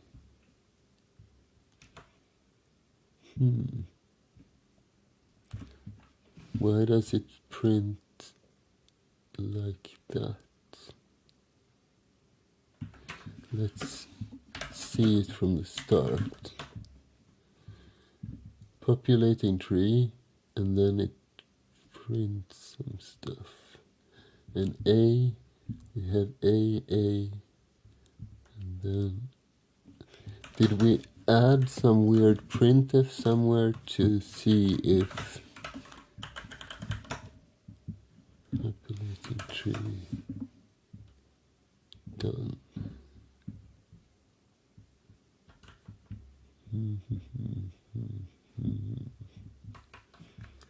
Slash standard out x equals example leaves printf done, and then we print tree. What happens if we don't print the tree?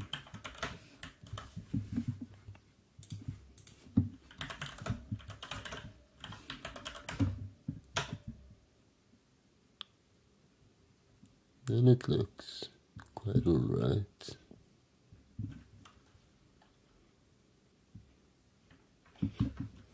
So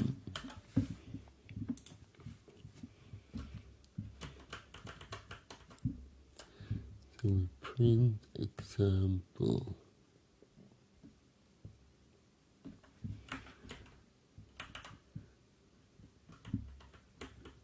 I wonder if it's the printing function or the creation which messes up this stuff. Let's see the example leaves function. What do? We open the file, we zero this, we read, and we create an example path. We find the node. Wait a minute, let's see. And if we don't find the node, we continue. Okay. But if we do find it, we do this. Right. We should zero out the buffer, but I don't think that is the problem, actually. But let's do it anyway.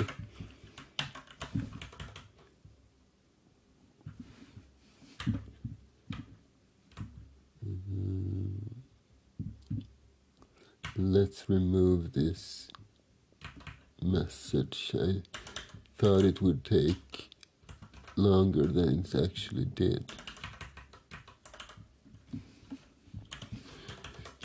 And we don't want it to complain about this, so let's void the x. And let's see what happens this time. Perhaps we should pay some attention to the warnings as well.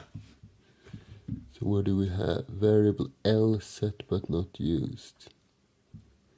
236. So 236. It's inside of the example leaves. But we're using it here, right? We are setting it here, but we are not referring to it. That's right. But we shouldn't need to. Let's just remove that then. Leave L. And what was the other warning? Unused variable C 233. So we go to 233, and it's here. Okay, so the C, what did I think about the C? I probably thought of using that. Let's see. In order to check what path to put it on. But instead I referred to the first character of the buff. So let's remove C. Okay, let's see if it looks better this time. Let's make clean, clear, we make, and we run this thing. Okay, it does print a couple of these nodes, but it looks so weird. First we have the root, then we have /a, that's okay. Then we have /a, that's probably the first word. But then it all gets messed up. Why does it jump all the way to W? And what about the stuff in between here?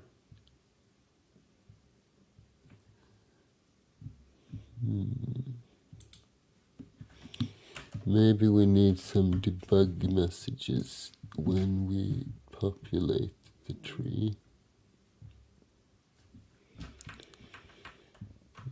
But before that, let's try doing a lookup on something.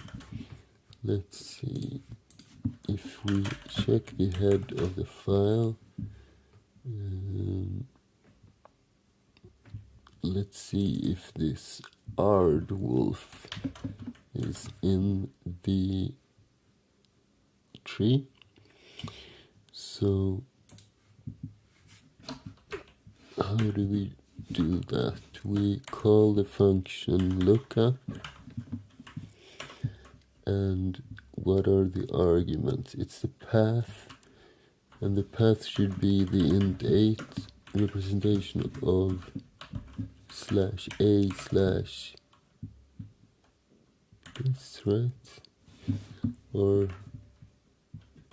we need to separate those. So let's just do /a, and then this on int8 and that. I think it's like that. Let's double check the documentation, i.e. the H file. So we have this lookup linear, it takes an int8 and an int8. That's right. And I think this should be it. I'm not sure if we should have a trailing slash as well. Well, we'll see. Let's just do something like int8 p, and p equal to this if p printf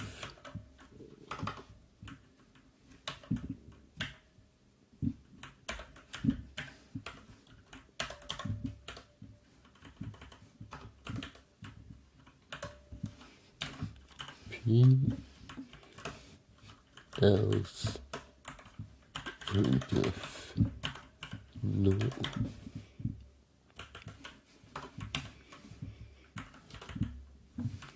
Okay, let's see how this goes. Example set, but okay, that's no problem.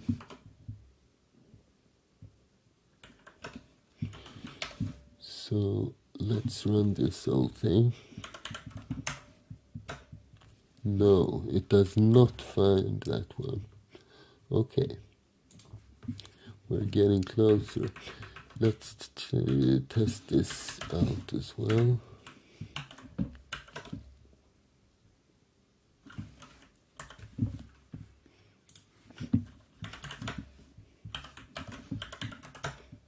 No. Okay, so the problem is when it inserts itself into that tree. Let's remove this for now.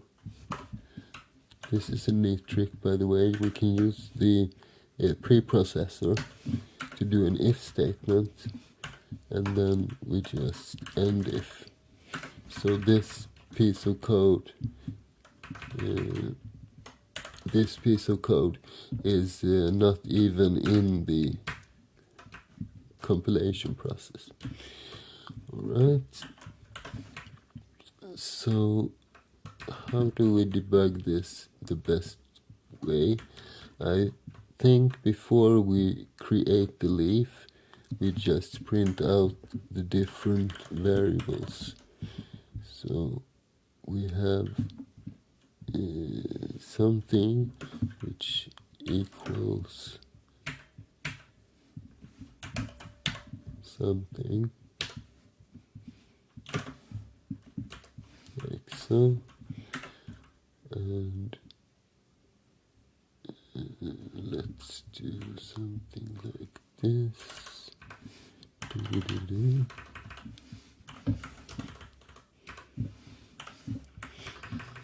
And what do we have? First we have a node. And how do we represent that node? We can, let's see,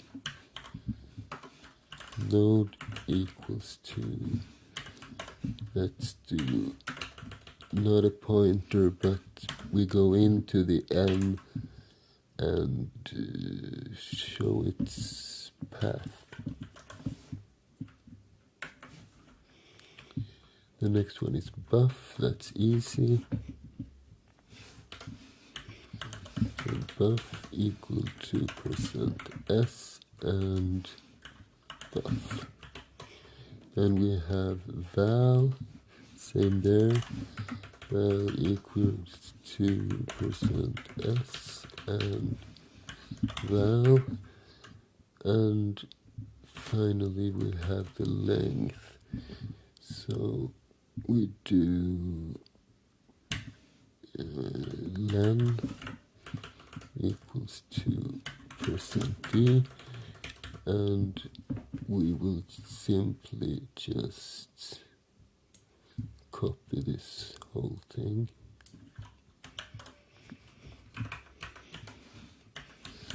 Put it right here. Okay, so this gives us a little bit of debugging information, and not so little actually.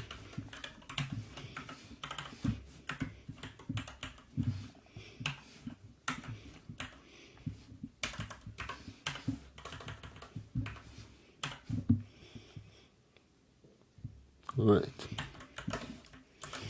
let's see what we have.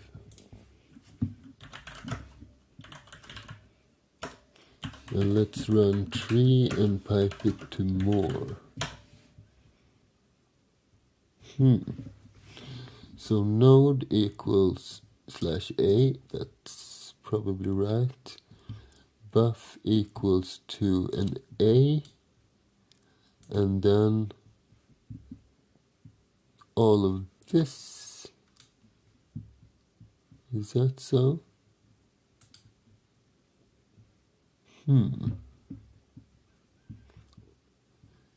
Okay, now I see. Oh, stupid me. The open and the read function doesn't behave as the fgetS function and the fopen functions. It does not read one line at a time, it reads a lot at a time. So we need to parse that on the basis of new lines.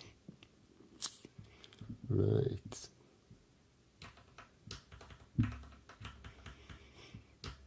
Maybe we should just make our lives easier and use the library functions. It's only an example function, which will not be included in the final implementation.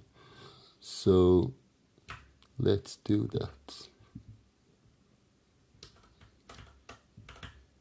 So where is it? Example path. example duplicate this one, example leaves.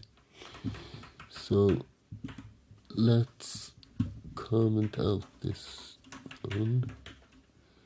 Thought I had a key for that, but no. And let's do a file pointer as fd instead. And we comment out this one, and we do fd equal to fopen example file, and we do the read flag. We assert fd, that's okay. We clear the buff, and instead of this one, we will do, let's see, we will use fgetS to get the buff 255 from the fd. But what does fgetS return? Let's check it out. Return value of fgetS returns S on success. That's a string, right? Where is it here? S. Right, it returns the buffer. And I need the size. Okay, so one additional step then. So let's just transform this. So while fgetS is true, we do all of this. We temporarily remove this one. There. Okay, so we need to calculate x ourselves. X equal to the, how big is it? In 32, I think? No, it can't be. 8, maybe.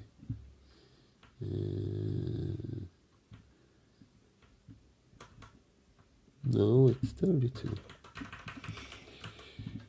So the int32 representation of string length, and we don't need to do this. We just put buff right here, because buff is already a, no, it's an int 8, okay. So then we need to cast this as well into char. And also when we call fgetS, we would need to do this as a char, and the rest is okay. And then at the end we will fclose fd. I think I got it right. Let's see. No more errors, that's good. Let's do tree and pipe it to more. Okay, this looks a bit more than I was hoping. So the node is this, buff is this, value is this, length is this. Okay, sounds right. Same here, same here, same here. Okay, this seems to do exactly that we wanted it to do. So let's remove this stuff. If 0. I don't want to delete it entirely because we might still need it. And then we go to our main, and we put all of this back. Let's run it like this, by the way, so we see if the lookup works. Make, we run tree, and we get nothing. We get nothing. So what do we have? Okay, that's right. Let's put this back, because this is what we want, right? So make and run it, and it's a little bit slower now, you see, when we're doing it correctly. Okay, it says no, but I think I know why.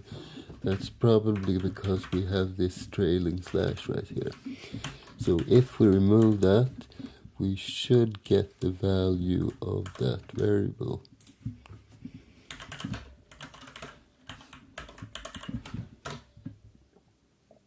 Yes, we do. That is correct. So it's the word Ardwolf twice. Exactly what we want. Okay, so now we can finally print out the... and I closed the wrong file. As usual, those Vim commands. So let's get this down and this to the right. And now we will just delete this stuff. And we will print our beautiful tree, hopefully.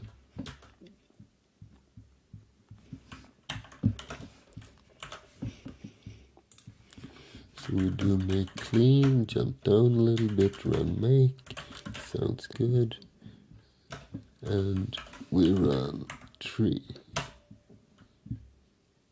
There we go, that's how it should look. Isn't it beautiful? Let's pipe it to more so you see more of it. Okay, so here we have all the different English words, and they are in the correct folder as well. What if we go down to the B? A long row down. Oh, here it is. So here we have the B words, and then we get down to the C words, and everything looks exactly as we would like it to. Okay, that's cool. So that's enough for this episode, I think. We will need one additional episode where we optimize this and go from the linear to better implementation. But this far, everything works. So if you like this episode, please like and subscribe so you don't miss the next one. And thanks for watching, and thanks for today.